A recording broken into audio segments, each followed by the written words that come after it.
ಅಂದ್ರೆ ಯಾರು ಅಂತ ಹೇಳ್ದ ಕೃಷ್ಣ ಅಂತ.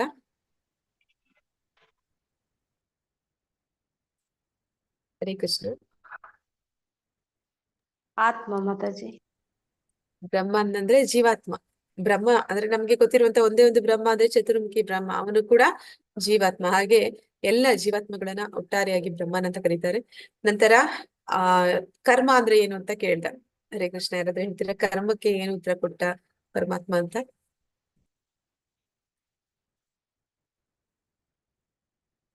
ಕರ್ಮ ಅಂದ್ರೆ ಏನು? ಕರ್ಮ ಅಂದ್ರೆ ನಮ್ಮ ಮುಂದಿನ ಜನ್ಮದಲ್ಲಿ ಯಾವ ದೇಹವನ್ನ ಪಡಿತೀವಿ ಅನ್ನೋದು ಇವತ್ತು ನಾವು ಮಾಡುವ ಒಂದು ಕರ್ಮದ ಫಲವಾಗಿ ಅದು ಆ ಸಿದ್ಧಿಸುತ್ತೆ. ಅದನ್ನೇ ಕರ್ಮ ಅಂತ ಕರೀತಾರೆ ಅಂತ ಹೇಳ್ದ. ನಂತರ ಆದಿಭೂತ ಅಂದ್ರೆ ಏನು ಅಂತ ಕೇಳಿದ. ಆದಿಭೂತ ಅಂತಂದ್ರೆ ಯಾವುದು? ಕರ್ಮ ಅಂದ್ರೆ ಆದಿಭೂತ ಅಂತಂದ್ರೆ ಈ ಭೌತಿಕ ಪ್ರಕೃತಿ. ಆದಿಭೂತ ಪಂಚಭೂತ ಅನ್ನೋ ತರನೇ ಬರುತ್ತಲ್ವಾ. ಆದಿಭೂತ ಅಂದ್ರೆ ಆ ಭೌತಿಕ ಪ್ರಕೃತಿ. ಭೌತಿಕ ಪ್ರಕೃತಿ ಅನ್ನುವಂಥದ್ದು ಅದು ಪಂಚಭೂತಗಳಿಂದ ಆದದ್ದು. ನಂತರ ಆದಿ ದೈವ ಅಂದ್ರೆ ಯಾರು ಅಂತ ಕೇಳಿದ. ಆದಿ ದೈವ ಅಂತಂದ್ರೆ ಅದು ಭಗವಂತನ ವಿಶ್ವರೂಪ. ಎಲ್ಲ ದೇವತೆಗಳನ್ನ ಒಳಗೊಂಡಿರುವಂತಹ ಭಗವಂತನ ಒಂದು ವಿಶ್ವರೂಪವನ್ನೇ ಆದಿ ದೈವ ಅಂತ ಕರೀತಾರೆ. ಮತ್ತೆ ಆದಿ ಯಜ್ಞ ಅಂದ್ರೆ ಏನು ಅಂತ ಕೇಳಿದ. ಆದಿ ಯಜ್ಞ ಯಾರು ಯಜ್ಞದ ಪ್ರಭು? ಮುಕ್ತಾರಂ ಯಜ್ಞ ತಪಸ್ಸ ಭಗವಂತನೇ ಅಂದ್ರೆ ಪರಮಾತ್ಮ. ಎಲ್ಲರ ಹೃದಯದಲ್ಲಿರುವ ಪರಮಾತ್ಮನೇ ಆ ಆದಿ ಯಜ್ಞ. ಅವನು ಎಲ್ಲಿದ್ದಾನೆ ಅಂತ ಕೇಳ್ತಾನೆ. ಅದಕ್ಕೆ ಭಗವಂತ ಹೇಳ್ತಾನೆ ಎಲ್ಲರ ಹೃದಯದಲ್ಲಿ ಭಗವಂತ ಇದ್ದಾನೆ. ಕೊನೆಗೆ ಅವನು ಪ್ರಶ್ನೆ ಮಾಡ್ತಾನೆ, ಆ ಪರಮಾತ್ಮನನ್ನ ನಾನು ಹೇಗೆ ಪಡ್ಕೊಳ್ಳುವಂಥದ್ದು, ಅವನನ್ನ ನಾನು ಹೇಗೆ ಸಿಗ್ತದ್ದು? ಅದಕ್ಕೆ ಭಗವಂತ ಇಡೀ 8ನೇ ಅಧ್ಯಾಯದಲ್ಲಿ ತಿಳಿಸ್ತಾನೆ ನಾವು ಹೇಗೆ ಭಗವಂತನನ್ನ ಪಡ್ಕೊಳ್ಳಿಕ್ಕೆ ಸಾಧ್ಯ ಆಗುತ್ತೆ ಅಂತ. ಅಂದ್ರೆ ಇಡೀ ಜೀವನ ಪರ್ಯಂತ ನಾವು ಅವನ ಒಂದು ಭಕ್ತಿಯನ್ನ ಮಾಡಿದ್ರೆ ಮಾತ್ರನೇ ನಾವು ಆ ದೇಹತ್ಯಾಗದ ನಂತರ ಅವನನ್ನ ಪಡಿಲಿಕ್ಕೆ ಸಾಧ್ಯ ಆಗುತ್ತೆ. ಅವನನ್ನ ಪಡೆಯೋದ್ರಿಂದ ಏನು ಪ್ರಯೋಜನ? ನಾವು ಈ ಜನ್ಮ ಮೃತ್ಯು ಜರಾ ವ್ಯಾಧಿ ಚಕ್ರದಿಂದ ತಪ್ಪಿಸ್ಕೊಳ್ಲಿಕ್ಕೆ ಸಾಧ್ಯ ಆಗುತ್ತೆ. ಯಾರು ಭಗವಂತನ ಒಂದು ನಾ ಹೇಳಿದ ಒಂದು ಉದಾಹರಣೆ, ನಮ್ಮ ಹತ್ರ ಒಂದು ಏನನ್ನಾದ್ರೂ ಖರೀದಿಸ್ಬೇಕಾದ್ರೆ ಹಣ ಇರ್ಬೇಕು, ಅದೇ ಸಮಯದಲ್ಲಿ ನಮ್ಗೆ ಅದನ್ನ ಖರೀದಿಸುವಂತ ಇಚ್ಛೆ ಕೂಡ ಇರ್ಬೇಕು ಅಂತ. ಹಾಗೆ ಯಾರಿಗೆಲ್ಲ ಸಾವಿನ ಸಂದರ್ಭದಲ್ಲಿ ಭಗವಂತನ ಧಾಮಕ್ಕೆ ಹೋಗ್ಬೇಕು ಅಂತ ಇಚ್ಛೆ ಇದೆ, ಅವನು ಭಗವಂತನ ಧ್ಯಾನವನ್ನ ಮಾಡ್ತಾನೆ. ಭಗವಂತನ ಧ್ಯಾನ ಮಾಡಿದ್ರೆ ಸಾಲದು, ಅಂತಹ ಒಂದು ಕರ್ಮವನ್ನ ಇಡೀ ಜೀವನ ಪರ್ಯಂತ ಅವನು ಅಂತಹ ಒಂದು ಭಕ್ತಿ ಕಾರ್ಯವನ್ನ ಅವನು ಮಾಡಿರ್ಬೇಕು. ಹಾಗೆ ಮಾಡಿದ್ರೆ ಮಾತ್ರನೇ ಅವನು ಸಾವಿನ ಸಂದರ್ಭದಲ್ಲಿ ಭಗವಂತನನ್ನ ನೆನೆಸ್ಲಿಕ್ಕೆ ಸಾಧ್ಯ ಆಗುತ್ತೆ. ನಂತರ ಭಗವಂತನ ಹೊಂದಲಿಕ್ಕೆ ಸಾಧ್ಯ ಆಗುತ್ತೆ. ಆ ಮೂಲಕ ಅವನು ಅಕ್ಷರ ಬ್ರಹ್ಮ ಯೋಗ ಅಂದ್ರೆ ಅವನು ಶಾಶ್ವತವಾದ ಭಗವಂತನ ಧಾಮಕ್ಕೆ ಹೋಗ್ತಾನೆ. ಅಲ್ಲಿ ಅವನಿಗೆ ಜನ್ಮ ಮೃತ್ಯು ಜರಾವ್ಯಾಧಿ ಅನ್ನೋದಿಲ್ಲ. ಅಂದ್ರೆ ಈ ಭೌತಿಕ ಜಗತ್ತಿಗೂ ಮತ್ತೆ ಆಧ್ಯಾತ್ಮಿಕ ಜಗತ್ತಿಗೂ ಇರುವ ವ್ಯತ್ಯಾಸವನ್ನ ತಿಳಿಸ್ತಾನೆ. ಭೌತಿಕ ಜಗತ್ತು ಯಾವ ರೀತಿ ಇದೆ ಅಂದ್ರೆ ಇದು ದುಃಖಾಲಯ ಅಶಾಶ್ವತ. ಇಲ್ಲಿ ಏನಾಗುತ್ತೆ ಅದಕ್ಕೆ ಉದಾಹರಣೆ ಕೊಡ್ತಾರೆ. ಅಂದ್ರೆ ಪ್ರತಿಯೊಂದು ಜೀವಿಯು ಹುಟ್ಟಿದ ಎಲ್ಲ ಜೀವಿಯು ಸಾಯಲೇಬೇಕಾಗುತ್ತೆ. ನಂತರ ಅನೇಕ ಬಾರಿ ಒಂದು ಆಪತ್ತುಗಳು ಈ ಜಗತ್ತಿನಲ್ಲಿ ಇದೆ ಅನ್ನೋದಕ್ಕೆ ಉದಾಹರಣೆ ಹೇಳ್ತಾರೆ. ಒಂದು ಮನ್ವಂತರದ ಕೊನೆಯಲ್ಲಿ ಒಂದು ಭಾಗಶಃ ಪ್ರಳಯ ಆಗುತ್ತೆ. ಬ್ರಹ್ಮನ ಒಂದು ದಿನ ಕಲ್ಪದ ಬಗ್ಗೆ ನಾವು ನೋಡಿದ್ವಿ. ಅಂದ್ರೆ ಬ್ರಹ್ಮನ ಒಂದು 1,000 ಯುಗಗಳು, 1,000 ದಿವ್ಯ ಯುಗಗಳು ಕಳೆದ್ರೆ ಅದು ಬ್ರಹ್ಮನ ಒಂದು ಕಲ್ಪ ಹಗಲಾಗುತ್ತೆ. ಅವನ ಹಗಲು ಮುಗಿದು ರಾತ್ರಿ ಪ್ರಾರಂಭ ಆಗುವಾಗ ಒಂದು ಭಾಗಶಃ ಪ್ರಳಯ ಆಗುತ್ತೆ. ನಂತರ ಬ್ರಹ್ಮನಿಗೆ 100 ವರ್ಷ ಆಯಸ್ಸು. ಆಗ್ಲೂ ಕೂಡ ಅವನ ಆಯುಷ್ಯ ಮುಗಿದಾಗ ಇಡೀ ಒಂದು ಬ್ರಹ್ಮಾಂಡ ಏನಿದೆ ಅದರಲ್ಲಿ ಪೂರ್ಣ ಪ್ರಮಾಣದ ಪ್ರಳಯ ಅನ್ನೋದಾಗುತ್ತೆ. ಹೀಗೆ ನಮ್ಮ ಜೀವನ ಅನ್ನುವಂಥದ್ದು ಅಶಾಶ್ವತ ದುಃಖಾಲಯ. ಈ ರೀತಿ ಪ್ರಳಯ ಆದಾಗೆಲ್ಲ ಏನಾಗುತ್ತೆ, ಬ್ರಹ್ಮನ ಕಲ್ಪ ಮುಗಿದು ರಾತ್ರಿ ಪ್ರಾರಂಭ ಆಗುವಾಗ ಏನಾಗುತ್ತೆ, ಬ್ರಹ್ಮ ನಿದ್ರೆಗೆ ಹೋಗ್ತಾನೆ. ಆಗ ನಾವೆಲ್ಲರೂ ಕೂಡ ಮಹಾವಿಷ್ಣುವಿನ ಒಂದು ದೇಹದಲ್ಲಿ ಹೋಗಿ ನಾವು ಕೂಡ ವಿಶ್ರಮಿಸ್ತೀವಿ. ಅಂದ್ರೆ ನಾವೆಲ್ಲರೂ ಕೂಡ ಅವ್ಯಕ್ತ ಸ್ಥಿತಿಯಲ್ಲಿ ಇರ್ತೀವಿ. ವ್ಯಕ್ತ ಸ್ಥಿತಿಯಲ್ಲಿ ಈಗ ಇದೀವಿ, ಆಗ ಅವ್ಯಕ್ತ ಸ್ಥಿತಿಗೆ ಹೋಗ್ತೀವಿ. ನಂತರ ಬ್ರಹ್ಮನ ಒಂದು ಹಗಲು ಪ್ರಾರಂಭ ಆದಾಗ ನಾವೆಲ್ಲರೂ ವ್ಯಕ್ತ ಸ್ಥಿತಿಗೆ ಬರ್ತೀವಿ. ಅದಕ್ಕೆ ಉದಾಹರಣೆ ಹೇಳ್ತಾರೆ, ಇಡೀ ರಾತ್ರಿ ನಾವು ನಿದ್ದೆ ಮಾಡಿದಾಗ ನಾನ್ ಯಾರು, ನಾನ್ ಏನ್ ಮಾಡ್ತಾ ಇದ್ದೀನಿ, ನಂದೇನ್ ಜವಾಬ್ದಾರಿ, ನಂದೇನ್ ಕೆಲ್ಸ ಎಲ್ಲ ಮರೆತು ನಾವು ನಿದ್ದೆ ಮಾಡ್ತೀವಿ ಅಂತ. ಹಾಗೆ ಮತ್ತೆ ಬೆಳಿಗ್ಗೆ ಎಚ್ಚರ ಆಗಿದ ಕೂಡ್ಲೆ ನಮ್ಗೆಲ್ಲಾ ನೆನಪಾಗುತ್ತೆ, ನಾನ್ ಯಾರು, ನಾನ್ ಏನ್ ಮಾಡ್ಬೇಕು, ಈಗ ನಂದೇನ್ ಜವಾಬ್ದಾರಿ ಅಂತ. ಹಾಗೆ ನಾವು ಅವ್ಯಕ್ತ ಸ್ಥಿತಿಯಿಂದ ವ್ಯಕ್ತ ಸ್ಥಿತಿಗೆ ಬಂದಾಗ ನಾವು ಮತ್ತೆ ನಮ್ಮ ಹಿಂದಿನ ಒಂದು ಕೆಲಸ ಕಾರ್ಯಗಳು ಏನನ್ನ ಮಾಡ್ತಾ ಇದ್ವಿ ಅದನ್ನ ಮುಂದುವರಿಸ್ತೀವಿ. ಹಾಗೆ ಈ ಒಂದು ಭೌತಿಕ ಜಗತ್ತು ಅದು ಅಶಾಶ್ವತ, ಇಲ್ಲಿ ಅದು ದುಃಖಾಲಯ, ದುಃಖಗಳಿಂದ ಕೂಡಿರುವಂತದ್ದು.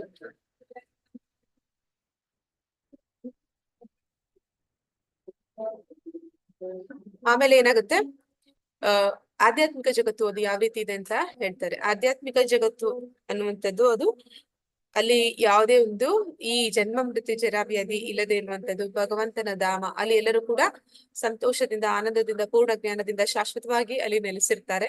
ಅಲ್ಲಿ ಆ ಧಾಮವನ್ನ ಚಿಂತಾಮಣಿ ಧಾಮ ಅಂತ ಕರೀತಾರೆ. ಅಂದ್ರೆ ಆ ಧಾಮ ಅದು ಪರಿಪೂರ್ಣವಾಗಿ ಕಲ್ಪವೃಕ್ಷಗಳು ಮತ್ತೆ ಚಿಂತಾಮಣಿ ಅಂತ ಅಂದ್ರೆ ಅದು ಸ್ಪರ್ಶ ಶಿಲೆ ಅಂತಾರೆ. ಅಂದ್ರೆ ನಾವು ಆ ಶಿಲೆಯನ್ನು ಯಾವ್ದಕ್ಕೂ ಅದ್ರ ತಾಗಿಸಿದ್ರೆ ಅದು ಕೂಡ ಅದನ್ನ ಅದು ಏನ್ ಮಾಡುತ್ತೆ, ಚಿನ್ನವನ್ನಾಗಿ ಮಾಡುತ್ತೆ ಅಂತ. ಅಂತದ್ದು ಅಲ್ಲಿ ಕಲ್ಲು ಮಣ್ಣುಗಳ ರೂಪದಲ್ಲಿ ಎಲ್ಲಾ ಕಡೆ ಇರುತ್ತೆ ಅಂತ ಹೇಳ್ತಾರೆ. ಮತ್ತೆ ಅದು ಜಗತ್ತು ಸ್ವಯಂ ಪ್ರಕಾಶಮಾನವಾದದ್ದು, ಭಗವಂತನ ದೇಹದಿಂದ ಬರುವಂತಹ ಪ್ರಭೆಯಿಂದ ಕೂಡಿರುವಂತದ್ದು. ಅಲ್ಲಿ ಸೂರ್ಯ ಚಂದ್ರರಾಗಲಿ ಅಥವಾ ಇನ್ಯಾವುದೇ ವಿದ್ಯುತ್ ಶಕ್ತಿ ಆಗ್ಲಿ ಅಥವಾ ಯಾವುದೇ ಅಗ್ನಿಯ ಬೆಳಕಿನ ಅವಶ್ಯಕತೆ ಇಲ್ಲ. ಅಲ್ಲಿ ಅದು ಸ್ವಯಂ ಪ್ರಕಾಶಮಾನವಾದದ್ದು. ನಂತರ ಅಲ್ಲಿ ಭಗವಂತ ಏನ್ ಮಾಡ್ತಾ ಇರ್ತಾನೆ, ಅದು ಅವನ ನಿಜ ಧಾಮ ಆದ ಕಾರಣ ಅವನಲ್ಲಿ ಸದಾ ಕಾಲ ಅವನ ಎಲ್ಲ ಸಂಗಡಿಗರ ಜೊತೆಗೆ, ಸ್ನೇಹಿತರ ಜೊತೆಗೆ, ಮತ್ತೆ ನಂದ ಮಹಾರಾಜ, ಯಶೋದೆ ಮಾತೆ ಇವರೆಲ್ಲರ ಜೊತೆ ಅವನು ಆನಂದದಲ್ಲಿ ಇರ್ತಾನೆ. ಈ ಜಗತ್ತಿನ ಒಂದು ನಿರ್ವಹಣೆ ಯಾರು ಮಾಡ್ತಾರೆ? ಅವನ ಶಕ್ತಿಗಳು, ಅವನ ವಿಸ್ತರಣೆಗಳು ಮಾಡ್ತಾರೆ. ದೇವತೆಗಳು, ಅವನು ಯಾವ ದೇವತೆಗಳಿಗೆ ಯಾವೆಲ್ಲ ಜವಾಬ್ದಾರಿನ ವಹಿಸಿದ್ದಾನೆ ಅವರು ನೋಡ್ಕೊತಾರೆ. ನಂತರ ಭಗವಂತನ ಯಾರು ಶುದ್ಧ ಭಕ್ತರಿದ್ದಾರೆ ಅವರು ಪ್ರಯತ್ನ ಪೂರ್ವಕವಾಗಿ ಭಗವಂತನ ಧಾಮಕ್ಕೆ ಹೋಗೋದಕ್ಕೆ ಅಷ್ಟಾಂಗ ಯೋಗಿಗಳು ಅಥವಾ ಷಟ್ಚಕ್ರ ಯೋಗಿಗಳು ಅವ್ರು ಮಾಡುವಂತಹ ಪ್ರಯತ್ನಗಳನ್ನ ಮಾಡೋ ಅವಶ್ಯಕತೆ ಇಲ್ಲ. ನಂತರ ಯಾರೆಲ್ಲ ಜ್ಞಾನಿಗಳು, ಕರ್ಮಿಗಳು, ಯೋಗಿಗಳು ಏನೆಲ್ಲ ಮಾಡ್ತಾರೆ, ಅಂದ್ರೆ ಏನೆಲ್ಲ ಅವರ ಜೀವನದಲ್ಲಿ ಅವರು ಕರ್ಮಗಳನ್ನಾಗ್ಲಿ, ಜ್ಞಾನ ವೇದಾಧ್ಯಯನ ಆಗ್ಲಿ ಅಥವಾ ತಪಸ್ಸನ್ನಾಗ್ಲಿ ಆಚರಣೆ ಮಾಡ್ತಾರೆ, ಅಷ್ಟೆಲ್ಲ ಮಾಡುವಂತ ಅವಶ್ಯಕತೆ ಭಕ್ತನಿಗೆ ಇಲ್ಲ. ಭಕ್ತ ಅವನು ಭಕ್ತಿ ಮಾಡಿದ್ರೆ ಸಾಕು, ಆ ಎಲ್ಲದರ ಫಲ ಅವನು ಪಡಿತಾನೆ.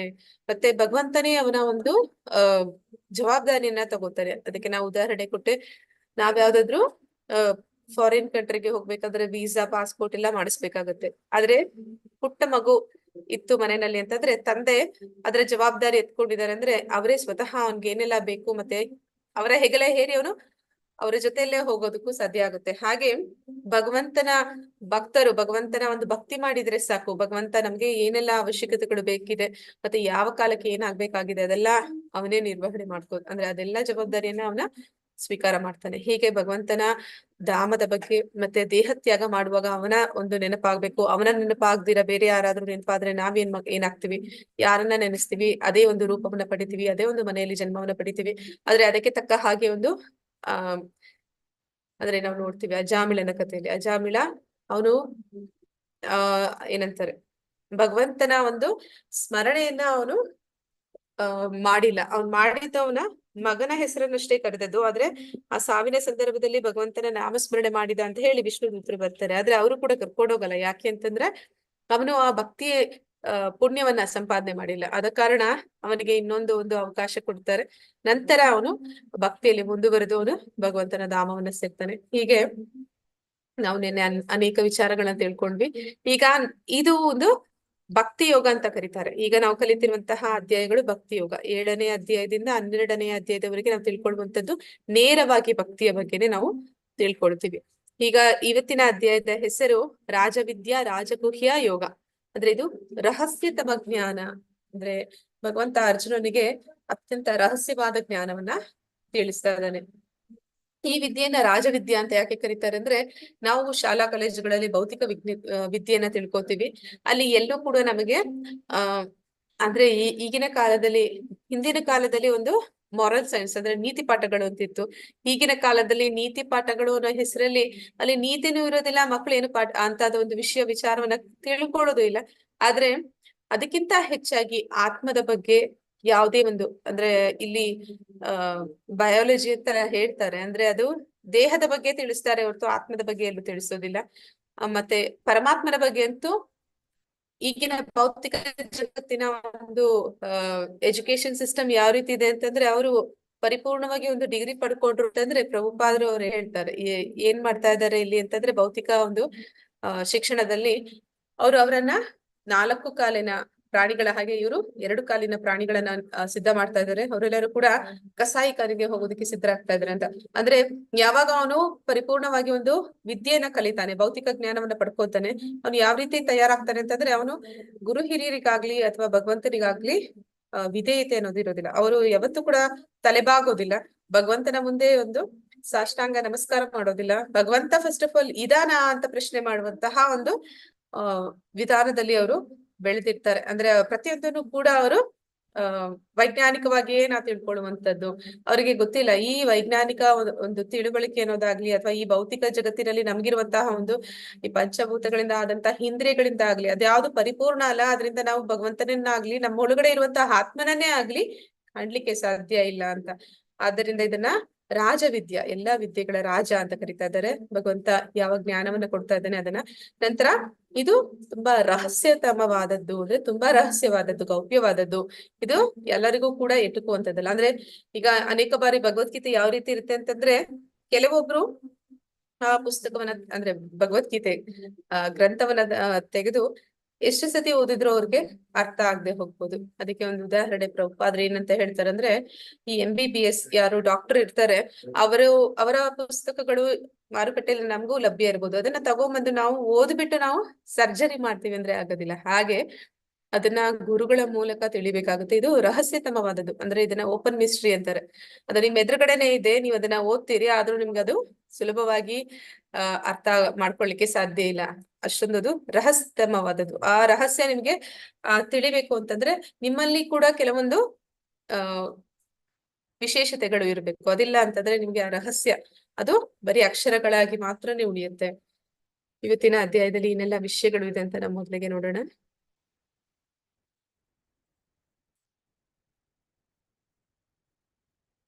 ಕೃಷ್ಣನು ತನ್ನ ರಹಸ್ಯತಮ ಜ್ಞಾನವನ್ನು ಸ್ತುತಿಸ್ತಾನೆ. ಅಂದ್ರೆ ಆ 3 ಶ್ಲೋಕಗಳು, ಮೊದಲ 3 ಶ್ಲೋಕಗಳಲ್ಲಿ ಭಗವಂತ ಅವನು ಇವತ್ತು ಹೇಳ್ತಿರುವಂತಹ ಜ್ಞಾನ ಅನ್ನುವಂಥದ್ದು ಅದೆಷ್ಟು ರಹಸ್ಯತಮವಾದದ್ದು ಅನ್ನೋದನ್ನ ಅವನು, ಅದು ಎಂತಹ ಜ್ಞಾನ ಅನ್ನೋದನ್ನ ಅವನು ವರ್ಣಿಸ್ತಾನೆ.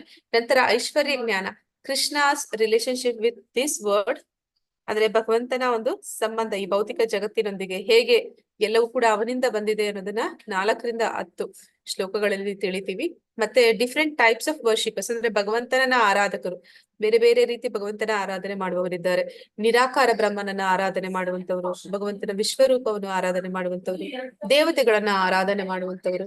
ನಂತರ ಶುದ್ಧ ಭಕ್ತರು, ಯಾರು ಭಗವಂತನನ್ನ ನೇರವಾಗಿ ಆರಾಧನೆ ಮಾಡುವಂತವ್ರು. ಹೀಗೆ ಅನೇಕ ರೀತಿಯ ಭಗವಂತನ ಆರಾಧಕರು, ಅವರ ಬಗ್ಗೆ ತಿಳಿತೀವಿ. ನಂತರ ದ ಗ್ಲೋರೀಸ್ ಆಫ್ ಕೃಷ್ಣ ಭಕ್ತಿ, ಅಂದ್ರೆ ಅವೆಲ್ಲದಕ್ಕಿಂತ ಅನನ್ಯ ಭಕ್ತಿ, ಅಂದ್ರೆ ಯಾರು ನೇರವಾಗಿ ಭಗವಂತನನ್ನ ಆರಾಧನೆ ಮಾಡ್ತಾರೆ ಅವರ ಮಹತ್ವವನ್ನ ನಾವು ಇಲ್ಲಿ ತಿಳಿತೀವಿ. ಮೊದಲನೇ ಶ್ಲೋಕ, ಶ್ರೀ ಭಗವಾನುವಾಚ ಇದಂ ತು ತೇ ಗುಹ್ಯತಮಂ ಪ್ರವಕ್ಷ್ಯಾಮಿ ಅನಸೂಯವೇ ಜ್ಞಾನಂ ವಿಜ್ಞಾನ ಸಹಿತಂ ಯಜ್ಞಾತ್ವಾ ಮೋಕ್ಷಸೆ ಅಶುಭಾತ್. ದೇವೋತ್ತಮ ಪರಮ ಪುರುಷನು ಹೀಗೆ ಹೇಳಿದನು, ಪ್ರಿಯ ಅರ್ಜುನನೇ, ನಿನಗೆ ನನ್ನ ವಿಷಯದಲ್ಲಿ ಎಂದೂ ಅಸೂಯೆ ಇಲ್ಲವಾದುದರಿಂದ ನಿನಗೆ ಈ ಗುಹ್ಯತಮ ಜ್ಞಾನವನ್ನು ಸಾಕ್ಷಾತ್ಕಾರವನ್ನು ತಿಳಿಸಿಕೊಡುತ್ತೇನೆ. ಇದನ್ನು ತಿಳಿದು ನೀನು ಐಹಿಕ ಬದುಕಿನ ಸಂಕಟಗಳಿಂದ ಪಾರಾಗುತ್ತೀಯೆ. ಅಂದ್ರೆ ಈಗ 9ನೇ ಅಧ್ಯಾಯದಲ್ಲಿ ಭಕ್ತಿಯ ಬಗ್ಗೆ ಪರಮಾತ್ಮ ಹೇಳಿಕೆ ಶುರು ಮಾಡ್ತಾ ಇದ್ದಾನೆ.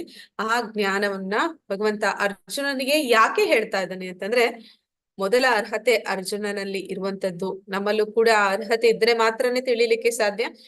ಮೊದಲಿನಿಂದನೂ ಹೇಳ್ತಾ ಇದೀನಿ, ನಾವು ಭಗವಂತ ಅಂದ್ರೆ ಕೃಷ್ಣ ದೇವೋತ್ತಮ ಪರಮ ಪುರುಷ ಅನ್ನೋದನ್ನ ಅರ್ಥ ಮಾಡ್ಕೋಬೇಕು. ನಾವು ಅವನೊಬ್ಬ ಪುರಾಣ ಪುರುಷ, ಐತಿಹಾಸಿಕ ಪುರುಷ, ಅವನು ನಮ್ಮ ಹಾಗೆ ಅಂತ ಯಾವಾಗ ಅನ್ಕೋತೀವಿ ಅಥವಾ ಅವನ ಮೇಲೆ ನಮ್ಗೆ ಏನಾದ್ರು ಅಸೂಯೆ ಅಥವಾ ದ್ವೇಷ ಅನ್ನೋದಿದ್ರೆ ನಾವು ಈ ಜ್ಞಾನವನ್ನ, ಈ ಗುಹ್ಯತಮ ಜ್ಞಾನವನ್ನ ಯಾವತ್ತೂ ಕೂಡ ಅರ್ಥ ಮಾಡ್ಕೊಳ್ಳಿಕ್ಕೆ ಸಾಧ್ಯನೇ ಇಲ್ಲ.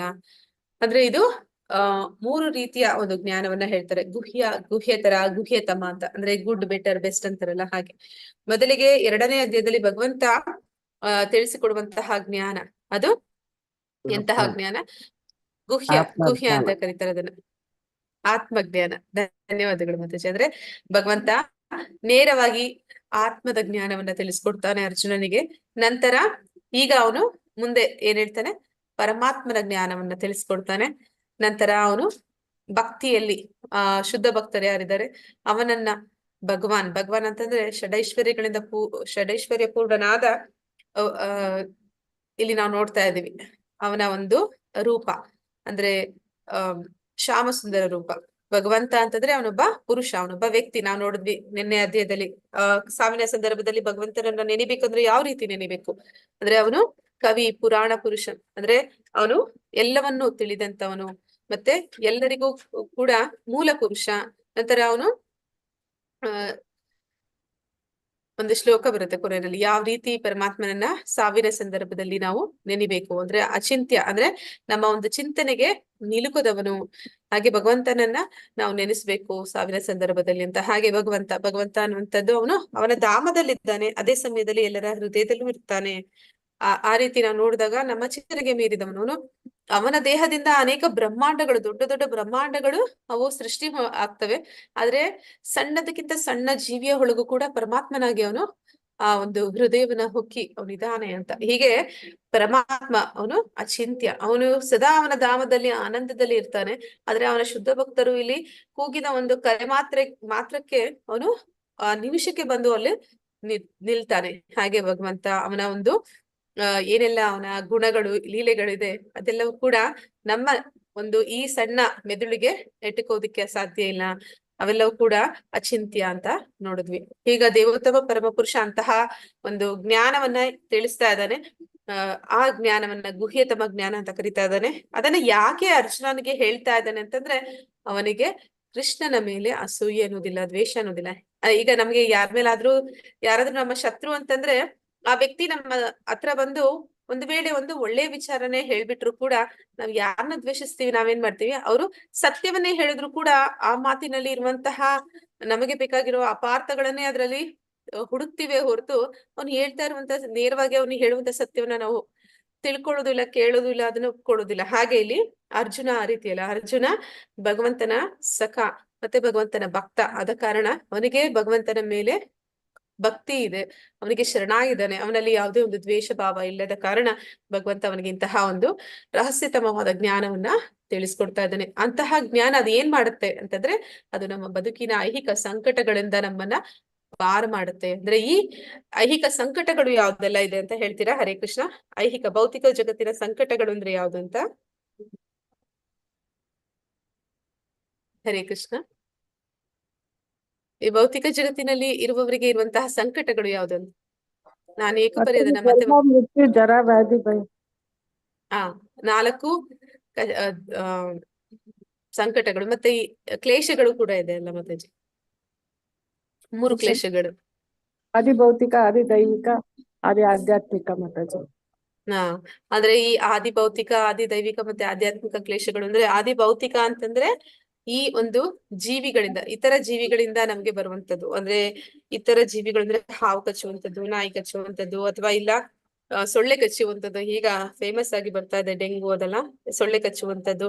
ಮತ್ತೆ ಕೋವಿಡ್, ಆ ಸಂದರ್ಭದಲ್ಲಿ ಅದು ಕೂಡ ಒಂದು ಕೆಲವೊಂದು ಕ್ರಿಮಿಗಳಿಂದಲೇ ಬರುವಂತದ್ದು, ಬೇರೆ ಒಂದು ಜೀವಿಗಳಿಂದಲೇ ಬಂದಂತದ್ದು. ಇದೆಲ್ಲವೂ ಕೂಡ ಆದಿ ಭೌತಿಕ ಕ್ಲೇಶಗಳು. ಆದಿ ದೈವಿಕ ಕ್ಲೇಶಗಳು ಅದು ಕೂಡ ನಡೀತಾ ಇದೆ ಪ್ರಪಂಚದಲ್ಲಿ. ಅಲ್ಲಲ್ಲಿ ಆಗಾಗ ಏನಂತಾರೆ, ಅತಿವೃಷ್ಟಿ ಅನಾವೃಷ್ಟಿಗಳು ನಡೆಯುತ್ತೆ. ಅಲ್ಲಿ ತುಂಬಾ ಮಳೆ ಆಗಿದೆ, ಆ ಮಳೆಯಿಂದ ಒಂದು ಹಳ್ಳಿಗಳು, ಊರುಗಳು ಕೊಚ್ಕೊಂಡು ಹೋಗಿದೆ. ಇದೆಲ್ಲವೂ ಕೂಡ ದೇವತೆಗಳು ಅತೃಪ್ತರಾದಾಗ ಆಗುವಂತಹ ಒಂದು ಸಿಗುವಂತಹ ಒಂದು ಕ್ಲೇಶಗಳು. ನಂತರ ಬರುವಂತದ್ದು ಆಧ್ಯಾತ್ಮಿಕ ಕ್ಲೇಶಗಳು. ಆಧ್ಯಾತ್ಮಿಕ ಕ್ಲೇಶಗಳು ಅಂದ್ರೆ ನಮ್ಮಲ್ಲಿಯೇ, ನಮ್ಮ ದೇಹದಲ್ಲಿಯೇ, ನಮ್ಮ ಮನಸ್ಸಿನಲ್ಲಿಯೇ ಉತ್ಪತ್ತಿಯಾಗುವಂತಹ ಒಂದು ಕಾಯಿಲೆಗಳು. ಇವೆಲ್ಲವೂ ಕೂಡ ಈ ಭೌತಿಕ ಜಗತ್ತಿನ ಲಕ್ಷಣಗಳು. ಇಂತಹ ಒಂದು ಸಂಕಟಗಳಿಂದ ನಾವು ಪಾರಾಗ್ಲಿಕ್ಕೆ ಈ ಜ್ಞಾನವನ್ನ ಪಡೆಯುವ ಮೂಲಕ ಸಾಧ್ಯ ಇದೆ ಅಂತ ಹೇಳಿ ಭಗವಂತ ಅರ್ಜುನನಿಗೆ ತಿಳಿಸ್ಕೊಡ್ತಾ ಇದ್ದಾನೆ. ಭಗವದ್ಗೀತೆಯಲ್ಲಿ ಬಹಿರಂಗವಾದ 3 ರಹಸ್ಯ ಸತ್ಯಗಳು ಯಾವುವು ಅಂದ್ರೆ, ಇದು 2ನೇ ಅಧ್ಯಾಯದಲ್ಲೇ ನಾವು ಹೇಳ್ತೀವಿ ಅನ್ಕೋತೀನಿ. 3 ರಹಸ್ಯ ಸತ್ಯಗಳು ನಾನು ಈಗ್ಲೂ ಕೂಡ ಹೇಳ್ದೆ. ಗುಹ್ಯತರ, ಗುಹ್ಯತಮ, ಯಾವ್ದೆಲ್ಲ 3 ಸತ್ಯಗಳು? ಪರಮಾತ್ಮ ಐತಿ, ಭಗವಾನ್ ಐತಿ. ಹಾ ಮಾತಾಜಿ, ಬ್ರಹ್ಮನ್ ಸಾಕ್ಷಾತ್ಕಾರ, ಪರಮಾತ್ಮ ಸಾಕ್ಷಾತ್ಕಾರ, ಇನ್ನೊಂದು ಭಗವಾನ್ ಸಾಕ್ಷಾತ್ಕಾರ. ಈ 3 ಸಾಕ್ಷಾತ್ಕಾರಗಳು, ಅದು 3 ರಹಸ್ಯ ಸತ್ಯಗಳು ಈ ಭಗವದ್ಗೀತೆಯಲ್ಲಿ ನಮ್ಗೆ ತಿಳಿದು ಬರುವಂತದ್ದು. ಅಂದ್ರೆ ನಾನು ಅಂತಂದ್ರೆ ಅದು ಮಿಥ್ಯಹಂಕಾರ ದೇಹ ಅಂತ ಹೇಳಿದ್ರೆ, ಆದ್ರೆ ನಿಜವಾದ ಒಂದು ಸತ್ಯ ಏನು ಅಂತಂದ್ರೆ, ನಾನು ಅಂತಂದ್ರೆ ನಾನೊಂದು ಆತ್ಮ, ಭಗವಂತನ ವಿಭಿನ್ನ ಅಂಶ, ಅವನ ಸೇವೆ ಮಾಡುವಂತದ್ದು ನನ್ನ ನಿಜ ಸ್ವರೂಪ, ಪರೋಧರ್ಮ. ಅದನ್ನ ಬಿಟ್ಟು ನಾವ್ ಬೇರೇನೇ ಮಾಡ್ತಾ ಇದ್ರು ಅದನ್ನೆಲ್ಲ ಮಿಥ್ಯಾಹಂಕಾರ ಅಂತಲೇ ಕರೀತಾರೆ. ಅದನ್ನೆಲ್ಲ ಉಪಾಧಿಗಳು ಅಂತ ಕೂಡ ಕರೀತಾರೆ. ಮತ್ತೆ ಎಲ್ಲರ ಹೃದಯದಲ್ಲಿ ಪರಮಾತ್ಮ ಇದ್ದಾನೆ. ಅಂದ್ರೆ ನಾವು ಎಂತಹ ಒಂದು ಯೋನಿಗಳು, 84 ಲಕ್ಷ ಯೋನಿಗಳನ್ನ ಹೇಳ್ತಾರೆ. 84 ಲಕ್ಷ ಯೋನಿಗಳಂತಂದ್ರೆ ನಾನೊಂದು ಮಲದಲ್ಲಿರುವಂತಹ ಹುಳು ಆಗ್ಬೋದು, ಅಥವಾ ನಾನೊಂದು ಕ್ರಿಮಿಕೀಟ ಆಗ್ಬೋದು, ನಾನೊಂದು ಹಂದಿಯ ಜನ್ಮ, ನಾಯಿಯ ಜನ್ಮವನ್ನು ಪಡಿಬೋದು. ಎಂತದೇ ಜನ್ಮ ಪಡೆದಾಗ್ಲೂ ಕೂಡ ಭಗವಂತ ಅವನು ಯಾವತ್ತೂ ನನ್ನನ್ನ ಕೈ ಬಿಡೋದಿಲ್ಲ. ಅವನು ಸದಾ ಕಾಲ ನನ್ನ ಜೊತೆಯಲ್ಲಿ ಬರ್ತಾನೆ ಇರ್ತಾನೆ. ಅವನು ಸದಾ ಕಾಲ ನನ್ನನ್ನ ಹಿಂಬಾಲಿಸ್ತಾ ಇರ್ತಾನೆ, ನನ್ನಲ್ಲೇ ಇರ್ತಾನೆ.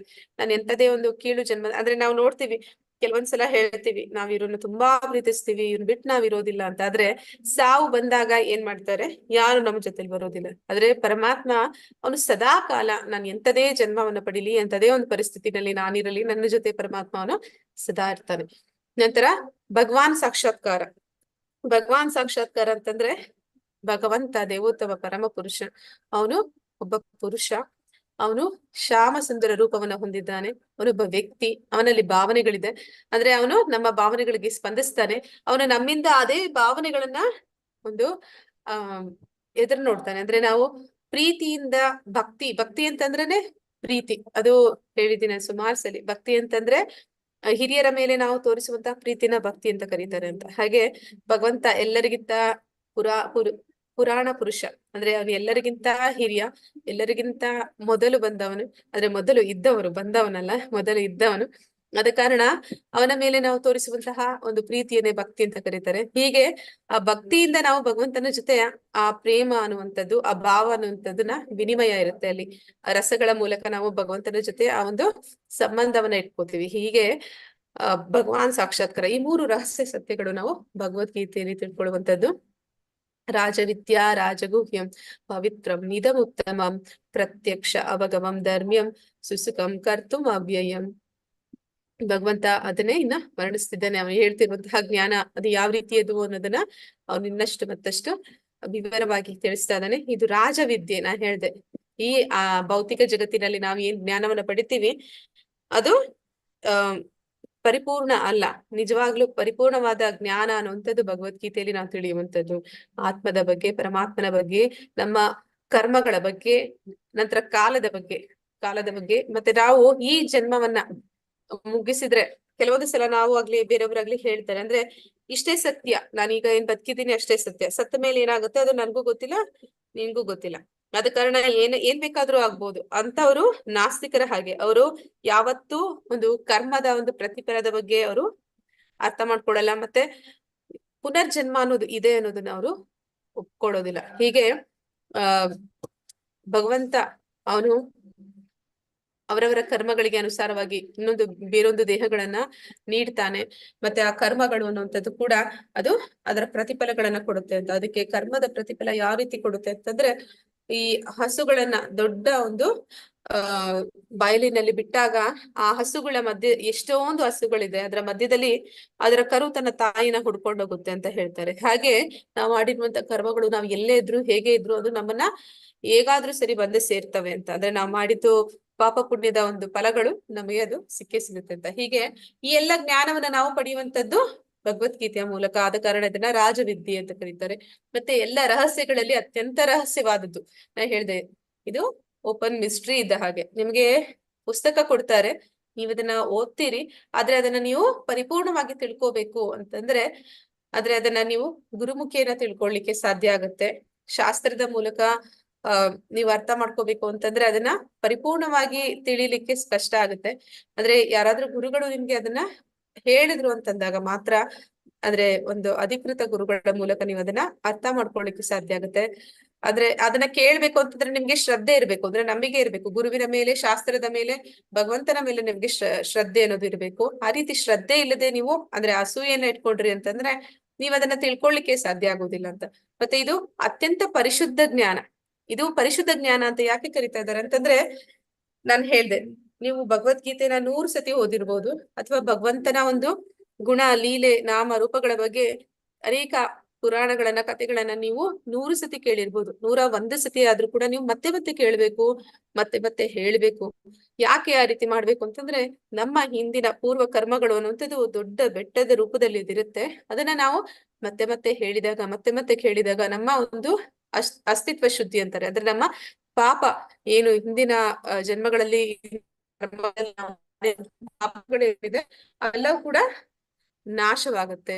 ಅದರಿಂದ ಅದೇನ್ ಮಾಡುತ್ತೆ, ನಮ್ಮ ಒಂದು ಜ್ಞಾನ ಅಂದ್ರೆ ಪರಿಶುದ್ಧ ಜ್ಞಾನ ಇದನ್ನ ಕರೀತಾರೆ. ಯಾಕಂದ್ರೆ ಇದು ನಮ್ಮ ಪಾಪಗಳನ್ನ ನಿರ್ನಾಮ ಮಾಡುತ್ತೆ. ಅದು ಯಾವ ರೀತಿ ನಿರ್ನಾಮ ಮಾಡುತ್ತೆ ಅಂತಂದ್ರೆ, ನಾವು ದಾನಗಳನ್ನ, ಯಜ್ಞಗಳನ್ನ ಅಥವಾ ಇನ್ನೇನೋ ಒಂದು ತಪಸ್ಸನ್ನ ಮಾಡಿದ್ವಿ ಅಂತಂದ್ರೆ ಅದು ನಮ್ಗೆ ಫಲಗಳನ್ನ ಕೊಡುತ್ತೆ. ಅಂದ್ರೆ ಆ ಕ್ಷಣಿಕ ಮಾತ್ರಕ್ಕೆ ಕೊಡುತ್ತೆ ಅಂತ ಹೇಳ್ತಾರೆ. ಯಾವ ರೀತಿ ಅಂತಂದ್ರೆ, ಅಲ್ಲಿ ಒಂದು ಬಯಲಿನಲ್ಲಿ ಬೇಡದ ಗಿಡಗಳು ಬೆಳೆದಿದೆ. ನಾವು ಅದನ್ನ ಕತ್ತರಿಸಿದಾಗ ಹೇಗೆ ಅದು ಶುದ್ಧವಾಗುತ್ತೆ ಆ ಜಾಗ, ಆ ರೀತಿ ಅದು ಕ್ಷಣ ಮಾತ್ರಕ್ಕೆ ಆಗುತ್ತೆ. ಮತ್ತೆ ಮಳೆ ಬಂದ್ರೆ ಮತ್ತೆ ಅದು ಬೇರು ಮಣ್ಣಿನಲ್ಲಿದೆ, ಅದು ಚಿಗುರಿ ಮತ್ತೆ ಬರುತ್ತೆ ಅಂತ ಹೇಳ್ತಾರೆ. ಆ ರೀತಿ ನಾವು ಮಾಡುವಂತಹ ಪುಣ್ಯ ಕಾರ್ಯಗಳು, ದಾನ, ಧರ್ಮ, ಯಜ್ಞ, ತಪಸ್ಸು ಇವೆಲ್ಲ. ಆದ್ರೆ ಭಕ್ತಿ ಕಾರ್ಯ ಎಂತದು ಅಂತಂದ್ರೆ, ನಾವು ಭಕ್ತಿ ಕಾರ್ಯ ಮಾಡಿದಾಗ, ಭಗವಂತನ ಒಂದು ಸೇವೆಯಲ್ಲಿ ತೊಡಗಿದಾಗ, ಅವನ ಒಂದು ವಿಷಯಗಳನ್ನ ಶ್ರವಣ ಕೀರ್ತನೆ ಮಾಡಿದಾಗ ಯಾವ ರೀತಿ ಆಗುತ್ತೆ ಅಂತಂದ್ರೆ, ನಮ್ಮ ಒಂದು ಪಾಪ ಕರ್ಮಗಳು ಆ ಬೇರು ಸಮೇತ ಅದು ಸುಟ್ಟು ಭಸ್ಮ ಬೂದಿಯಾಗುತ್ತೆ ಅಂತ ಹೇಳಿದ್ರೆ, ಯಾವಾಗ ಅದು ಬೇರೆ ಇಲ್ವೋ ಆಗ ಮತ್ತೆ ಚಿಗುರ್ಲಿಕ್ಕೆ ಸಾಧ್ಯ ಇಲ್ಲ. ಅಂದ್ರೆ ಆ ರೀತಿ ನಾವು ಮಾಡಿರುವಂತಹ ಅನೇಕ ಜನ್ಮಗಳ ಒಂದು ಕರ್ಮಗಳು, ಅದರ ಪ್ರತಿಫಲಗಳು ಅದು ನಾಶವಾಗುತ್ತೆ. ಆದ ಕಾರಣ ಇದನ್ನ ಪರಿಶುದ್ಧ ಜ್ಞಾನ ಅಂತ ಇಲ್ಲಿ ಕರೀತಾ ಇದ್ದಾರೆ. ಸಾಕ್ಷಾತ್ಕಾರದಿಂದ ಆತ್ಮದ ನೇರ ತಿಳುವಳಿಕೆಯನ್ನು ಕೊಡುವುದರಿಂದ ಇದು ಧರ್ಮದ ಪರಿಪೂರ್ಣತೆ. ಅಂದ್ರೆ ನಮ್ಗೆ ಧರ್ಮ ಅಂದ್ರೆ ಏನು ಅಂತ ನಾವು ತಿಳ್ಕೊಂಡ್ವಿ. ಹರೇ ಕೃಷ್ಣ. ಏನಂತ ತಿಳ್ಕೊಂಡಿದೀವಿ ನಾವು ಧರ್ಮ ಅಂತಂದ್ರೆ ಅಂತ ಯಾರಾದ್ರೆ ಹೇಳ್ತೀರಾ?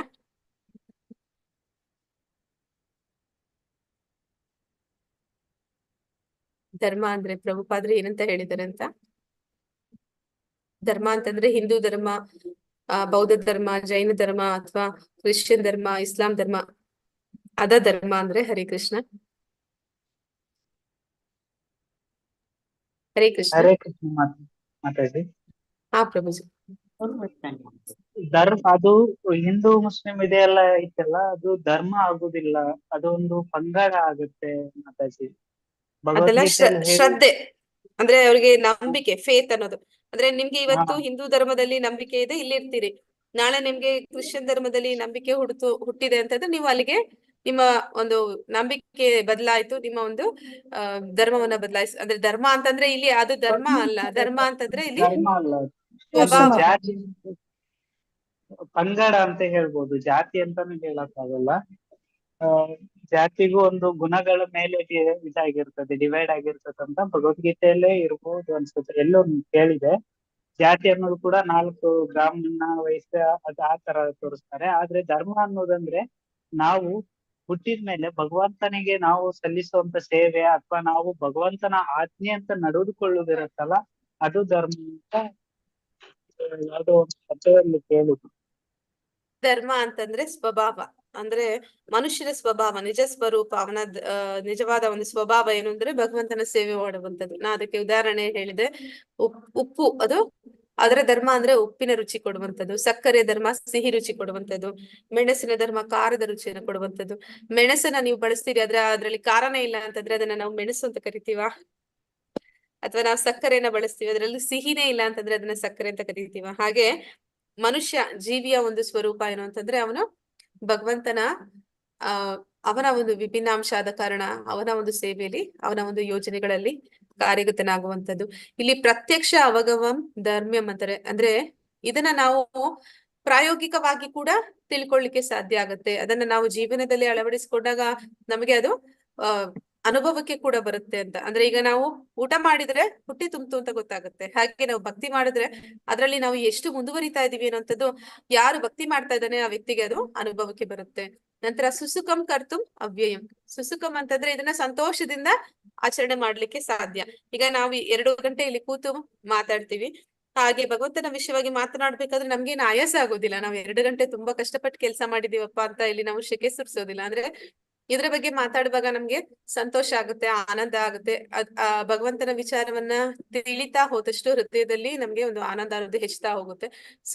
ಸುಖವಾಗಿ ಆಚರಣೆ ಮಾಡ್ಲಿಕ್ಕೆ ಸಾಧ್ಯ. ನಂತರ ಇಲ್ಲಿ ಪ್ರಭುಪಾದ್ರು ಏನಂತ ಹೇಳ್ತಾರೆ ಅಂದ್ರೆ, ಈಟ್, ಚಾಂಟ್, ಡ್ಯಾನ್ಸ್.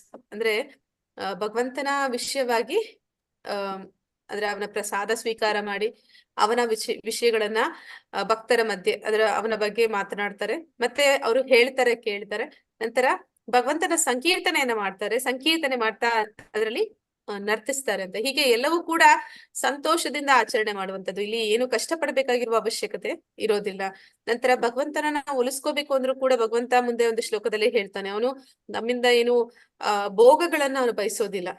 ಅಂದ್ರೆ ನೀವು ಆ ನಿಮ್ಮ ಕೈ ಶಕ್ತಿ ಮೀರಿ ನೀವು ನನ್ಗೇನೋ ಒಂದು ಅರ್ಪಣೆ ಮಾಡಿದ್ರೇನೆ ನಾನು ನಿಮ್ಮನ್ನ ಸ್ವೀಕಾರ ಮಾಡ್ತೀನಿ ಅಂತ ಅವ್ನು ಹೇಳೋದಿಲ್ಲ. ಅವ್ನು ಏನ್ ಹೇಳ್ತಾನೆ ಅಂದ್ರೆ, ಒಂದು ಎಲೆ, ಒಂದು ಹೂವು, ಒಂದಷ್ಟು ನೀರು ಅಥವಾ ಒಂದು ಹಣ್ಣನ್ನ ನೀನ್ ನನಗೆ ಭಾವಪೂರ್ಣನಾಗಿ ಅಂದ್ರೆ ಭಕ್ತಿಯಿಂದ ಪ್ರೀತಿಯಿಂದ ನನಗೆ ಅರ್ಪಿಸಿದ್ರೆ ಸಾಕು ಅಂತ ಹೇಳ್ತಾನೆ. ಇದನ್ನೆಲ್ಲ ಎಂತವ್ರು ಬೇಕಾದ್ರೂ ಮಾಡ್ಬೋದು. ಒಂದು ಲೋಟ ನೀರು ಎಂತಹ ಬಡವರ ಮನೆಯಲ್ಲೂ ಕೂಡ ಸಿಗುತ್ತೆ. ಹಾಗೆ ಭಕ್ತಿ ಅನ್ನುವಂಥದ್ದು ಅದು ತುಂಬಾ ಸುಲಭ, ಅದು ತುಂಬಾ ಸುಲಭವಾಗಿ ನಾವು ಆಚರಣೆ ಮಾಡುವಂತದ್ದು. ಮತ್ತೆ ಕರ್ತುಂ ಅವ್ಯಯಂ, ಅವ್ಯಯಂ ಅಂತಂದ್ರೆ ಇದು ಶಾಶ್ವತವಾದದ್ದು. ಅಂದ್ರೆ ನಾವು ದಿವ್ಯ ಜ್ಞಾನದ ಬಗ್ಗೆ ತಿಳ್ಕೊಂಡಿದೀವಿ. ಅಂದ್ರೆ ಪ್ರಭುಪಾದರು ಹೇಳ್ತಾರೆ, ಯಾರೆಲ್ಲ ಆಧ್ಯಾತ್ಮಿಕವಾಗಿ ಭಕ್ತಿ ಮಾರ್ಗದಲ್ಲಿ ಮುಂದುವರಿತಾರೆ ಅವರ ಒಂದು ಪ್ರಯಾಣ, ಆಧ್ಯಾತ್ಮಿಕ ಪ್ರಯಾಣ ಅನ್ನುವಂಥದ್ದು ಜನ್ಮ ಜನ್ಮಕ್ಕೂ ಸಾಗುತ್ತೆ ಅಂತ. ಅಂದ್ರೆ ನಾವಿವತ್ತು ಏನನ್ನ ಭಕ್ತಿ ಮಾರ್ಗದಲ್ಲಿ ಎಷ್ಟರವರೆಗೂ ಮುಂದುವರೆದಿದ್ದೀವಿ, ಒಂದು ವೇಳೆ ಅದು ಪರಿಪೂರ್ಣ ಆಗ್ಲಿಲ್ಲ ಅಂದ್ರೂ ಕೂಡ ಮುಂದಿನ ಜನ್ಮದಲ್ಲಿ ಅಲ್ಲಿಂದಲೇ ನಾವು ಅದನ್ನ ಮುಂದುವರಿಸ್ತೀವಿ ಅಂತ. ಆದ್ರೆ ಈ ಭೌತಿಕ ಜ್ಞಾನ ಅನ್ನುವಂಥದ್ದು ಆ ರೀತಿ ಇದ್ದಲ್ಲ. ಅಂದ್ರೆ ನಾನಿವತ್ತು PhD ಮಾಡಿರ್ಲಿ, IAS IPS ಮಾಡಿರ್ಲಿ, ಮುಂದಿನ ಜನ್ಮ ಅಂತ ನಾನ್ ಮತ್ತೆ ಪಡೆದೆ ಅಂತಂದ್ರೆ ಮನುಷ್ಯ ಜನ್ಮ ಆಗಿದ್ದಲ್ಲಿ ನಾನ್ ತಿರುಗಿ LKG UKG ಅಲ್ಲಿಂದಾನೇ ಶುರು ಮಾಡ್ಬೇಕಾಗುತ್ತೆ. ಅಂದ್ರೆ ನಾನು ಎಲ್ಲಿಗೆ ನಿಲ್ಲಿಸ್ತೆ ಅಲ್ಲಿಂದ ಮುಂದುವರಿಸ್ಲಿಕ್ಕೆ ಸಾಧ್ಯ ಇಲ್ಲ. ಆದ್ರೆ ಆಧ್ಯಾತ್ಮಿಕ ಜ್ಞಾನ ಅನ್ನುವಂಥದ್ದು ಅದು ಅವ್ಯಯಂ. ಅವ್ಯಯಂ ಅಂದ್ರೆ ಶಾಶ್ವತವಾದದ್ದು, ಒಂದು ಮುಂದುವರಿಯುತ್ತೆ ಅನ್ನೋದನ್ನ ಇಲ್ಲಿ ಹೇಳ್ತಾ ಇದ್ದಾನೆ ಭಗವಂತ. ಇಲ್ಲಿ ಭಗವದ್ಗೀತೆಯನ್ನು ರಾಜವಿದ್ಯಾ ಎಂದು ಏಕೆ ಕರೆಯುತ್ತಾರೆ? ಹರೇ ಕೃಷ್ಣ. ಇದನ್ನ ಯಾಕೆ ಶ್ರೇಷ್ಠವಾದ ವಿದ್ಯೆ ಅಂತ ಕರೀತಾ ಇದ್ದಾರೆ ಅಂತ. ಹರೇ ಕೃಷ್ಣ.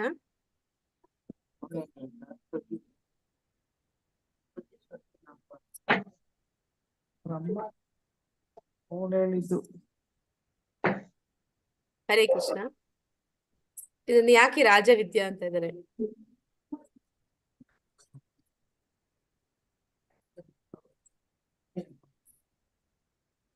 ಯಾಕಂದ್ರೆ ಇದು ರಹಸ್ಯವಾದ ವಿದ್ಯೆ. ರಹಸ್ಯವಾದ ವಿದ್ಯೆ ಅಂತಂದ್ರೆ ಇಲ್ಲಿ ನಾವು 3 ರಹಸ್ಯಗಳನ್ನ ತಿಳ್ಕೊಂಡಿದೀವಿ, ಅದರಿಂದಾನೇ ಇದನ್ನ ರಾಜವಿದ್ಯೆ ಅಂತ ಇದ್ದಾರೆ. ಅಂದ್ರೆ ನಾವು ಬೇರೆ ಶಾಲಾ ಕಾಲೇಜುಗಳಲ್ಲಿ ಈ ವಿದ್ಯೆಯನ್ನ ಪಡಿಲಿಕ್ಕೆ ಸಾಧ್ಯ ಇಲ್ಲ. ಯಾವ್ದು ಆ 3 ರಹಸ್ಯಗಳು? ನೀವು ಆಗ್ಲೇ ಹೇಳಿದ್ರಿ.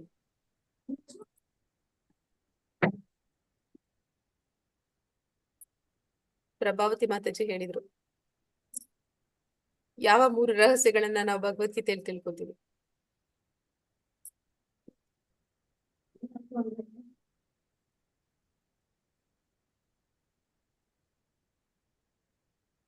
ಬ್ರಹ್ಮನ್ ಸಾಕ್ಷಾತ್ಕಾರ, ಪರಮಾತ್ಮ ಸಾಕ್ಷಾತ್ಕಾರ ಮತ್ತೆ ಭಗವಾನ್ ಸಾಕ್ಷಾತ್ಕಾರ. ಇಂತಹ ಒಂದು ಜ್ಞಾನವನ್ನ ಬೇರೆ ಯಾವುದೇ ಭೌತಿಕ ವಿದ್ಯೆಯ ಮೂಲಕ ನಾವು ಪಡಿಲಿಕ್ಕೆ ಸಾಧ್ಯ ಇಲ್ಲ. ಅದರಿಂದ ಇದನ್ನ ರಾಜವಿದ್ಯಾ ಅಂತ ಕರಿತಾ ಇದ್ದಾರೆ. ಅಶ್ರದ್ಧಾದಾನ ಪುರುಷ ಧರ್ಮಸ್ಯಾಸ್ಯ ಪರಂತಪ ಅಪ್ರಾಪ್ಯ ಮಾಂ ನಿವರ್ತಂತೆ ಮೃತ್ಯು ಸಂಸಾರ ವರ್ತಮನಿ.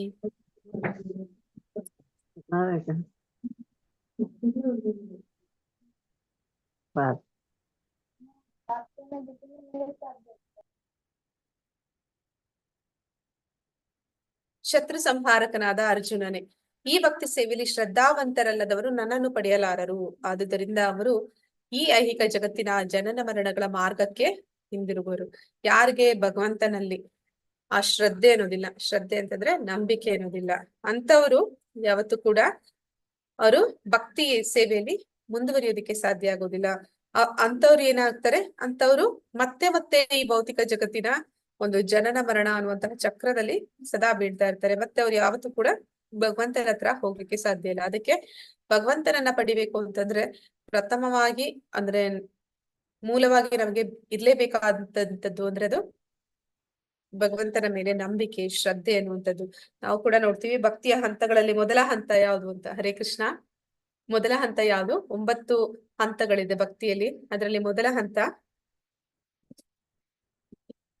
ಹರೇ ಕೃಷ್ಣ. ಭಕ್ತಿಯಲ್ಲಿ 9 ಹಂತಗಳಿದೆಯಲ್ವಾ? ಅದರಲ್ಲಿ ಮೊದಲನೇದು ಶ್ರದ್ಧೆ ಮಾತಾಜಿ. ಶ್ರದ್ಧೆ. ಶ್ರದ್ಧೆ ಆದ್ಮೇಲೆ ಬರುವಂತದ್ದು ಮಾತಾಜಿ ಶ್ರದ್ಧೆ, ಸಾಧು ಸಂಘ, ಭಜನಾ ಕ್ರಿಯಾ, ಅನರ್ಥ ನಿವೃತ್ತಿ, ನಿಷ್ಠಾ, ರುಚಿ, ಆಸಕ್ತಿ, ಭಾವ, ಪ್ರೇಮ ಮಾತಾಜಿ. ಹೌದು ಮಾತಾಜಿ. ಭಗವಂತನ ಪ್ರೇಮದ ಹಂತಕ್ಕೆ ಅಂದ್ರೆ ಭಕ್ತಿಯ ಹಂತಕ್ಕೆ ನಾವು ಹೋಗ್ಬೇಕಂದ್ರೆ ನಮಗೆ ಮೊದಲ ಮೆಟ್ಟಿಲು, ಮೊದಲ ಒಂದು ಪ್ರಥಮ ಒಂದು ಹೆಜ್ಜೆ ಯಾವುದು ಅಂದ್ರೆ ಅದು ಶ್ರದ್ಧೆ. ಆ ಶ್ರದ್ಧೆ ಅನ್ನೋದೇ ಯಾರಲ್ಲಿ ಇಲ್ಲ. ಅಂದ್ರೆ ಈಗ ನಾವು ನೋಡ್ತೀವಿ ಅನೇಕ ಜನ ಭಗವದ್ಗೀತೆ ತರಗತಿಗೆ ಅವ್ರು ರಿಜಿಸ್ಟರ್ ಮಾಡ್ಕೋತಾರೆ. ಅಂದ್ರೆ ಅವನು ಮುಂದುವರಿಯೋದಿಲ್ಲ. ಯಾಕೆ ಅಂತಂದ್ರೆ ಅವ್ರಿಗೆ ಅದರಲ್ಲಿ ಶ್ರದ್ಧೆ ಇಲ್ಲ. ಶ್ರದ್ಧೆ ಇಲ್ಲ ಅಂತಂದ್ರೆ ಅದನ್ನ ಅವರು ಭಕ್ತಿಯ ಮಾರ್ಗದಲ್ಲಿ ತೊಡಗ್ಲಿಕ್ಕೆ ಸಾಧ್ಯ ಆಗೋದಿಲ್ಲ. ಭಕ್ತಿಯ ಮಾರ್ಗದಲ್ಲಿ ತೊಡಗ್ಲಿಲ್ಲ ಅಂದ್ರೆ ಭಗವಂತನ ಒಂದು ಪ್ರೀತಿ ಅಥವಾ ಅವನ ಭಕ್ತಿ ಸೇವೆ ಮಾಡ್ಲಿಕ್ಕೆ ಸಾಧ್ಯ ಆಗೋದಿಲ್ಲ. ಅದರಿಂದ ಏನು ಆಗತ್ತೆ ಅಂತಂದ್ರೆ ಅವ್ರು ಮತ್ತೆ ಮತ್ತೆ ಈ ಭೌತಿಕ ಜಗತ್ತಿನ ಒಂದು ಚಕ್ರದಲ್ಲಿ ಸದಾ ಇರ್ತಾರೆ. ಅವರು ಭಗವಂತನ ಒಂದು ಆ ಭಗವಂತನನ್ನ ಪಡ್ಕೊಳ್ಳುವಂಥದ್ದು, ಅವನ ದಿವ್ಯ ಧಾಮ. ನಾವು ನೆನೆ ನೋಡಿದ್ವಿ ಆಧ್ಯಾತ್ಮಿಕ ಜಗತ್ತು ಹೇಗಿದೆ ಅಂತ, ಅಲ್ಲಿಗೆ ಅವ್ರು ಹೋಗ್ಲಿಕ್ಕೆ ಸಾಧ್ಯ ಆಗೋದಿಲ್ಲ. ಮಯಾ ತತಂ ಇದಂ ಸರ್ವಂ ಜಗತ್ ಅವ್ಯಕ್ತ ಮೂರ್ತಿನ ಮತ್ಸ್ಥಾನಿ ಸರ್ವಭೂತಾನಿ ನಾಚಾಹಂ ತೇಷು ಅವಸ್ಥಿತಃ. ನನ್ನ ಅವ್ಯಕ್ತ ಸ್ವರೂಪದಲ್ಲಿ ನಾನು ಇಡೀ ವಿಶ್ವವನ್ನು ವ್ಯಾಪಿಸಿದ್ದೇನೆ. ಎಲ್ಲಾ ಜೀವಿಗಳು ನನ್ನಲ್ಲಿ ಇದ್ದಾರೆ, ನಾನು ಅವರಲ್ಲಿ ಇಲ್ಲ. ಭಗವಂತ ಇಲ್ಲಿ ಹೇಳ್ತಾ ಇದ್ದಾನೆ ಅವ್ಯಕ್ತ ಸ್ವರೂಪದಲ್ಲಿ. ಭಗವಂತ ಅವನು ವ್ಯಕ್ತ ಅಲ್ಲ. ಅಂದ್ರೆ ನಾವು ಈ ಭೌತಿಕ ಜಗತ್ತಿನಲ್ಲಿ ನಮಗಿರುವಂತಹ ಒಂದು ಭೌತಿಕ ಕಣ್ಣುಗಳ ಮೂಲಕ ಭಗವಂತನನ್ನ ಕಾಣ್ಲಿಕ್ಕೆ ಸಾಧ್ಯ ಇಲ್ಲ. ಆದ ಕಾರಣ ನಾವೇನಂತೀವಿ, ಭಗವಂತ ಅವನು ನಮ್ಗೆ ಕಾಣಿಸ್ತಾ ಇಲ್ಲ. ಅದಕ್ಕೆ ನಾಸ್ತಿಕರು ಏನಂತಾರೆ, ಭಗವಂತ ಇಲ್ಲವೇ ಇಲ್ಲ. ಭಗವಂತ ಅಂತ ಇದ್ರೆ ನನ್ನ ಮುಂದೆ ತಂದು ತೋರಿಸುವಂತ. ಭಗವಂತ ಅಂದ್ರೆ ಏನು, ಅವರ ಮನೆಯ ಕೆಲಸದವನಲ್ಲ. ಅವ್ರು ಕರೆದಿದ ತಕ್ಷಣ ಬಂದು ಆಯ್ತು ಸ್ವಾಮಿ ಹೇಳಿ ಅಂತ ಹೇಳೋದಕ್ಕೆ. ಹಾಗೆ ಭಗವಂತ ಅವನು ಅವ್ಯಕ್ತ ಸ್ವರೂಪದಲ್ಲಿ ಇಡೀ ಜಗತ್ತನ್ನ ವ್ಯಾಪಿಸಿದ್ದಾನೆ. ಅವನು ಎಲ್ಲೆಲ್ಲೂ ಇದ್ದಾನೆ. ಆದ್ರೆ ಎಲ್ಲಾ ಜೀವಿಗಳು ನನ್ನಲ್ಲಿದ್ದಾರೆ, ನಾನು ಅವರಲ್ಲಿ ಇಲ್ಲ. ಯಾಕೆ ಭಗವಂತ ಎಲ್ಲಾ ಜೀವಿಗಳು ನನ್ನಲ್ಲಿದ್ದಾರೆ ಆದ್ರೆ ನಾನು ಅವರಲ್ಲಿ ಇಲ್ಲ ಅಂತ ಹೇಳ್ತಾನೆ ಅಂದ್ರೆ, ಅವನ ಒಂದು ವಿಶ್ವರೂಪ ನಾವು ನೋಡ್ತೀವಿ ಮುಂದೆ.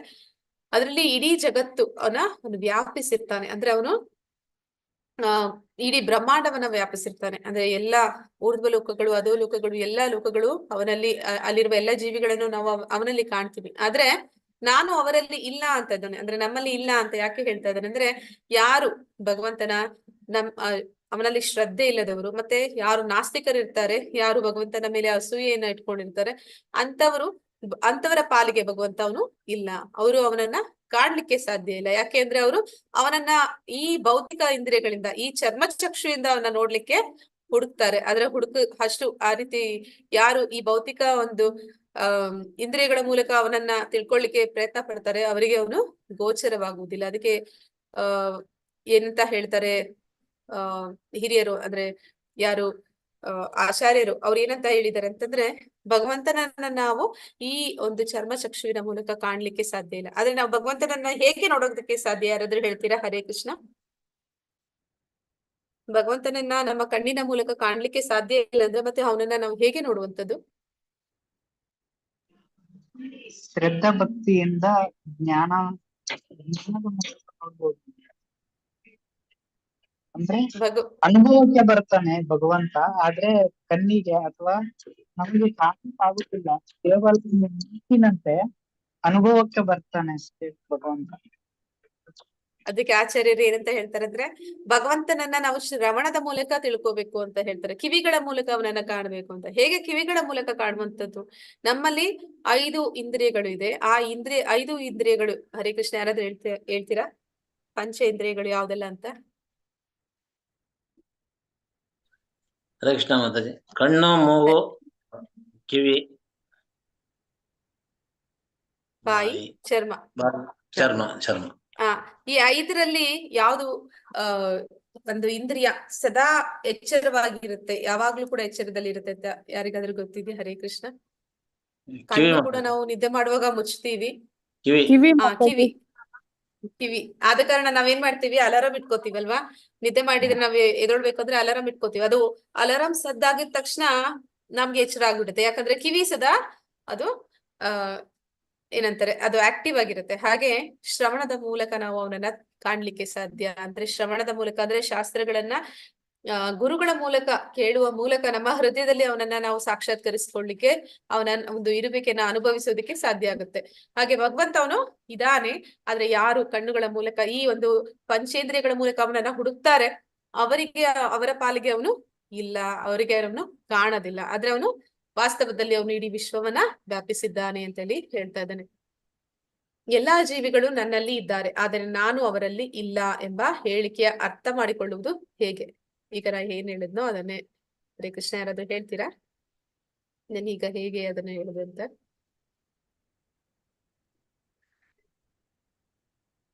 ಅಂದ್ರೆ ಭಗವಂತ ಎಲ್ಲಿದ್ದಾನೆ? ಹರೇ ಕೃಷ್ಣ. ಕ್ಷೀರಭಟ್ಟಾಚಾರ್ಯ ಭಗವಂತ ಕ್ಷೀರೋದಕ ಶಾಯಿ ವಿಷ್ಣುವಾಗಿ ಪರಮಾತ್ಮನಾಗಿ ಎಲ್ಲರ ಹೃದಯದಲ್ಲೂ ಇದ್ದಾನೆ. ಮತ್ತೆ ಅವನ ವಿಶ್ವರೂಪದಲ್ಲಿ ಅವನು ಎಲ್ಲರೂ ಅವನಲ್ಲಿದ್ದಾರೆ. ಅವನು ವಿಶ್ವರೂಪ ತೋರಿಸ್ತಾನಲ್ಲ ಅರ್ಜುನನಿಗೆ, ಅದರಲ್ಲಿ ಅವನು ಇಡೀ ಬ್ರಹ್ಮಾಂಡದಲ್ಲಿರುವ ಎಲ್ಲ ಜೀವಿಗಳನ್ನು ಅವನ ದೇಹದಲ್ಲಿ ತೋರಿಸ್ತಾನೆ. ಆದ್ರೆ ನಾನು ಅವರಲ್ಲಿ ಇಲ್ಲ. ಯಾಕೆ ಅಂತಂದ್ರೆ ಯಾರು ನಾಸ್ತಿಕರು ಅವನನ್ನ ಒಂದು ಐಹಿಕ ಕಣ್ಣುಗಳ ಮೂಲಕ ಅವನನ್ನ ಹುಡುಕ್ತಾರೆ, ಅವರ ಪಾಲಿಗೆ ಅವನು ಕಾಣಿಸೋದಿಲ್ಲ. ಆದ ಕಾರಣ ನಾನು ಅವರಲ್ಲಿ ಇಲ್ಲ ಅಂತ ಹೇಳಿ ಹೇಳ್ತಾ ಇದ್ದಾರೆ. ಆದರೂ ಸೃಷ್ಟಿಯಾದದ್ದೆಲ್ಲ ನನ್ನನ್ನೇ ಆಧರಿಸಿದ್ದಲ್ಲ, ನನ್ನ ಯೋಗ ಸಮೃದ್ಧಿಯನ್ನು ನೋಡು. ಎಲ್ಲಾ ಜೀವಿಗಳ ಪಾಲಕರು ನಾನಾದರೂ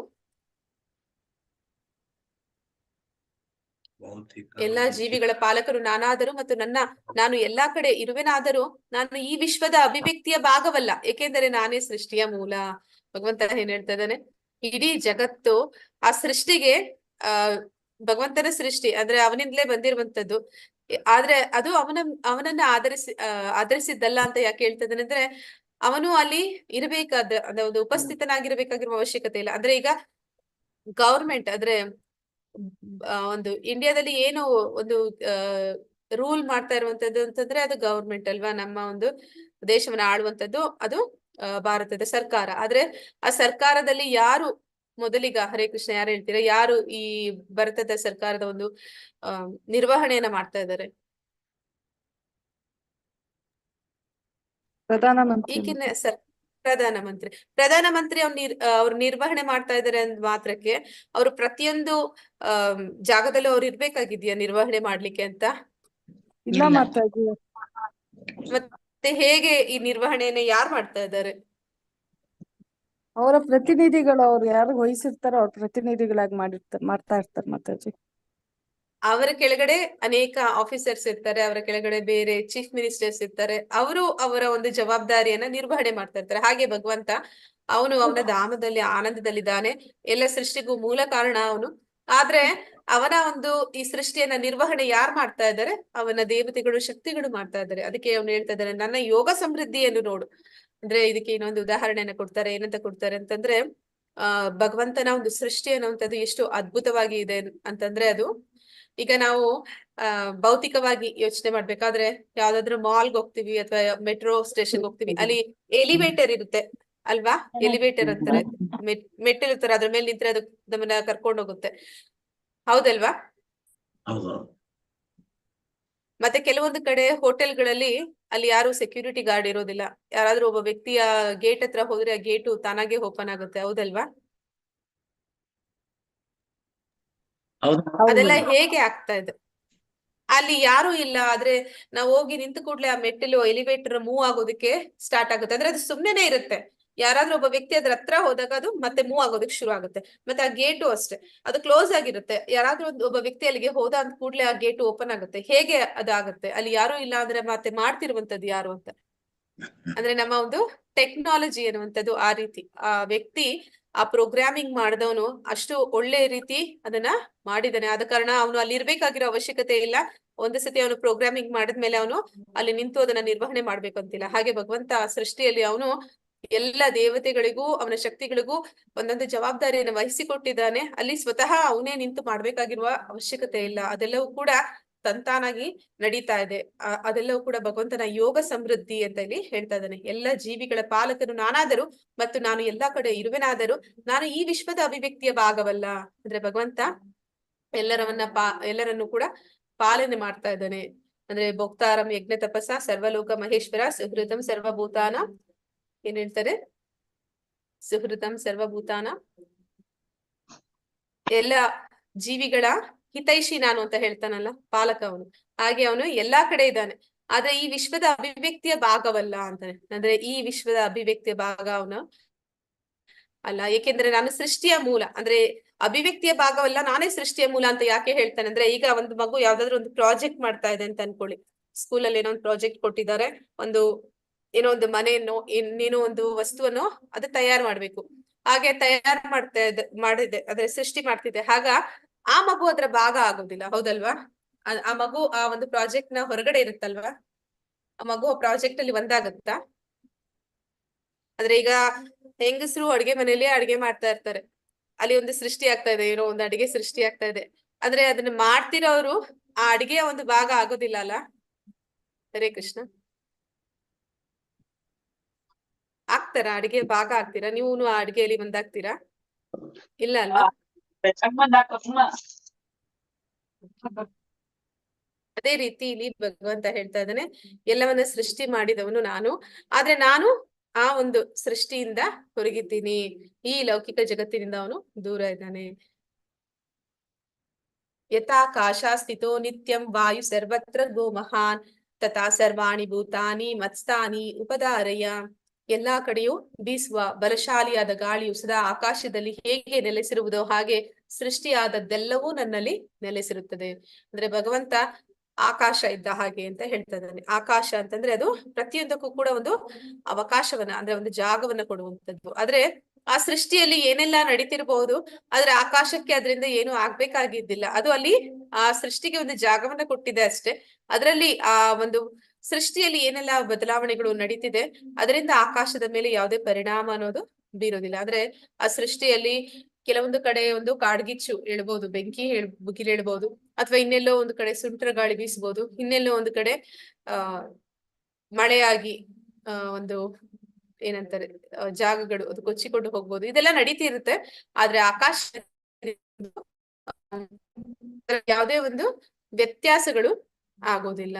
ಅದನ್ನೇ ಇಲ್ಲಿ ಭಗವಂತ ಹೇಳ್ತಾ ಇದ್ದಾನೆ. ಅದೇ ರೀತಿ ಭಗವಂತನು ಕೂಡ ಅವನು ಆಕಾಶ ಇದ್ದಾಗೆ ಸೃಷ್ಟಿಯಲ್ಲಿ ಏನೆಲ್ಲ ಇದೆ ಅದೆಲ್ಲದಕ್ಕೂ ಕೂಡ ಅವನು ಒಂದು ಸ್ಥಾನವನ್ನ ಕೊಟ್ಟಿದ್ದಾನೆ. ಆದ್ರೆ ಆ ಸೃಷ್ಟಿಯಲ್ಲಿ ಏನೆಲ್ಲ ನಡೀತಿದೆ ಅದು ಅವನ ಮೇಲೆ ಯಾವುದೇ ರೀತಿ ಒಂದು ಪರಿಣಾಮವನ್ನ ಬೀರೋದಿಲ್ಲ. ಸರ್ವಭೂತಾನಿ ಕೌಂತೆಯ ಪ್ರಕೃತಿಂ ಯಾಂತಿ ಮಾಮಿಕಂ ಕಲ್ಪಕ್ಷಯೇ ಪುನಸ್ತಾನಿ ಕಲ್ಪಾದೌ ವಿಸೃಜಾಮ್ಯಹಂ. ಕುಂತಿಯ ಮಗನಾದ ಅರ್ಜುನನೇ, ಕಲ್ಪಾಂತ್ಯದಲ್ಲಿ ಎಲ್ಲ ಐಹಿಕ ಅಭಿವ್ಯಕ್ತಿಗಳು ನನ್ನ ಪ್ರಕೃತಿಯಲ್ಲಿ ಲೀನವಾಗುತ್ತವೆ ಮತ್ತು ಇನ್ನೊಂದು ಕಲ್ಪವು ಪ್ರಾರಂಭವಾದಾಗ ನನ್ನ ಶಕ್ತಿಯಿಂದ ಮತ್ತೆ ಅವುಗಳು ಸೃಷ್ಟಿಸುತ್ತೇನೆ. ಇದು 3ನೇ ಸತಿ ನಾವು ನೋಡ್ತಾ ಇದೀವಿ. ದಿವ್ಯ ಜ್ಞಾನದಲ್ಲಿ ನೋಡಿದ್ವಿ, ನೆನ್ನೆ ಅಧ್ಯಾಯದಲ್ಲಿ ನೋಡಿದ್ವಿ. ಮತ್ತೆ ಭಗವಂತ ಈಗ್ಲೂ ಅದನ್ನೇ ಹೇಳ್ತಾ ಇದ್ದಾನೆ. ಕಲ್ಪ ಪ್ರಾರಂಭದಲ್ಲಿ ನನ್ನ ಶಕ್ತಿಯಿಂದ ಅವು ಸೃಷ್ಟಿಯಾಗುತ್ತೆ, ಕಲ್ಪಾಂತ್ಯದಲ್ಲಿ ಅವೆಲ್ಲವೂ ಕೂಡ ಭಗವಂತನಲ್ಲಿ ಲೀನವಾಗುತ್ತೆ. ಅಂದ್ರೆ ಇಲ್ಲಿ ನಾವು ನೋಡ್ತಾ ಇದ್ವಿ ಕಾರಣೋದಕ ಶಾಯಿ ವಿಷ್ಣು ಅವನು ಅಂದ್ರೆ ಕೃಷ್ಣನಿಂದ ಬರುವಂತದ್ದು ಬಲರಾಮ, ಬಲರಾಮನಿಂದ ಬರುವಂತಹ ಅಂದ್ರೆ ಕೃಷ್ಣನ ವಿಸ್ತರಣೆಯೇ ಬಲರಾಮ ಮತ್ತೆ ವಿಸ್ತರಿಸ್ತಾನೆ. ಬಲರಾಮನ ವಿಸ್ತರಣೆ ಸಂಕರ್ಷಣನ ವಿಸ್ತರಣೆ ನಾರಾಯಣನ ವಿಸ್ತರಣೆ ಎರಡನೆಯ ಸಂಕರ್ಷಣನಿಂದ ಬರುವಂತದ್ದು ಕಾರಣೋದಕ ಶಾಯಿ ವಿಷ್ಣು, ಅವನನ್ನ ಮಹಾವಿಷ್ಣು ಅಂತ ಕರೀತಾರೆ. ಅವನ ರೋಮಕೂಪಗಳಿಂದ ಅನೇಕ ಬ್ರಹ್ಮಾಂಡಗಳು ಸೃಷ್ಟಿಯಾಗ್ತವೆ. ಆ ಬ್ರಹ್ಮಾಂಡಗಳು ಏನಿದೆ ಪ್ರತಿಯೊಂದು ಬ್ರಹ್ಮಾಂಡದಲ್ಲಿ ಕೂಡ ಕಾರಣೋದಕ ಶಾಯಿ ವಿಷ್ಣು ಅವನು ಗರ್ಭೋದಕ ಶಾಯಿ ವಿಷ್ಣುವಾಗಿ ವಿಸ್ತರಣೆ ಹೊಂದುತ್ತಾನೆ. ನಂತರ ಅವನು ಪ್ರತಿಯೊಂದು ಬ್ರಹ್ಮಾಂಡವನ್ನು ಪ್ರವೇಶಿಸ್ತಾನೆ. ಅಲ್ಲಿ ಅವನು ಅವನ ಒಂದು ಗರ್ಭೋದಕ ಶಾಯಿ ವಿಷ್ಣುವಿನ ಒಂದು ಹೊಕ್ಕಳ ಬಳ್ಳಿಯಿಂದ ಕಮಲ ಪುಷ್ಪದಲ್ಲಿ ಬ್ರಹ್ಮನು ಸೃಷ್ಟಿಯಾಗ್ತಾನೆ. ಆ ಬ್ರಹ್ಮ ಅವನೇನ್ ಮಾಡ್ತಾನೆ, ಈ ಅಂದ್ರೆ ಕಾರಣೋದಕ ಶಾಯಿ ವಿಷ್ಣು ಮಹಾವಿಷ್ಣು ಅವನು ಏನ್ ಬ್ರಹ್ಮಾಂಡಗಳನ್ನ ವಿಸ್ತರಣೆ ಮಾಡ್ತಾನೆ ಅದನ್ನ ಸರ್ಗ ಅಂತ ಕರೀತಾರೆ. ನಂತರ ಬ್ರಹ್ಮ ಅಲ್ಲಿ ಪ್ರತಿಯೊಂದು ಜೀವಿಯ ಕರ್ಮಾನುಸಾರ ಅವರ ಇಚ್ಛಾನುಸಾರ ಅವರಿಗೆ ಒಂದೊಂದು ದೇಹವನ್ನ ಕೊಡ್ತಾನೆ. ಅದನ್ನ ವಿಸರ್ಗ ಅಂತ ಹೇಳ್ತಾರೆ, ಅಂದ್ರೆ ಎರಡನೆಯ ಸೃಷ್ಟಿ ಅಂತ. ನಂತರ ಅವನು ಆ ರೀತಿ ಜೀವಿಗಳನ್ನ ಸೃಷ್ಟಿಸಿದ ಮೇಲೆ ಪ್ರತಿಯೊಂದು ಜೀವಿಯ ಒಳಗಡೆ ಗರ್ಭೋದಕ ಶಾಯಿ ವಿಷ್ಣು ಅವನು ಮತ್ತೆ ವಿಸ್ತರಣೆ ಆಗ್ತಾನೆ. ಕ್ಷೀರೋದಕ ಶಾಯಿ ವಿಷ್ಣು ಅಂತ ಕರೀತಾರೆ. ಆ ಕ್ಷೀರೋದಕ ಶಾಯಿ ವಿಷ್ಣು ಪ್ರತಿಯೊಂದು ಜೀವಿಯ ಹೃದಯದಲ್ಲಿ ಪರಮಾತ್ಮನಾಗಿ ಅವನು ಇರ್ತಾನೆ. ಇದನ್ನೇ ಹೀಗೆ ಅವನು ಭಗವಂತ ಸೃಷ್ಟಿ ಕಾರ್ಯದಲ್ಲಿ ಅವನು ತೊಡಗುತ್ತಾನೆ. ಯಾವಾಗ ಒಂದು ದಿನ ಮುಗಿಯುತ್ತೆ, ಬ್ರಹ್ಮನ ಒಂದು ದಿನ ಮುಗಿದಾಗ ಏನಾಗುತ್ತೆ, ಅವೆಲ್ಲವೂ ಕೂಡ ಸೃಷ್ಟಿಯಲ್ಲಿ ಏನೆಲ್ಲ ಇದೆ ಅವೆಲ್ಲವೂ ಕೂಡ ಅಲ್ಲಿ ಪೂರ್ಣ ಪ್ರಮಾಣದ ಪ್ರಳಯ ಆಗುತ್ತೆ ಅಂತ ಹೇಳ್ತೀನಲ್ಲ. ಆ ಪ್ರಳಯ ಅಂದ್ರೆ ಏನು ಅಂದ್ರೆ ಅದು ನಾಶ ಆಗುತ್ತೆ. ಆ ಬ್ರಹ್ಮಾಂಡ ನಾಶ ಆದ್ಮೇಲೆ ಅಲ್ಲಿರುವಂತಹ ಜೀವಿಗಳು ಆ ಪ್ರಕೃತಿ ಎಲ್ಲವೂ ಕೂಡ ಅವ್ಯಕ್ತ ಸ್ಥಿತಿಯಲ್ಲಿ ಕಾರಣೋದಕ ಶಾಯಿ ವಿಷ್ಣುವಿನ ದೇಹದಲ್ಲಿ ಸೇರ್ಕೋತವೆ. ಮತ್ತೆ ಭಗವಂತ ಯಾವಾಗ ಸೃಷ್ಟಿ ಕಾರ್ಯದಲ್ಲಿ ಮತ್ತೆ ತೊಡಗ್ತಾನೆ ಅಂದ್ರೆ ಮತ್ತೆ ಇನ್ನೊಂದು ಬ್ರಹ್ಮಾಂಡ ಸೃಷ್ಟಿಯಾಗುತ್ತೆ. ಆಗ ಏನಾಗುತ್ತೆ, ಅಲ್ಲಿರುವಂತಹ ಜೀವಿಗಳು ಮತ್ತೆ ಅವರು ವ್ಯಕ್ತ ಸ್ಥಿತಿಗೆ ಬರ್ತಾರೆ. ಅಂದ್ರೆ ಅವರೆಲ್ಲರೂ ಕೂಡ ಅಂದ್ರೆ ಬ್ರಹ್ಮನ ಒಂದು ರಾತ್ರಿ ಮುಗಿದು ಹಗಲಾದಾಗ ಮತ್ತೆ ಅವರೆಲ್ಲರೂ ಕೂಡ ಈ ಭೌತಿಕ ಜಗತ್ತಿನಲ್ಲಿ ವ್ಯಕ್ತ ಸ್ಥಿತಿ ಅಂದ್ರೆ ತಮ್ಮ ರೂಪಗಳನ್ನ ಪಡ್ಕೋತಾರೆ ಮತ್ತೆ ತಮ್ಮ ಒಂದು ಕೆಲಸಗಳಲ್ಲಿ ಕಾರ್ಯಗಳಲ್ಲಿ ಅವರು ಮುಂದುವರಿತಾರೆ. ಹೀಗೆ ಅದನ್ನ ಭಗವಂತ ಹೇಳ್ತಾ ಇದ್ದಾನೆ. ಅದೆಲ್ಲವೂ ಕೂಡ ಭಗವಂತನ ಶಕ್ತಿಯಿಂದಲೇ ನಡೀತಿರುವಂತದ್ದು ಅಂತ. ಪ್ರಕೃತಿಂ ಸ್ವಾಂ ಅವಷ್ಟಭ್ಯ ವಿಸೃಜಾಮಿ ಪುನಃ ಪುನಃ ಭೂತಗ್ರಾಮಂ ಇಮಂ ಕೃಷ್ಣಂ ಅವಶಂ ಪ್ರಕೃತಿರ್ವಶಾತ್. ಇಡೀ ವಿಶ್ವ ವ್ಯವಸ್ಥೆಯು ನನ್ನ ಅಧೀನವಾಗಿದೆ. ನನ್ನ ಸಂಕಲ್ಪದಿಂದ ಅದು ಮತ್ತೆ ಮತ್ತೆ ರೂಪ ತಾಳುತ್ತದೆ ಮತ್ತು ನನ್ನ ಸಂಕಲ್ಪದಿಂದ ಕೊನೆಗೆ ಅದು ನಾಶವಾಗುತ್ತದೆ. ಅಂದ್ರೆ ಭಗವಂತ ಅದ್ಯಾವುದನ್ನು ಕೂಡ ಅವನು ಮಾಡ್ಬೇಕಾಗಿರುವ ಅವಶ್ಯಕತೆ ಇಲ್ಲ. ಅವನನ್ನ ಸತ್ಯ ಸಂಕಲ್ಪ ಅಂತಾರೆ. ಅವನು ಅನ್ಕೊಂಡ್ರೆ ಸಾಕು ಸೃಷ್ಟಿ ಅನ್ನುವಂಥದ್ದು ನಡೆಯುತ್ತೆ. ಅವನು ಅನ್ಕೊಂಡ್ರೆ ಸಾಕು ಅಲ್ಲಿ ಒಂದು ನಾಶ ಅನ್ನೋದು ಕೂಡ ಆಗುತ್ತೆ. ಹೀಗೆ ಭಗವಂತ ಅವನು ಇದ್ದಲ್ಲಿಯೇ ಎಲ್ಲವನ್ನೂ ಮಾಡ್ತಾನೆ. ಆದ್ರೆ ಅವನ ಆದೇಶಾನುಸಾರ ಅವನ ಶಕ್ತಿಗಳು, ಅವನ ಒಂದು ದೇವತೆಗಳು ಏನಿದ್ದಾರೆ ಅವರೆಲ್ಲರೂ ಅವನ ಸಂಕಲ್ಪವನ್ನ ಈಡೇರಿಸ್ತಾರೆ. ಅಂದ್ರೆ ಅವನು ಅನ್ಕೊಂಡಿದ್ದನ್ನ ಅದನ್ನ ನೆರವೇರಿಸುವ ಕೆಲಸವನ್ನು ಅವ್ರು ಮಾಡ್ತಾರೆ. ಹೀಗೆ ಭಗವಂತ ಅವನು ತನ್ನ ಸಂಕಲ್ಪದಿಂದ ಮಾತ್ರನೇ ಎಲ್ಲವನ್ನೂ ಮಾಡ್ತಾನೆ. ನಾಚಾಮಾಂ ತಾನಿ ಕರ್ಮಾಣಿ ನಿಬಂಧಂತಿ ಧನಂಜಯ ಉದಾಸೀನಾವದ್ ಆಸೀನಂ ಅಸಕ್ತಂ ತೇಷು ಕರ್ಮಸು. ಧನಂಜಯನೇ, ಈ ಎಲ್ಲಾ ಕಾರ್ಯವು ನನ್ನನ್ನು ಬಂಧಿಸುವುದಿಲ್ಲ. ನಾನು ತಟಸ್ಥನಂತೆ ಕುಳಿತಿದ್ದು ಈ ಎಲ್ಲಾ ಐಹಿಕ ಚಟುವಟಿಕೆಗಳ ಬಗ್ಗೆ ನಿರ್ಲಿಪ್ತನಾಗಿ ಇರುತ್ತೇನೆ. ಅಂದ್ರೆ ಏನೆಲ್ಲ ನಾವು ನೋಡಿದೀವಿ, ನಾವ್ ಏನ್ ಕಾರ್ಯ ಮಾಡ್ತೀವಿ ಆ ಕೆಲಸಕ್ಕೆ, ಆ ಕರ್ಮಕ್ಕೆ ಒಂದು ಪ್ರತಿಫಲ ಅನ್ನೋದಿರುತ್ತೆ. ಆದ್ರೆ ಭಗವಂತನ ಮಾಡುವಂತಹ ಒಂದು ಕಾರ್ಯ ಅಂದ್ರೆ ಅವನು ಮಾಡುವಂತಹ ಕರ್ಮಗಳು ಅವನನ್ನ ಬಂಧಿಸೋದಿಲ್ಲ. ಯಾಕೆ ಅವನನ್ನ ಯಾವುದೇ ಒಂದು ಕರ್ಮ ಫಲ ಬಂಧಿಸೋದಿಲ್ಲ? ಅವನಿಗೆ ಯಾಕೆ ಪಾಪ ಪುಣ್ಯಗಳ ಲೇಪ ಇಲ್ಲ ಅಂತ ಅನ್ನೋದಕ್ಕೆ ಇಲ್ಲಿ ಅವನಿಗೆ ಹೇಳ್ತಾ ಇದ್ದಾನೆ. ನಾನು ತಟಸ್ಥನಂತೆ ಕುಳಿತಿದ್ದು ಈ ಎಲ್ಲಾ ಐಹಿಕ ಚಟುವಟಿಕೆಗಳ ಬಗ್ಗೆ ನಿರ್ಲಿಪ್ತನಾಗಿ ಇರುತ್ತೇನೆ. ಅಂದ್ರೆ ಅವನು ಪ್ರೋಗ್ರಾಮಿಂಗ್ ಮಾಡಿದಾನೆ, ಎಲಿವೇಟರ್ ಮೂವ್ ಆಗುವ ಹಾಗೆ, ಯಾರಾದ್ರೂ ಒಬ್ರು ಅಲ್ಲಿ ಬಂದಾಗ ಡೋರ್ ಓಪನ್ ಆಗುವ ಹಾಗೆ. ಅದೇ ರೀತಿ ಒಂದು ಭೌತಿಕ ಜಗತ್ತು, ಆಧ್ಯಾತ್ಮಿಕ ಜಗತ್ತು ಎಲ್ಲವನ್ನೂ ಅವನು ಸೃಷ್ಟಿಸಿದ್ದಾನೆ. ಅದನ್ನೆಲ್ಲ ಸೃಷ್ಟಿಸಿದ ಮೇಲೆ ಆಯಾ ಒಂದು ಜವಾಬ್ದಾರಿಗಳನ್ನ ಆಯಾ ದೇವತೆಗಳಿಗೆ ಅವನು ವಹಿಸಿಕೊಟ್ಟಿದ್ದಾನೆ. ಅವರೆಲ್ಲರೂ ಕೂಡ ಅದನ್ನ ನಿರ್ವಹಣೆ ಮಾಡ್ತಾ ಇದ್ದಾರೆ. ಆದ್ರೆ ಭಗವಂತ ಅವನು ಏನ್ ಮಾಡ್ತಾ ಇದ್ದಾನೆ? ಅವನು ತಟಸ್ಥನಾಗಿದ್ದಾನೆ. ಅವನಿಗೆ ಅಲ್ಲಿ ಏನೆಲ್ಲಾ ನಡೀತಿದೆ ಅದರ ಬಗ್ಗೆ ಅವನಿಗೆ ಅದರಲ್ಲಿ ಅವನಿಗೆ ಯಾವುದೇ ಒಂದು ಆಸಕ್ತಿ ಅನ್ನೋದಿಲ್ಲ. ಅವನು ತಟಸ್ಥನಾಗಿ ಅವನ ಪಾಡಿಗೆ ಅವನಿದ್ದಾನೆ. ಮತ್ತೆ ಐಹಿಕ ಚಟುವಟಿಕೆಗಳ ಬಗ್ಗೆ ನಿರ್ಲಿಪ್ತನಾಗಿ ಇರುತ್ತಾನೆ. ಅಂದ್ರೆ ಈ ಭೌತಿಕ ಜಗತ್ತಿನಲ್ಲಿ ಏನೆಲ್ಲ ನಡೀತಿದೆ ಅದರ ಬಗ್ಗೆ ಅವನು ಯಾವುದೇ ರೀತಿ ಅದರಲ್ಲಿ ಅವನು ಹಸ್ತಕ್ಷೇಪ ಮಾಡೋದಿಲ್ಲ. ಯಾಕೆ ಮಾಡೋದಿಲ್ಲ? ಯಾರು ಭಕ್ತರಿರ್ತಾರೋ ಅವರ ಜೀವನದಲ್ಲಿ ಭಗವಂತನ ಹಸ್ತಕ್ಷೇಪ ಆಗುತ್ತೆ. ಯಾರು ಅಭಕ್ತರಿರ್ತಾರೆ ಅವರ ಒಂದು ಜವಾಬ್ದಾರಿಯನ್ನ, ಅಂದ್ರೆ ಜೈಲಿನಲ್ಲಿ ಯಾರಿದ್ದಾರೆ ಕೈದಿಗಳು, ಅವರ ನಿರ್ವಹಣೆಯನ್ನ ಮಾಡೋದಕ್ಕೆ ಅಲ್ಲಿಗೆ ಪ್ರಧಾನ ಮಂತ್ರಿಗಳು ಬರ್ಬೇಕಾಗಿರೋ ಅವಶ್ಯಕತೆ ಇಲ್ಲ. ಅವರು ಒಂದು ಏನಂತಾರೆ ರೂಲ್ಸ್ ಅಂಡ್ ರೆಗ್ಯುಲೇಷನ್ಸ್ ಮಾಡಿದ್ದಾರೆ, ಅದನ್ನ ನಿರ್ವಹಣೆ ಮಾಡೋರು ಜೈಲರ್ಗಳು ಅಲ್ಲಿ ಇರ್ತಾರೆ. ಹಾಗೆ ಈ ಭೌತಿಕ ಜಗತ್ತು ಕೂಡ ಅದನ್ನ ನಿರ್ವಹಣೆ ಮಾಡೋದಕ್ಕೆ ದುರ್ಗಾದೇವಿ ಅವರಿಗೆ ಒಂದು ಜವಾಬ್ದಾರಿಯನ್ನ ಕೊಟ್ಟಿದ್ದಾರೆ. ಆ ಮಹಾಮಾಯೆ ದುರ್ಗಾದೇವಿ ಈ ಜಗತ್ತನ್ನ ಅವಳು ಆಳ್ತಾ ಇರ್ತಾಳೆ. ಅಂದ್ರೆ ಇಲ್ಲಿ ಈ ಒಂದು ಜೈಲಿನ ಒಂದು ನಿರ್ವಹಣೆಯನ್ನು ಅವಳು ನೋಡ್ಕೋತಾ ಇದ್ದಾಳೆ. ಆದ ಕಾರಣ ಅಲ್ಲಿ ನೇರವಾಗಿ ಭಗವಂತ ಬರ್ಬೇಕು ಅಂತ ಏನಿಲ್ಲ, ಆ ಒಂದು ಚಟುವಟಿಕೆಗಳಲ್ಲಿ ಅವನು ಪಾಲ್ಗೊಳ್ಬೇಕು ಅಂತ ಏನಿಲ್ಲ. ಆದ್ರೆ ಅವನು ಯಾವಾಗ ಬರ್ತಾನೆ, ಯಾವಾಗ ಪಾಲ್ಗೊಳ್ತಾನೆ ಅಂತಂದ್ರೆ ಅವನಿಗೆ ಯಾರು ಶುದ್ಧ ಭಕ್ತರಿರ್ತಾರೆ ಅವರ ಜೊತೆ ಅವನಿಗೆ ಒಂದು ಪ್ರೀತಿ ಭಾವ ಯಾವಾಗ ಇರುತ್ತೆ, ಮತ್ತೆ ಅವನು ಅವರ ಒಂದು ಸೇವೆನ ಸ್ವೀಕಾರ ಮಾಡ್ಬೇಕು ಅಂತ ಇರ್ತಾನೆ, ಆಗ ಅವನು ಅಲ್ಲಿಗೆ ಬರ್ತಾನೆ. ಹೊರತು ಆ ರೀತಿ ಇಲ್ಲದೆ ಇರುವಂತಹ ಸಂದರ್ಭಗಳಲ್ಲಿ ಅವನು ತಟಸ್ಥನಾಗಿ ಇರ್ತಾನೆ. ಮತ್ತೆ ಅದೆಲ್ಲವನ್ನು ನಿರ್ವಹಣೆ ಮಾಡೋದಕ್ಕೆ ಅವನು ದೇವತೆಗಳಿಗೆ ಜವಾಬ್ದಾರಿಯನ್ನು ವಹಿಸಿಕೊಟ್ಟಿರ್ತಾನೆ. ಅವರು ಅದರ ನಿರ್ವಹಣೆನ ಮಾಡ್ತಾ ಇರ್ತಾರೆ. ಮಯಾ ದಕ್ಷೇಣ ಪ್ರಕೃತಿಂ ಸೂಯತೆ ಸಾಚರಾಚರಂ ಹೇತುನಾನೇನ ಕೌಂತೆಯ ಜಗದ್ ವಿಪರಿವರ್ತತೆ. ಕುಂತಿಯ ಮಗನಾದ ಅರ್ಜುನನೇ, ನನ್ನ ಶಕ್ತಿಗಳಲ್ಲಿ ಒಂದಾದ ಈ ಐಹಿಕ ಪ್ರಕೃತಿಯು ಎಲ್ಲಾ ಚರಾಚರ ವಸ್ತುಗಳನ್ನು ನನ್ನ ಅಪ್ಪಣೆಯಂತೆ ಸೃಷ್ಟಿಸಿ ಕೆಲಸ ಮಾಡುತ್ತದೆ. ಈ ಅಭಿವ್ಯಕ್ತಿಯು ಅದರ ನಿಯಮಕ್ಕೆ ಅನುಗುಣವಾಗಿ ಮತ್ತೆ ಮತ್ತೆ ಸೃಷ್ಟಿಯಾಗುತ್ತದೆ ಮತ್ತು ನಾಶವಾಗುತ್ತದೆ. ಅಂದ್ರೆ ಇದೆಲ್ಲವನ್ನು ಕೂಡ ಅವನು ಭಗವಂತ ಐಹಿಕ ಪ್ರಕೃತಿಯನ್ನ ಅವನು ನಿರ್ವಹಣೆ ಒಂದು ಪ್ರೋಗ್ರಾಮಿಂಗ್ ಮಾಡಿ ಬಿಟ್ಟಿದಾಯ್ತು. ಈಗ ಅದು ಅದ್ರ ಪಾಡಿಗೆ ಅದು ಸೃಷ್ಟಿ ಆಗುತ್ತೆ, ಅದ್ರ ಪಾಡಿಗೆ ಅದು ನಾಶ ಆಗುತ್ತೆ. ಅಂದ್ರೆ ಕಲ್ಪಾಂತ್ಯ ಕಲ್ಪಾರಂಭದಲ್ಲಿ ಅದ್ರ ಪಾಡಿಗೆ ಅದು ನಾಶ ಸೃಷ್ಟಿ ಅನ್ನೋದು ಅದಾಗ್ತಾನೆ ಹೋಗುತ್ತೆ. ಮತ್ತೆ ಇಲ್ಲಿ ಎಲ್ಲಾ ಪ್ರಕೃತಿಯ ಎಲ್ಲಾ ಚರಾಚರ ವಸ್ತುಗಳನ್ನು ನನ್ನ ಅಪ್ಪಣೆಯಂತೆ ಸೃಷ್ಟಿಸಿ ಕೆಲಸ ಮಾಡುತ್ತದೆ. ಅಂದ್ರೆ ಎಲ್ಲವೂ ಕೂಡ ಭಗವಂತನ ಆದೇಶಾನುಸಾರವೇ ಮಾಡುತ್ತದೆ. ಅಂದ್ರೆ ಒಂದು ಹುಲ್ಲುಕಡ್ಡಿ ಕೂಡ ಭಗವಂತನ ಇಚ್ಛೆ ಇಲ್ಲದೆ ಅದು ಅಲುಗಾಡೋದಿಲ್ಲ ಅಂತ ಹೇಳ್ತಾರೆ. ಹಾಗೆ ಪ್ರತಿಯೊಂದು ಕೂಡ ಚರಾಚರವಾದದ್ದು ಪ್ರತಿಯೊಂದು ವಸ್ತುವು ಭಗವಂತನ ಅಪ್ಪಣೆಯಂತೆ ಅದು ಕೆಲಸ ಮಾಡ್ತಾ ಇದೆ. ಮತ್ತೆ ಈ ಅಭಿವ್ಯಕ್ತಿಯು ಅದರ ನಿಯಮಕ್ಕೆ ಅನುಗುಣವಾಗಿ, ಅಂದ್ರೆ ಅದಕ್ಕೆ ಏನು ನಿಯಮ ಕೊಟ್ಟಿದ್ದಾನೆ ಭಗವಂತ, ಏನ್ ರೂಲ್ಸ್ ಕೊಟ್ಟಿದ್ದಾನೆ, ರೂಲ್ಸ್ ಅಂಡ್ ರೆಗ್ಯುಲೇಷನ್ಸ್ ಕೊಟ್ಟಿದ್ದಾನೆ, ಅದರ ಪ್ರಕಾರ ಪ್ರತಿಯೊಂದು ನಡೀತಾ ಇದೆ. ಅಂದ್ರೆ ಇಲ್ಲಿ ಭಗವಂತನ ಶಕ್ತಿಗಳಲ್ಲಿ ಒಂದಾದ ಐಹಿಕ ಪ್ರಕೃತಿ ಅಂತ ಇದ್ದಾನೆ, ಅಂದ್ರೆ ಮಹಾಮಾಯೆ ಈ ಎಲ್ಲ ಒಂದು ಜವಾಬ್ದಾರಿಯನ್ನ ನಿರ್ವಹಣೆ ಮಾಡ್ತಾ ಇದ್ದಾಳೆ. ಆ ನಿಯಮಗಳನ್ನ ಭಗವಂತ ಸ್ವತಃ ಅವಳಿಗೆ ಅವನೇ ಕೊಟ್ಟಿದ್ದಾನೆ. ಆ ನಿಯಮಗಳಿಗೆ ಅನುಗುಣವಾಗಿ ಪ್ರತಿಯೊಂದು ಇಲ್ಲಿ ನಡೀತಿದೆ ಅನ್ನೋದನ್ನ ಇಲ್ಲಿ ಭಗವಂತ ಹೇಳ್ತಾ ಇದ್ದಾನೆ.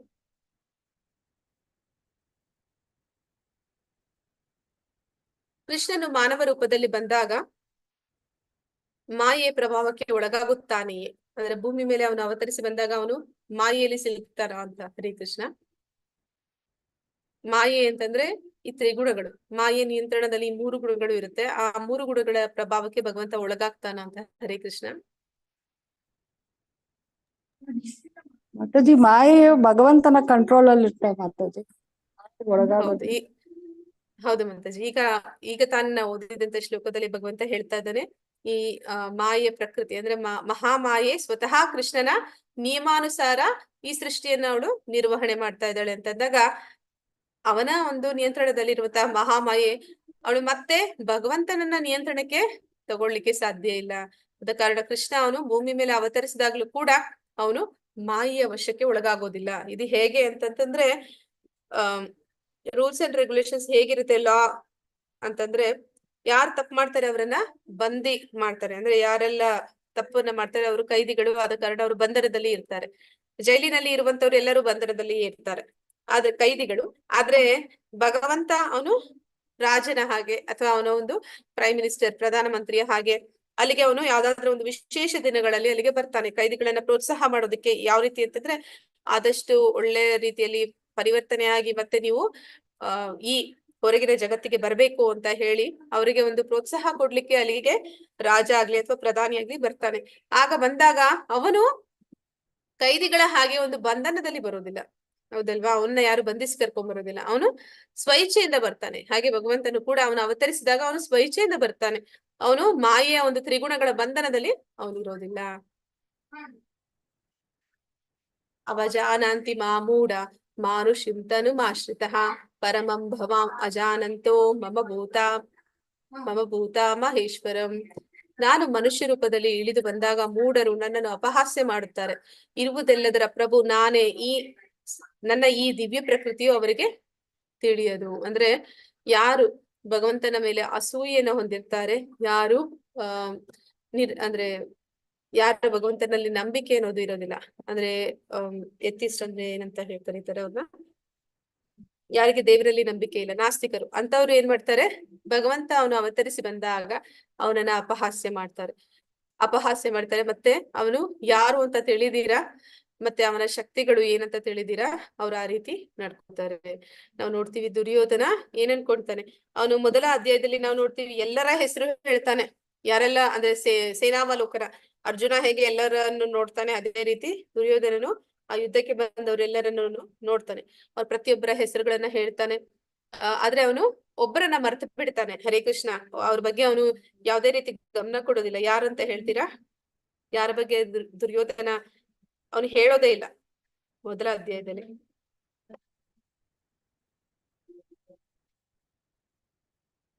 ಯಾರನ್ನ ಅವನು ನಿರ್ಲಕ್ಷಿಸ್ತಾನೆ? ದುರ್ಯೋಧನ ಕೃಷ್ಣನ ಬಗ್ಗೆ ಅವನು ನಿರ್ಲಕ್ಷ್ಯ ತೋರ್ತಾನೆ. ಅಂದ್ರೆ ಅವನು ಕೃಷ್ಣನ ಬಗ್ಗೆ ಹೇಳೋದೇ ಇಲ್ಲ. ಅಲ್ಲಿ ಭೀಮ ಬಂದಿದ್ದಾನೆ, ಅಲ್ಲಿ ಅರ್ಜುನ ಬಂದಿದ್ದಾನೆ, ಅಲ್ಲಿ ದ್ರೋಣ ಬಂದಿದ್ದಾನೆ. ದ್ರೋಣನ ಅಂದ್ರೆ ದ್ರೋಣ ಅಂತ ದ್ರೋಣ, ಭೀಷ್ಮ ಅವರನ್ನು ಎಲ್ಲ ಹೇಳ್ತಾನೆ. ಮತ್ತೆ ಅಲ್ಲಿ ಯಾರು ಹೇಳ್ತಾನೆ, ಅಶ್ವತ್ಥಾಮನ ಬಗ್ಗೆನೂ ಹೇಳ್ತಾನೆ, ಎಲ್ಲರ ಬಗ್ಗೆ ಹೇಳ್ತಾನೆ. ಮತ್ತೆ ದ್ರುಪದ, ದೃಷ್ಟದುಮ್ನ ಎಲ್ಲರ ಬಗ್ಗೆ ಹೇಳ್ತಾನೆ. ಆದ್ರೆ ಕೃಷ್ಣನ ಬಗ್ಗೆನೇ ಹೇಳೋದಿಲ್ಲ. ಯಾಕೆ ಅವನಿಗೆ ಹೇಳೋದಿಲ್ಲ ಅಂತಂದ್ರೆ, ಅವನು ಮನಸ್ಸಿನಲ್ಲಿ ಒಂದು ಉದಾಸೀನ ಭಾವ ಏನಿರುತ್ತೆ ಅಂದ್ರೆ, ಕೃಷ್ಣ ಯಾರು? ಸಾಧಾರಣ ವ್ಯಕ್ತಿ. ಅವನು ಯುದ್ಧದಲ್ಲಿ ಯಾವ ರೀತಿನೂ ಪಾಲ್ಗೊಳ್ತಾ ಇಲ್ಲ. ಅಂದ್ರೆ ಅವನು ಬಿಲ್ಲು ಬಾಣ ಏನು ಅಸ್ತ್ರಗಳನ್ನೇ ತೊಡೋದಿಲ್ಲ ಅಂತ ಹೇಳ್ಬಿಟ್ಟಿದ್ದಾನೆ. ಏನೋ ಅಸ್ತ್ರನೇ ತೊಡೋದಿಲ್ಲ ಅಂದ್ರೆ ಯುದ್ಧದಲ್ಲಿ ಅವನು ಏನ್ ಮಾಡ್ತಾನೆ? ಸಾರಥಿಯಾಗಿ ಬಂದಿದ್ದಾನೆ ಅಷ್ಟೇ ಅಂತ ಹೇಳಿ ಅವನ ಮೇಲೆ ನಿರ್ಲಕ್ಷ್ಯ ತೋರ್ತಾನೆ. ಹಾಗೆ ಯಾರು ಮೂಢರು ಇರ್ತಾರೆ ಅವ್ರು ಈ ರೀತಿ ಅಪಹಾಸ್ಯ ಮಾಡ್ತಾರೆ, ಮತ್ತೆ ಅವನನ್ನ ಭಗವಂತನನ್ನ ನಿರ್ಲಕ್ಷಿಸ್ತಾರೆ. ಅವರು ಅವನ ಮಹತ್ವವನ್ನ ತಿಳಿದಿರೋದಿಲ್ಲ, ಆದ ಕಾರಣ ಅವ್ರ ರೀತಿ ಮಾಡ್ತಾರೆ. ಆದ್ರೆ ಇಡೀ ಭಗವದ್ಗೀತೆಯಲ್ಲಿ ಆ ಯುದ್ಧ ಅದು ಏನ್ ನಡೀತು, ಅದರಲ್ಲಿ ಒಂದು ವಿಜಯ ಅನ್ನೋದು ಪಾಂಡವರಿಗೆ ಏನ್ ಸಿಕ್ತು, ಅದು ಮೂಲ ಕಾರಣ ಕೃಷ್ಣ. ಅವನನ್ನೇ ಅವನು ನಿರ್ಲಕ್ಷಿಸ್ತಾನೆ. ಹೀಗೆ ಮೂಢರು ಅವನನ್ನ ಅಪಹಾಸ್ಯ ಮಾಡ್ತಾರೆ, ಅವನನ್ನ ಸಾಧಾರಣ ಮನುಷ್ಯ ಅಂತ ತಿಳಿತಾರೆ. ಆದ್ರೆ ಭಗವಂತ ಅವನ ಒಂದು ಪ್ರಕೃತಿ, ಅವನ ದಿವ್ಯ ಪ್ರಕೃತಿ ಆಗ್ಲಿ, ಮತ್ತೆ ಅವನು ಎಲ್ಲದರ ಒಂದು ಒಡೆಯ ಅನ್ನುವಂಥದ್ದಾಗ್ಲಿ ಆ ಜ್ಞಾನ ಅವ್ರಿಗೆ ಇಲ್ಲದ ಕಾರಣ ಅವ್ರ ರೀತಿ ಮಾಡ್ತಾರೆ. ಮೋಘ ಕರ್ಮಾಣು ಮೋಘ ಜ್ಞಾನ ವಿಚೇತಸಃ ರಾಕ್ಷಸೀಂ ಆಸುರೀಂ ಚೈವ ಪ್ರಕೃತಿಂ ಮೋಹಿನೀಂ ಶ್ರಿತಃ. ಹೀಗೆ ದಿಗ್ಭ್ರಮೆಯಾದವರನ್ನು ರಾಕ್ಷಸಿ ಮತ್ತು ನಾಸ್ತಿಕ ಅಭಿಪ್ರಾಯಗಳು ಆಕರ್ಷಿಸುತ್ತವೆ. ಈ ಭ್ರಾಂತಿಯ ಸ್ಥಿತಿಯಲ್ಲಿ ಅವರ ಮುಕ್ತಿಯ ಭರವಸೆಗಳು, ಅವರ ಫಲಾಪೇಕ್ಷಿತ ಕರ್ಮಗಳು, ಅವರ ಜ್ಞಾನ ಸಂಸ್ಕಾರ ಎಲ್ಲ ಸೋತು ಹೋಗುತ್ತವೆ. ಅಂದ್ರೆ ಯಾವಾಗ ಅವರು ರಾಕ್ಷಸಿ ಸ್ವಭಾವದವರು ಮತ್ತೆ ನಾಸ್ತಿಕರು, ಭಗವಂತನಲ್ಲಿ ನಂಬಿಕೆ ಇಲ್ಲದವರು, ಅಂತವರು ಏನಾಗುತ್ತೆ, ಅವರು ದಿಗ್ಭ್ರಾಂತರಾಗ್ತಾರೆ. ಅಂದ್ರೆ ಅವ್ರಿಗೆ ಅಜ್ಞಾನದಲ್ಲಿ ಅವರು ಸದಾ ಇರ್ತಾರೆ. ಅಜ್ಞಾನದಲ್ಲಿ ಇರುವ ಕಾರಣ ಅವರು ಭಗವಂತನನ್ನ ನಿರ್ಲಕ್ಷಿಸ್ತಾರೆ. ಈ ಭ್ರಾಂತಿಯ ಸ್ಥಿತಿಯಲ್ಲಿ ಅವರು ಮುಕ್ತಿಯ ಭರವಸೆಗಳು, ಅಂದ್ರೆ ಅವ್ರಿಗೆ ಯಾವಾಗ ಅವ್ರಿಗೆ ಜ್ಞಾನ ಅನ್ನೋದೇ ಇಲ್ಲ, ಅವರು ಭಗವಂತನ ಮೇಲೆ ಒಂದು ಶ್ರದ್ಧೆ ಅನ್ನೋದಿಲ್ಲ, ಆಗ ಅವರಿಗೆ ಮುಕ್ತಿ ಸಿಗೋದು ಅದು ಸಾಧ್ಯನೇ ಇಲ್ಲ. ಅಂದ್ರೆ ಅವ್ರು ಈ ಭೌತಿಕ ಜಗತ್ತಿನಿಂದ, ಈ ಬಂಧನದಿಂದ ಬಿಡುಗಡೆ ಅನ್ನುವಂಥದ್ದು, ಈ ಜೈಲಿನಿಂದ ಅವ್ರಿಗೆ ಬಿಡುಗಡೆ ಅನ್ನುವಂಥದ್ದು ಅದು ಸಾಧ್ಯನೇ ಇಲ್ಲದ ಒಂದು ವಿಷಯ. ಮತ್ತೆ ಅವರ ಫಲಾಪೇಕ್ಷಿತ ಕರ್ಮಗಳು, ಅಂದ್ರೆ ಅವರು ಏನೆಲ್ಲ ಯಾಗ ಯಜ್ಞಗಳನ್ನು, ದಾನ ಧರ್ಮಗಳನ್ನು, ವೇದಾಧ್ಯಯನವನ್ನು ಮಾಡಿದ್ರೆ ಅವೆಲ್ಲವೂ ಕೂಡ ಅದಕ್ಕೆ ಯಾವುದೇ ಒಂದು ಬೆಲೆ ಅನ್ನೋದಿಲ್ಲ. ಅಂದ್ರೆ ನಾವು ನೋಡ್ತೀವಿ ರಾವಣ ಅವನು ಬ್ರಾಹ್ಮಣನಾಗಿರ್ತಾನೆ, ಅವನು ವೇದಾಧ್ಯಯನ ಮಾಡಿರ್ತಾನೆ, ಮತ್ತೆ ಎಲ್ಲಾ ದೇವತೆಗಳನ್ನ ಅವನ ಆಸ್ಥಾನದಲ್ಲಿ ಒಂದು ಮೆಟ್ಟಿಲುಗಳಾಗಿ ಮಾಡಿಟ್ಕೊಂಡಿರ್ತಾನೆ. ಅಷ್ಟೊಂದು ಶಕ್ತಿ, ಅಷ್ಟೊಂದು ಜ್ಞಾನ, ಮತ್ತೆ ಅಷ್ಟೆಲ್ಲ ಒಂದು ಫಲಾಪೇಕ್ಷಿತ ಕರ್ಮಗಳು. ಅಂದ್ರೆ ಅವನು ಯಾವ ರೀತಿ ಒಂದು ಯಾಗಯಜ್ಞಗಳನ್ನ ಮಾಡ್ತಾನೆ, ಮತ್ತೆ ಅವನ ಮಗನನ್ನ ಅವನು ಹುಟ್ಟುವ ಸಮಯದಲ್ಲಿ ಎಲ್ಲಾ ಗ್ರಹಗಳು ಎಲ್ಲಿ ಇರ್ಬೇಕು ಅಂತ ಅವನು ನಿರ್ಧಾರ ಮಾಡ್ತಾನೆ. ಅಷ್ಟೊಂದೆಲ್ಲ ಅವನಲ್ಲಿ ಒಂದು ಶಕ್ತಿ, ಜ್ಞಾನ, ಮತ್ತೆ ಅವನ ಒಂದು ಸಂಪತ್ತು, ಒಂದು ಲಂಕೆ ಅನ್ನುವಂಥದ್ದು ಚಿನ್ನದ ಒಂದು ಅರಮನೆಯಲ್ಲಿದೆ. ಅಂದ್ರೆ ಅವನು ಸ್ವತಃ ಅರಮನೆಯನ್ನ ಅವನ ತಂದೆ ಶಿವನಿಂದ ಪಡೆದಿರ್ತಾನೆ. ಅಂದ್ರೆ ಪಾರ್ವತಿ ಒಮ್ಮೆ ಆಸೆ ಪಡ್ತಾರೆ, ನನಗೆ ಒಂದು ಚಿನ್ನದಿಂದ ಮಾಡಿರುವಂತಹ ಒಂದು ಅರಮನೆ ಬೇಕು ಅಂತ. ಅದನ್ನ ಶಿವ ಅವನು ಪೂರೈಸ್ತಾನೆ. ಆದ್ರೆ ಅವನು ಏನಂತಾರೆ, ಆಶುತೋಷ ಅಂತಾರೆ. ಅಂದ್ರೆ ಅವನು ತುಂಬಾ ಮೃದು ಸ್ವಭಾವದವನು. ಅವನ ಹತ್ರ ಬಂದು ಯಾರು ಏನೇ ಕೇಳಿದ್ರು ಅವನು ಅದನ್ನ ಕೊಟ್ಬಿಡ್ತಾನೆ. ಆ ಒಂದು ಮನೆಯ ಒಂದು ಗೃಹ ಪ್ರವೇಶಕ್ಕೆ ಪೌರೋಹಿತ್ಯ ಮಾಡೋದಕ್ಕೆ ರಾವಣನ ತಂದೆ ಬರ್ತಾರೆ. ಅಲ್ಲಿಗೆ ಬಂದಾಗ ಅವರು ಶಿವನಿಂದ ಅದನ್ನ ಕೇಳ್ತಾರೆ, ನನಗೆ ಇದು ಬೇಕು ಅಂತ ಕೇಳ್ತಾರೆ. ಅವರಿಗೆ ಆ ಕೂಡಲೇ ಅದನ್ನ ಕೊಟ್ಟು ಬಿಡ್ತಾರೆ.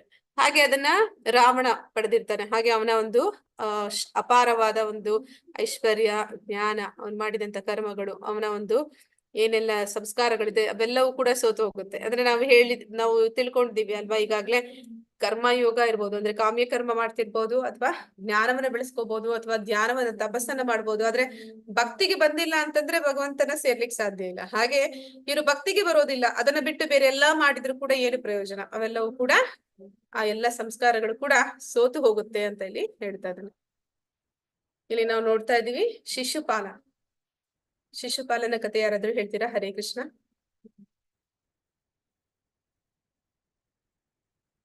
ಶಿಶುಪಾಲನ ಕಥೆನ. ಶಿಶುಪಾಲ ಕೃಷ್ಣನ ಸಂಬಂಧಿ. ಅವನು ಹುಟ್ಟಿದಾಗ ಅವನಿಗೆ ಹಣೆಯಲ್ಲಿ ಒಂದು ಕಣ್ಣು, ಮತ್ತೆ ಅವನು 4 ಭುಜಗಳ ಹೊಂದಿರ್ತಾನೆ ಹುಟ್ಟಿದಾಗ.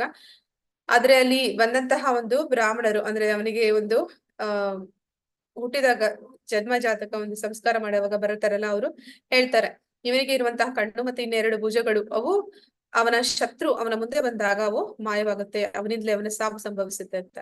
ಆಗ ಕೃಷ್ಣ ಅವನನ್ನ ನೋಡ್ಲಿಕ್ಕೆ ಅಂತ ಹೋಗ್ತಾನೆ. ಆಗ ಅವನ ಆ ಮಗುವಿನ ಕಣ್ಣು, 3ನೇ ಕಣ್ಣು ಮತ್ತೆ 2 ಭುಜಗಳು ಮಾಯವಾಗ್ತವೆ. ಅವನ ತಾಯಿಗೆ ಗೊತ್ತಾಗುತ್ತೆ ಕೃಷ್ಣನಿಂದ ನನ್ನ ಮಗ ಹತನ ಆಗ್ತಾನೆ ಅಂತ. ಅವನು ಆ ರೀತಿ ಅಂದ್ರೆ ಯಾವಾಗ ತಿಳಿಯುತ್ತೆ ಅವರ ತಾಯಿಗೆ, ಅವಳು ಕೃಷ್ಣನಲ್ಲಿ ಒಂದು ವಚನವನ್ನ ತಗೊಳ್ತಾಳೆ, ಒಂದು ಮಾತು ತಗೊಂತಾಳೆ, ನನ್ನ ಮಗು 100 ತಪ್ಪುಗಳನ್ನ ಮಾಡಿದ್ರೆ ಕೂಡ ನಿನಗೆ ಕ್ಷಮಿಸ್ಬೇಕು ಅಂತ. ಕೃಷ್ಣ ಆಯ್ತು ಅಂತ ಹೇಳ್ತಾನೆ.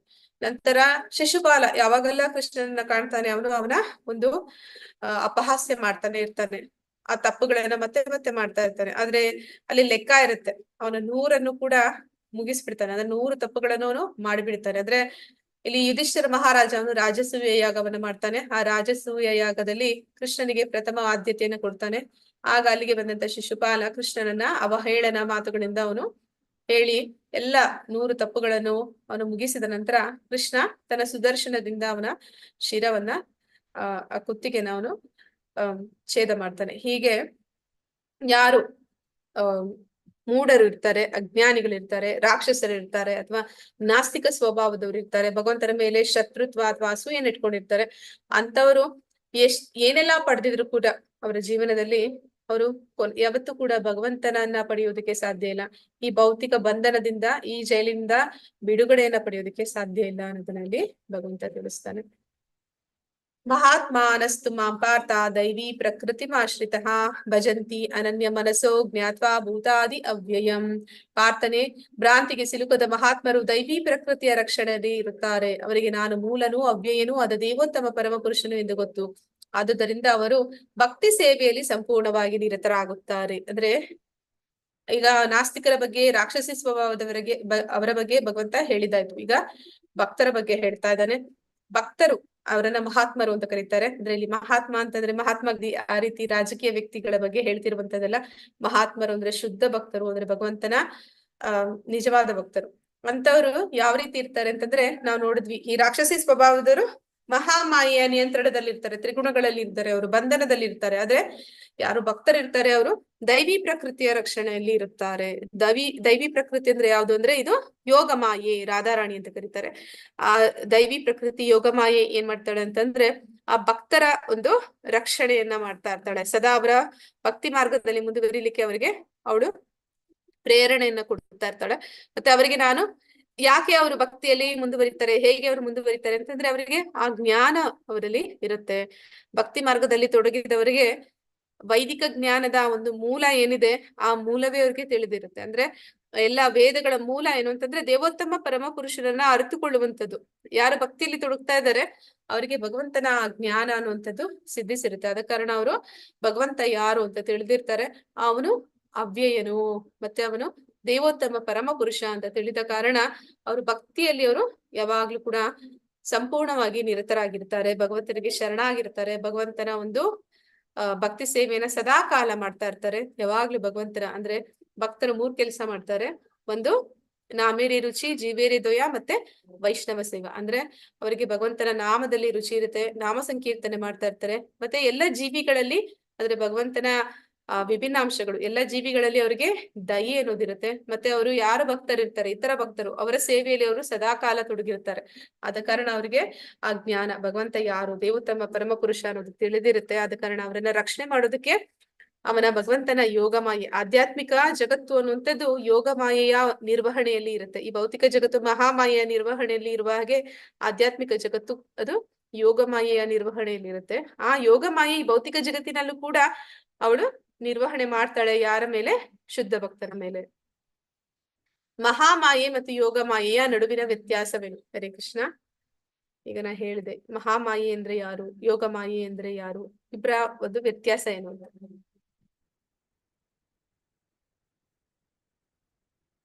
ಹರೇ ಕೃಷ್ಣ. ಮಹಾಮಾಯೆ ಅಂದ್ರೆ ಯಾರು? ಭೌತಿಕ ಜಗತ್ತನ್ನ ಯಾರು ಆಳ್ತಾ ಇದ್ರು? ದುರ್ಗಾದೇವಿ ಮಾತಾಜಿ ಮಹಾಮಾಯೆ. ಆ ಮಹಾಮಾಯೆ ಅಂದ್ರೆ ದುರ್ಗಾದೇವಿ. ಯೋಗ ಮಾಯೆ ಅಂದ್ರೆ ಪ್ರಭುಜಿ? ರಾಧಾರಾಣಿ ಮಾತಾಜಿ. ಹೌದು, ಯಾರೋ ಹೇಳ್ಕೊಡ್ತಾ ಇದ್ರೆ ಪ್ರಭುಜಿ. ನಮ್ಮ ಮಾತಾಜಿ ಅವರಲ್ಲಿ. ಓಕೆ ಪ್ರಭುಜಿ. ಮಹಾಮಾಯೆ ಅಂದ್ರೆ ರಾಧಾರಾಣಿ, ಮತ್ತೆ ಯೋಗ ಮಾಯೆ ಅಂದ್ರೆ ದುರ್ಗಾದೇವಿ. ಇವರಿಬ್ಬರ ವ್ಯತ್ಯಾಸ ಅಂದ್ರೆ ಮಹಾಮಾಯೆ ಭೌತಿಕ ಜಗತ್ತಿನ ನಿರ್ವಹಣೆಯನ್ನ ವಹಿಸ್ಕೊಂಡ್ರೆ, ಆಧ್ಯಾತ್ಮಿಕ ಜಗತ್ತಿನ ನಿರ್ವಹಣೆಯನ್ನ ಅಥವಾ ಶುದ್ಧ ಭಕ್ತರ ನಿರ್ವಹಣೆಯನ್ನ ರಾಧಾರಾಣಿ ಅಥವಾ ಯೋಗ ಮಾಯೆ ಅವಳು ನೋಡ್ಕೋತಾ ಇರ್ತಾಳೆ.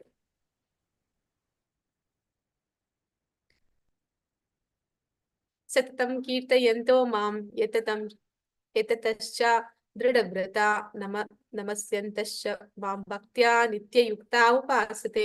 ಸದಾ ನನ್ನ ಕೀರ್ತನೆಯನ್ನು ಮಾಡುತ್ತಾ, ದೃಢ ಸಂಕಲ್ಪದಿಂದ ಪ್ರಯತ್ನವನ್ನು ಮಾಡುತ್ತಾ, ನನಗೆ ನಮಸ್ಕಾರವನ್ನು ಮಾಡುತ್ತಾ ಈ ಮಹಾತ್ಮರು ಸತತವಾಗಿ ಭಕ್ತಿಯಿಂದ ನನ್ನನ್ನು ಪೂಜಿಸ್ತಾರೆ.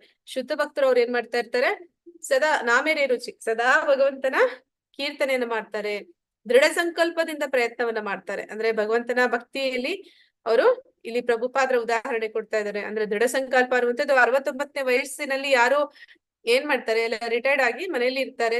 ಬೇರೆಯೊಬ್ರು ಅಂದ್ರೆ ಅವ್ರ ಮಕ್ಕಳು ಮೊಮ್ಮಕ್ಕಳು ಅವ್ರನ್ನ ನೋಡ್ಕೋಬೇಕು ಅಂತ ಅನ್ಕೋತಾ ಇರ್ತಾರೆ. ಆದ್ರೆ ಇಲ್ಲಿ ಪ್ರಭುಪಾದ್ರು ಅವ್ರ ದೃಢ ಸಂಕಲ್ಪ ಅಂದ್ರೆ ಅವರು ದೇಶವನ್ನ ಬಿಟ್ಟು ಇನ್ನೊಂದು ದೇಶಕ್ಕೆ, ಹಿಂದೆ ಮುಂದೆ ಗೊತ್ತಿಲ್ದಿರುವಂತ ದೇಶಕ್ಕೆ ಹೋಗ್ತಾರೆ. ಅವರ ಒಂದು ಗುರುಗಳ ಮತ್ತೆ ಭಗವಂತನ ಒಂದು ಏನು ಸಂಕಲ್ಪ ಇದೆ ಅದನ್ನ ಈಡೇರಿಸೋದಕ್ಕೋಸ್ಕರ ಅವರ ಒಂದು ಆಜ್ಞೆನ ನಿರ್ವಹಣೆ ಮಾಡೋದಕ್ಕೋಸ್ಕರ ಮತ್ತೆ ನನಗೆ ನಮಸ್ಕಾರವನ್ನು ಮಾಡುತ್ತಾ ಈ ಮಹಾತ್ಮರು ಸತ್ತ ಭಕ್ತಿಯಿಂದ ನನ್ನನ್ನ ಪೂಜಿಸ್ತಾರೆ. ಅವ್ರು ಎಲ್ಲೇ ಇರ್ಲಿ ಅಂದ್ರೆ ಏನಂತ ಹೇಳ್ತಾರೆ ಅಂದ್ರೆ ತೀರ್ಥಂ ಕುರುವಂತಿ ತೀರ್ಥಾನಿ ಅಂತಾರೆ. ಅಂದ್ರೆ ಯಾರು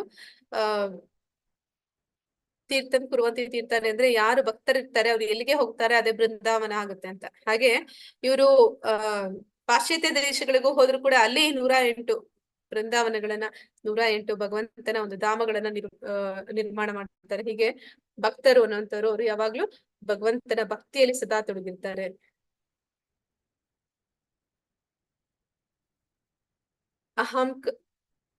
ಅಹಂ ಕ್ರತುರ್ ಅಹಂ ಯಜ್ಞ ಸ್ವಾದಾಹಂ ಅಹಂ ಔಷಧಂ ಮಂತ್ರೋ ಅಹಂ ಅಹಂ ವಾಜ್ಯಂ ಅಹಂ ಅಗ್ನಿರ್ ಅಹಂ ಹುತಂ. ನಾನು ವೈದಿಕ ವಿಧಿ, ನಾನೇ ಯಜ್ಞ, ನಾನೇ ಪಿತೃಗಳಿಗೆ ಅರ್ಪಿಸುವ ಆಹುತಿ, ನಾನೇ ಔಷಧ ಮೂಲಿಕೆ, ನಾನೇ ಮಂತ್ರ, ನಾನೇ ಆಜ್ಯ, ನಾನೇ ಅಗ್ನಿ, ನಾನೇ ಹುತ. ಅಂದ್ರೆ ಭಗವಂತ 7ನೇ ಅಧ್ಯಾಯದಲ್ಲೂ ಅಂದ್ರೆ 7ನೇ ಅಧ್ಯಾಯದಲ್ಲೂ ಕೂಡ ಹೇಳ್ತಾನೆ ಅಲ್ವಾ, ಸೂರ್ಯರಲ್ಲಿ ನಾನು ಒಂದು ಶಾಖ, ಮತ್ತೆ ಆಕಾಶದಲ್ಲಿ ನಾನು ಶಬ್ದ, ಭೂಮಿಯಲ್ಲಿ ನಾನು ಗಂಧ, ನೀರಿನಲ್ಲಿ ನಾನು ರುಚಿ ಅಂತ. ಹಾಗೆ ಇಲ್ಲಿ ಭಗವಂತ ಹೇಳ್ತಾ ಇರುವಂತದ್ದು ಅವನು ಯಾವ್ದೆಲ್ಲ ಆಗಿದ್ದಾನೆ ಅಂತ. ಅವನೇ ವೈದಿಕ ವಿಧಿ ಅಂತಂದ್ರೆ ಏನೆಲ್ಲ ಒಂದು ಯಜ್ಞವನ್ನ ಮಾಡ್ತಾರೆ. ಆ ವೈದಿಕ ವಿಧಿ ಸ್ವತಃ ವೇದಗಳು ಬಂದಿರುವಂತದ್ದು ಅವನಿಂದಲೇ. ಆದ ಕಾರಣ ಅವನೇ ವೈದಿಕ ವಿಧಿ. ನಾನೇ ಯಜ್ಞ, ಅವನೇ ಯಜ್ಞ ಪುರುಷ. ನಾವು ಮಾಡುವಂತಹ ಎಲ್ಲಾ ಯಜ್ಞಗಳ ಒಂದು ಕಟ್ಟಕಡೆಯ ಭೋಕ್ತಾರ ಅವನೇ.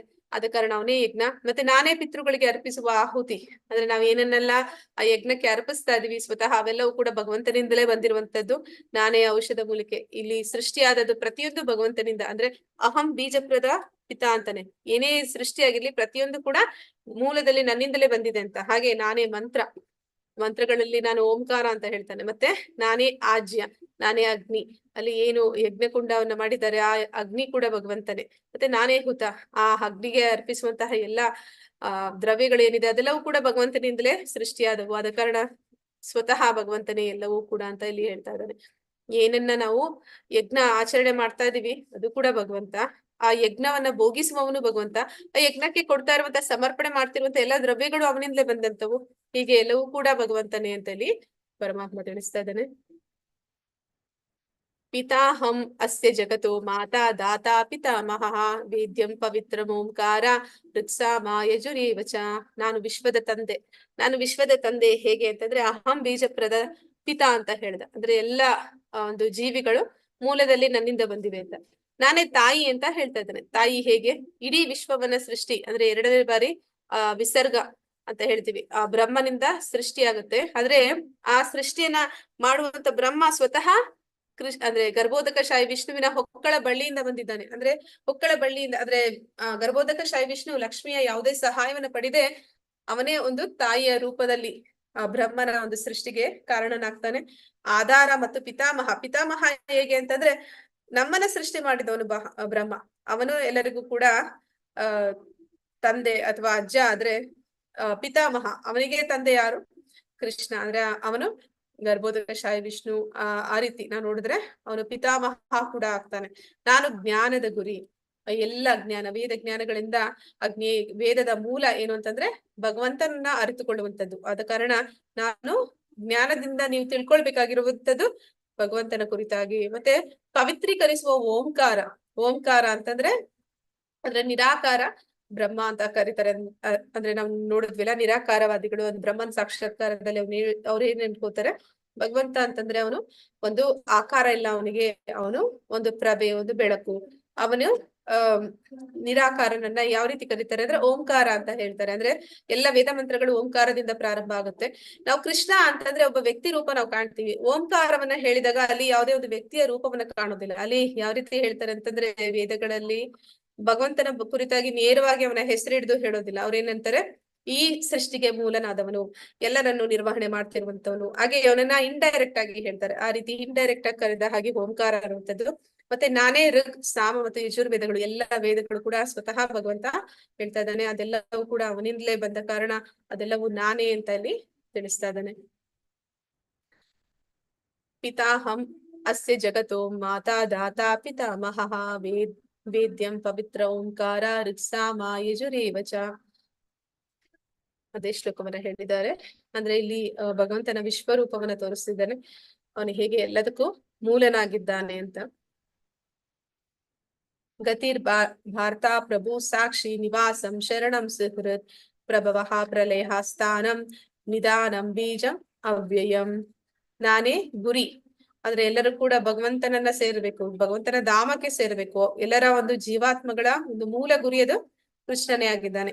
ನಾನೇ ಪೋಷಿಸುವವನು ಭಗವಂತ. ಅವನು ಸೃಷ್ಟಿ ಸ್ಥಿತಿ ಲಯಗಳು ಈ ಬ್ರಹ್ಮ ವಿಷ್ಣು ಮಹೇಶ್ವರರಿಗೆ ಕೊಟ್ಟಿದ್ದಾರೆ, ಅದೆಲ್ಲವೂ ಕೂಡ ಭಗವಂತನ ಗುಣಾವತಾರಗಳು. ಅಲ್ಲಿ ಮೂಲದಲ್ಲಿ ವಿಷ್ಣು ಅವನು ಸ್ಥಿತಿ ಅದನ್ನ ಪೋಷಿಸುವವನು, ಎಲ್ಲವನ್ನೂ ಪೋಷಿಸುವವನು. ನಾನೇ ಯಜಮಾನನು ಅಂದ್ರೆ ಎಲ್ಲರಿಗೂ ಕೂಡ ಭಗವಂತ ಅವನು ಏನಂತ ಹೇಳ್ತಾರೆ, ಭೋಕ್ತಾರಂ ಯಜ್ಞ ತಪಸ ಸರ್ವಲೋಕ ಮಹೇಶ್ವರ ಸುಹೃತಂ ಸರ್ವಭೂತಾನಂ ಅಂದ್ರೆ ಎಲ್ಲಾ ಒಂದು ಇಡೀ ಸೃಷ್ಟಿ ಏನಿದೆ ಅದೆಲ್ಲವೂ ಕೂಡ ನಿಯಂತ್ರಿಸುವವನು ಅವನು. ಮತ್ತೆ ನಾನೇ ಸಾಕ್ಷಿ ಅಂದ್ರೆ ಎಲ್ಲರ ಹೃದಯದಲ್ಲಿ ಪರಮಾತ್ಮನಾಗಿ ಅವನು ಸಾಕ್ಷಿ ಆಗ್ತಾ ಇದ್ದಾನೆ. ನಾನೇ ನಿವಾಸ ಅಂದ್ರೆ ನಾವು ಧಾಮಕ್ಕೆ ಹೋಗ್ಬೇಕು ಅಂತ ಹೇಳ್ತೀವಿ, ಅಂದ್ರೆ ಭಗವಂತನ ಧಾಮ ಆ ನಿವಾಸ. ಭಗವಂತ ಬೇರೆ ಅಲ್ಲ, ಅವನ ನಾಮ ಬೇರೆ ಅಲ್ಲ. ಭಗವಂತ ಬೇರೆ ಅಲ್ಲ, ಅವನ ಒಂದು ನಿವಾಸ ಬೇರೆ ಅಲ್ಲ. ಭಗವಂತ ಬೇರೆ ಅಲ್ಲ, ಅವನ ಭಕ್ತರು ಬೇರೆ ಅಲ್ಲ. ಹೀಗೆ ಭಗವಂತ ಅವನು ಎಲ್ಲದರಲ್ಲೂ ಕೂಡ ಅವನಿಗೆ ಸಂಬಂಧಪಟ್ಟ ಪ್ರತಿಯೊಂದರಲ್ಲೂ ಕೂಡ ಇದ್ದಾನೆ. ಮತ್ತೆ ನಾನೇ ಆಶ್ರಯ, ಎಲ್ಲರಿಗೂ ಕೂಡ ಕಟ್ಟಕಡೆಯ ಆಶ್ರಯ. ನಮಗೆ ಈ ಒಂದು ಬಂಧನದಿಂದ ಬಿಡುಗಡೆ ಕೊಡುವಂತವನು. ಮತ್ತೆ ಅವನ ಒಂದು ಧಾಮಕ್ಕೆ ಹೋದಾಗ ನಮ್ಮ ಒಂದು ನಿರ್ವಹಣೆ ಅಲ್ಲೇ ಏನು, ಇಲ್ಲಿ ಕೂಡ ನಮ್ಮ ಒಂದು ನಿರ್ವಹಣೆಯನ್ನ ಅವನೇ ಮಾಡ್ತಾ ಇರುವಂತದ್ದು. ನಮಗೆ ಬೇಕಾಗಿರುವುದೆಲ್ಲವನ್ನು ಕೂಡ ಕಾಲ ಕಾಲಕ್ಕೆ ಒದಗಿಸುವವನು ಅವನು. ಆದ ಕಾರಣ ನಾನೇ ಆಶ್ರಯ, ನಾನೇ ಅತ್ಯಂತ ಆಪ್ತ ಗೆಳೆಯ. ಇದು ನಾವು ಶಾಂತಿ ಮಂತ್ರದಲ್ಲಿ ನೋಡಿದ್ವಿ. ಯಾವಾಗ ನಮ್ಗೆ ಗೊತ್ತಾಗುತ್ತೆ ಎಲ್ಲದರ ಒಡೆಯ ಭಗವಂತ, ಎಲ್ಲದರ ನಿಯಂತ್ರಕ ಭಗವಂತ, ಅಂತಹ ಒಬ್ಬ ಅಂದ್ರೆ ಈಗಲೂ ಕೂಡ ಭೌತಿಕವಾಗಿ ಕೂಡ ನಾವು ಯೋಚನೆ ಮಾಡ್ತೀವಿ, ಯಾರಿಗೆ ಒಂದು ಪವರ್ ಇರುತ್ತೆ, ಯಾರ ಹತ್ರ ತುಂಬಾ ಒಂದು ಏನಂತ ಹೇಳ್ತಾರೆ, ಅವ್ರ ಹತ್ರ ಒಂದು ಶಕ್ತಿ ಇರುತ್ತೆ, ಅಂತಹ ವ್ಯಕ್ತಿ ನನಗೆ ತಿಳಿದವನು ಅಂತ ಗೊತ್ತಾದಾಗ ನನಗೆ ಒಂಥರ ಒಂದು ಏನಿರುತ್ತೆ, ಒಂದು ಧೈರ್ಯ ಇರುತ್ತೆ.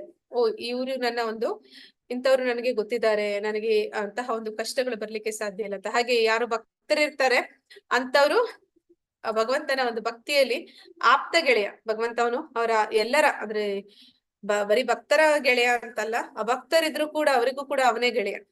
ಅಂದ್ರೆ ಅವ್ರಿಗೂ ಕೂಡ ಅವರ ಒಂದು ಆಶ್ರಯ, ಅವರ ಒಂದು ನಿರ್ವಹಣೆ ಎಲ್ಲವನ್ನೂ ಕೂಡ ಅವನೇ ನೋಡ್ಕೋತಾ ಇರ್ತಾನೆ. ನಾನೇ ಸೃಷ್ಟಿ, ಈ ಎಲ್ಲ ಸೃಷ್ಟಿಗೂ ಮೂಲ ಭಗವಂತ. ನಾನೇ ಪ್ರಳಯ ಅಂದ್ರೆ ಅವನ ಸಂಕಲ್ಪ ಮಾತ್ರದಿಂದ ಸೃಷ್ಟಿ ಸ್ಥಿತಿ ಲಯಗಳು ನಡೀತಾ ಇರುತ್ತೆ. ನಾನೇ ಎಲ್ಲಕ್ಕೂ ಆಧಾರ, ನಾನೇ ವಿಶ್ರಾಂತಿ ತಾಣ, ನಾನೇ ಶಾಶ್ವತವಾದ ಬೀಜ. ಹೀಗೆ ಭಗವಂತ ತನ್ನ ಬಗ್ಗೆ ಇಲ್ಲಿ ಹೇಳ್ತಾ ಇದ್ದಾನೆ. ಯಾರು ಭಗವಂತನ ಮೇಲೆ ಒಂದು ಅಸೂಯೆಯನ್ನು ಇಟ್ಕೊಂಡಿರ್ತಾರೆ, ದ್ವೇಷವನ್ನು ಇಟ್ಕೊಂಡಿರ್ತಾರೆ, ಭಗವಂತ ಈ ರೀತಿ ಶ್ಲೋಕಗಳಲ್ಲಿ ಹೇಳಿದಾಗ ಯಾಕೆ ಕೃಷ್ಣ ಅವನ ಬಗ್ಗೆ ಅವನೇ ಹೀಗೆ ಹೇಳ್ಕೋತಾ ಇದ್ದಾನೆ ಅನ್ಕೋತಾರೆ. ಆದ್ರೆ ಭಕ್ತರಿಗೆ ಗೊತ್ತಿದೆ ಭಗವಂತ ಇದನ್ನೆಲ್ಲ ಅವನೊಬ್ಬನೇ ಗೊತ್ತಿರೋದು, ಅವನಿಗೆ ತಿಳಿದಿರೋದು ಅವನ ಬಗ್ಗೆ. ಅವನಿಗಿಂತ ಹೆಚ್ಚಾಗಿ ಬೇರೆ ಯಾರಿಗೂ ತಿಳಿದಿರೋದಕ್ಕೆ ಸಾಧ್ಯ ಇಲ್ಲ. ಯಾಕಂದ್ರೆ ಅವನೇ ಮೂಲ ಪುರುಷ, ಎಲ್ಲದಕ್ಕೂ ಮೊದಲು ಇರುವಂತವನು. ಅವನಿಗೆ ಎಲ್ಲವೂ ಗೊತ್ತಿರೋದ್ರಿಂದ ಅವನು ಹೇಳಿದ್ರೇನೆ ನಮ್ಗೆ ತಿಳಿಯುವಂಥದ್ದು. ಅವನು ಕರುಣೆಯಿಂದ ನಮ್ಮ ಮೇಲೆ ಅದನ್ನ ತಿಳಿಸಬಹುದೇ ಹೊರತು, ಅಂದ್ರೆ ನಾವು ಸಾಧಾರಣ ಮನುಷ್ಯನ ಹಾಗೆ ಅವನನ್ನ ಸ್ವೀಕಾರ ಮಾಡಿದ್ವಿದ್ರೆ ಅವನ ಬಗ್ಗೆ ಅವನು ಇಷ್ಟೊಂದು ಹೇಳ್ಕೊತಾನೆ, ಅವನಿಗೆ ಎಷ್ಟು ಅಹಂಕಾರ, ಆ ರೀತಿ ಎಲ್ಲ ಯೋಚನೆ ಮಾಡುವಂತಹ ಒಂದು ನಾಸ್ತಿಕ ಸ್ವಭಾವದವರು ಅಥವಾ ಒಂದು ಆಸುರಿ ಸ್ವಭಾವದವರು ಇರ್ತಾರೆ. ಅಂತವರಿಗೆ ಭಗವಂತನ ಈ ವಿಚಾರಗಳು ಅರ್ಥ ಆಗೋದಿಲ್ಲ. ಆದ ಕಾರಣ ಅವರು ಭಕ್ತಿ ಮಾಡೋದಿಲ್ಲ. ಅರ್ಜುನನೇ, ನಾನೇ ಶಾಖವನ್ನು ಕೊಡುತ್ತೇನೆ, ನಾನೇ ಮಳೆಯನ್ನು ತಡೆ ಹಿಡಿಯುತ್ತೇನೆ ಮತ್ತು ಕಳುಹಿಸುತ್ತೇನೆ, ನಾನೇ ಅಮೃತ, ನಾನೇ ಮೃತ್ಯು, ನಾನೇ ಚೇತನ ಮತ್ತು ಜಡವಸ್ತು, ಎರಡೂ ನನ್ನಲ್ಲಿ ಇವೆ. ಅಂದ್ರೆ ಭಗವಂತನ ಒಂದು ಕೆಳಮಟ್ಟದ ಶಕ್ತಿ, ಭಗವಂತನ ಒಂದು ಶ್ರೇಷ್ಠವಾದ ಶಕ್ತಿ ಅಂತೆಲ್ಲ ನಾವು ನೋಡ್ತೀವಿ. ಕೆಳಮಟ್ಟದ ಶಕ್ತಿ ಅಂದ್ರೆ ಈ ಭೌತಿಕ ಜಗತ್ತು ಅಂದ್ರೆ ಜಡವಸ್ತುಗಳು, ಪಂಚಭೂತಗಳಿಂದ ಆದಂತಹ ಸೃಷ್ಟಿ. ಮತ್ತೆ ಚೇತನ ಅಂದ್ರೆ ನಾವೆಲ್ಲರೂ ಭಗವಂತನ ವಿಭಿನ್ನ ಅಂಶಗಳು, ಭಗವಂತನ ಒಂದು ಏನಂತಾರೆ, ಭಗವಂತನಿಂದಲೇ ಬಂದಿರುವಂತವ್ರು ಆತ್ಮಗಳು. ಈ ನಾವೆಲ್ಲರೂ ಕೂಡ ಎರಡೂ ಕೂಡ ಭಗವಂತನಲ್ಲಿಯೇ ಇವೆ, ಅಂದ್ರೆ ಭಗವಂತನಿಂದಲೇ ಬಂದಿವೆ ಅಂತ. ಮತ್ತೆ ಭಗವಂತ ಪ್ರತಿಯೊಂದನ್ನು ಅವನೇನ್ ಮಾಡ್ತಾನೆ ಅಂದ್ರೆ ನಮಗೆ ಬೇಕಾಗಿರುವಂತ ಶಾಖ ಅಂದ್ರೆ ಸೂರ್ಯನನ್ನ ಕೊಟ್ಟಿದ್ದಾನೆ. ಕಾಲ ಕಾಲಕ್ಕೆ ನಮಗೆ ಮಳೆ, ಯಾವಾಗ ಮಳೆ ಬೇಕು ಆಗ ಮಳೆ ಕೊಡುವಂಥದ್ದು, ಯಾವಾಗ ಮಳೆ ಬೇಡ ಅದನ್ನ ತಡೆಯುವಂಥದ್ದು. ಮತ್ತೆ ನಾನೇ ಅಮೃತ ಅಂದ್ರೆ ಭಗವಂತನ ಭಕ್ತಿ ಮಾಡಿದವರು ಅಮೃತ, ಮತ್ತೆ ಮೃತ್ಯು ಅನ್ನೋದವ್ರಿಗೆ ಇಲ್ಲ. ನಾನೇ ಮೃತ್ಯು, ಯಾರು ಭಕ್ತಿ ಮಾಡ್ತಾ ಇಲ್ಲ ಅವರಿಗೆ ಕಾಲ ರೂಪದಲ್ಲಿ ಭಗವಂತ ಬರ್ತಾನೆ. ಹೀಗೆ ಪ್ರತಿಯೊಂದು ಕೂಡ ನಾನೇ ಅಂತ ಇಲ್ಲಿ ಭಗವಂತ ಹೇಳ್ತಾ ಇದ್ದಾನೆ. ವೇದಗಳನ್ನು ಅಭ್ಯಾಸ ಮಾಡಿ ಸೋಮರಸವನ್ನು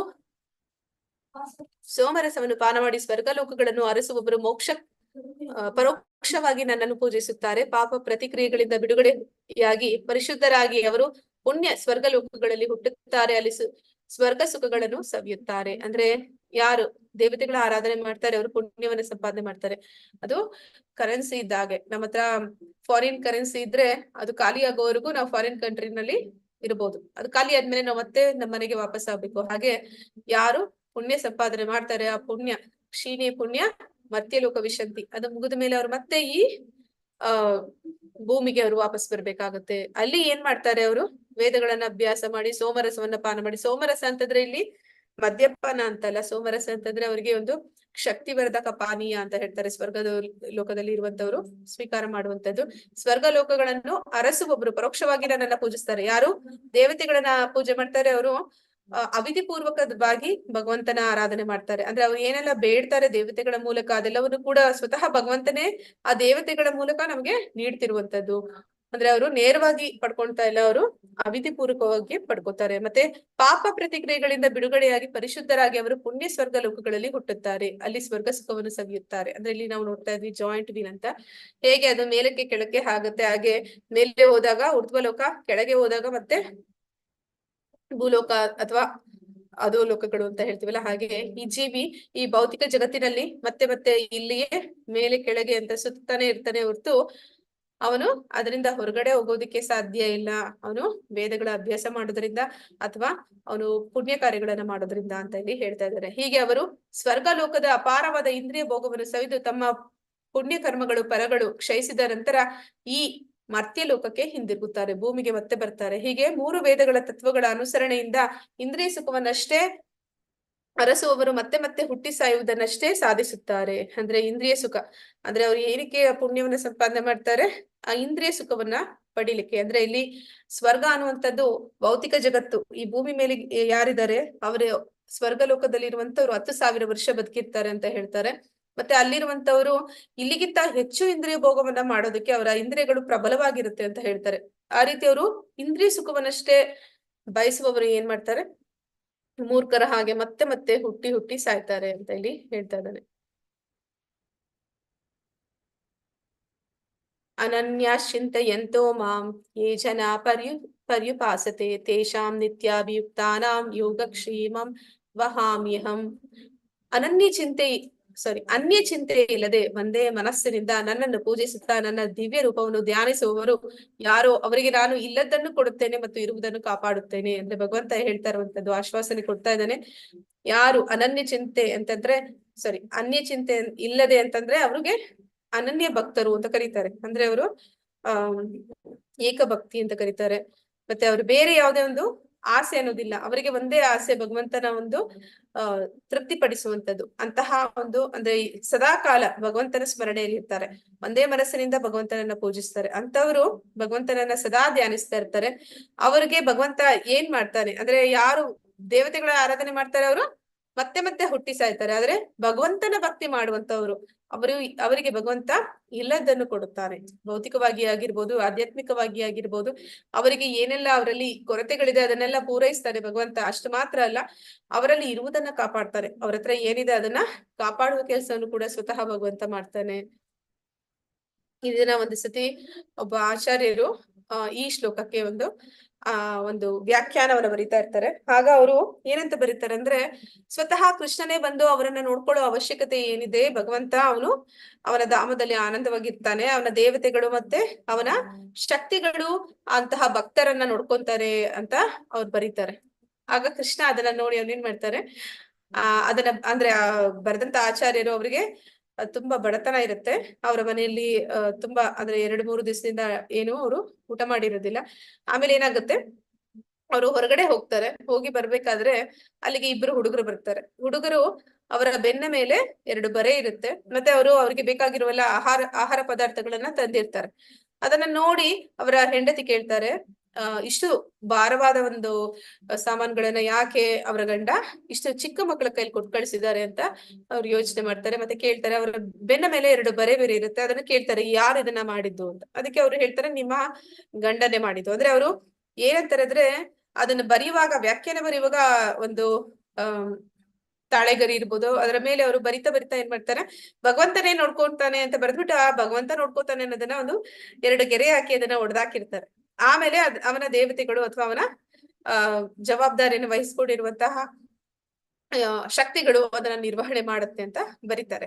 ಆ ಗೆರೆಗಳು ಭಗವಂತನ ಅಂದ್ರೆ ಅಲ್ಲಿ ಬಂದಿರುವಂತದ್ದು ಕೃಷ್ಣ ಮತ್ತೆ ಬಲರಾಮ ಅವರ ಬೆನ್ನ ಮೇಲೆ ಆ ಗೆರೆಗಳು ಇರುತ್ತೆ. ಅದನ್ನ ನೋಡಿ ಅವ್ರ ಹೆಂಡತಿಗೆ ಅವ್ರು ಹೇಳ್ತಾರೆ. ನಂತರ ಅವ್ರು ಅಲ್ಲಿಂದ ಹೊರಟೋಗ್ತಾರೆ.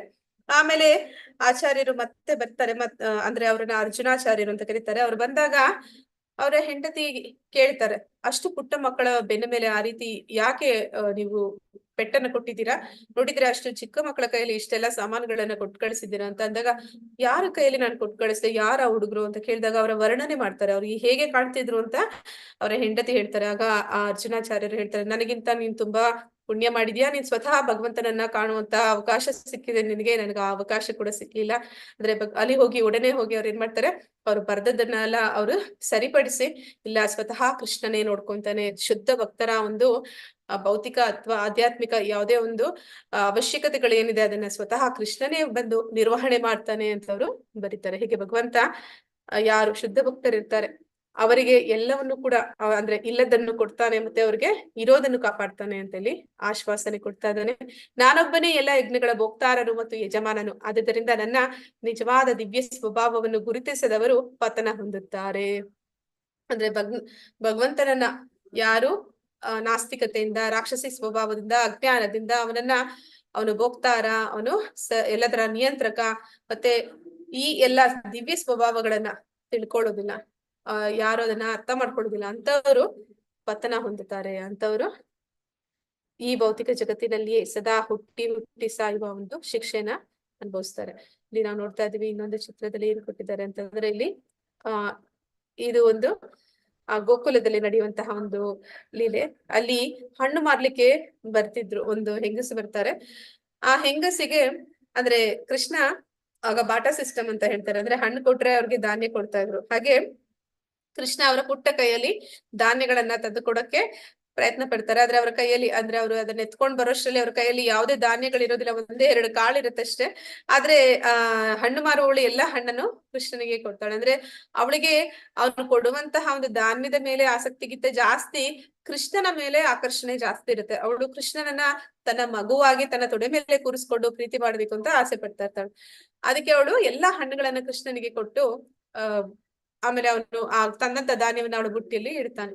ಆದ್ರೆ ಅವಳು ತೃಪ್ತಿಯಿಂದ ಆ ಮಗುವನ್ನ ಕೃಷ್ಣನನ್ನ ಆಲಂಗಿಸಿ ಅವನ ಮುದ್ದಿಸಿ ಹೋಗ್ತಾಳೆ. ಹೋದ್ಮೇಲೆ ಅವಳಿಗೆ ಮನೆಗೆ ಹೋದ್ಮೇಲೆ ಆ ಬುಟ್ಟಿ ಅಂದ್ರೆ ಅವಳು ಏನ್ ತಂದಿದ್ಲು ಅದ್ರ ತುಂಬಾ ವಜ್ರ ವೈಡೂರ್ಯಗಳು, ಬಂಗಾರ ಇರುತ್ತೆ. ಅಂದ್ರೆ ಅವಳಿಗೆ ತುಂಬಾ ಬೇಸರ ಆಗುತ್ತೆ. ಅವಳು ಅಂತಾಳೆ, ನಾನು ಭಗವಂತ ಅಂದ್ರೆ ಕೃಷ್ಣನನ್ನ ಮುದ್ದಿಸ್ಬೇಕು, ಅವನನ್ನ ನನ್ನ ಮಗುವಿನ ಹಾಗೆ ನಾನು ಕಾಣ್ಬೇಕು ಅಂತ ಅವನ ಹತ್ರ ಹೋದೆ. ಅವನು ನನಗೆ ಅದಕ್ಕೆ ಪ್ರತಿಫಲವಾಗಿ ಈ ಒಂದು ಏನು ಭೌತಿಕ ವಿಚಾರ ಅಂದ್ರೆ ವಜ್ರ ವೈಡೂರ್ಯ ಬಂಗಾರ ಅನ್ನುವಂಥದ್ದು ಇಂತಹ ಒಂದು ನಿಷ್ಪ್ರಯೋಜಕವಾದದ್ದನ್ನ ಕೊಟ್ಟ. ಅಂದ್ರೆ ಯಾರು ಭಕ್ತರಿರ್ತಾರೆ ಅವ್ರಿಗೆ ಈ ಭೌತಿಕವಾದದ್ದು ಎಲ್ಲವೂ ಕೂಡ ಅದಕ್ಕೆ ಯಾವುದೇ ಒಂದು ಬೆಲೆ ಅನ್ನೋದು ಇರೋದಿಲ್ಲ. ಅವರಿಗೆ ನಿಜವಾದ ಬೆಲೆ ಎಲ್ಲಿದೆ ಅಂತಂದ್ರೆ ಆ ಭಗವಂತನ ಪ್ರೀತಿಯಲ್ಲಿ, ಭಕ್ತಿಯಲ್ಲಿ ಇದೆ ಅನ್ನೋದನ್ನಲ್ಲಿ ಅವ್ರು ತೋರಿಸ್ತಾ ಇದ್ದಾರೆ.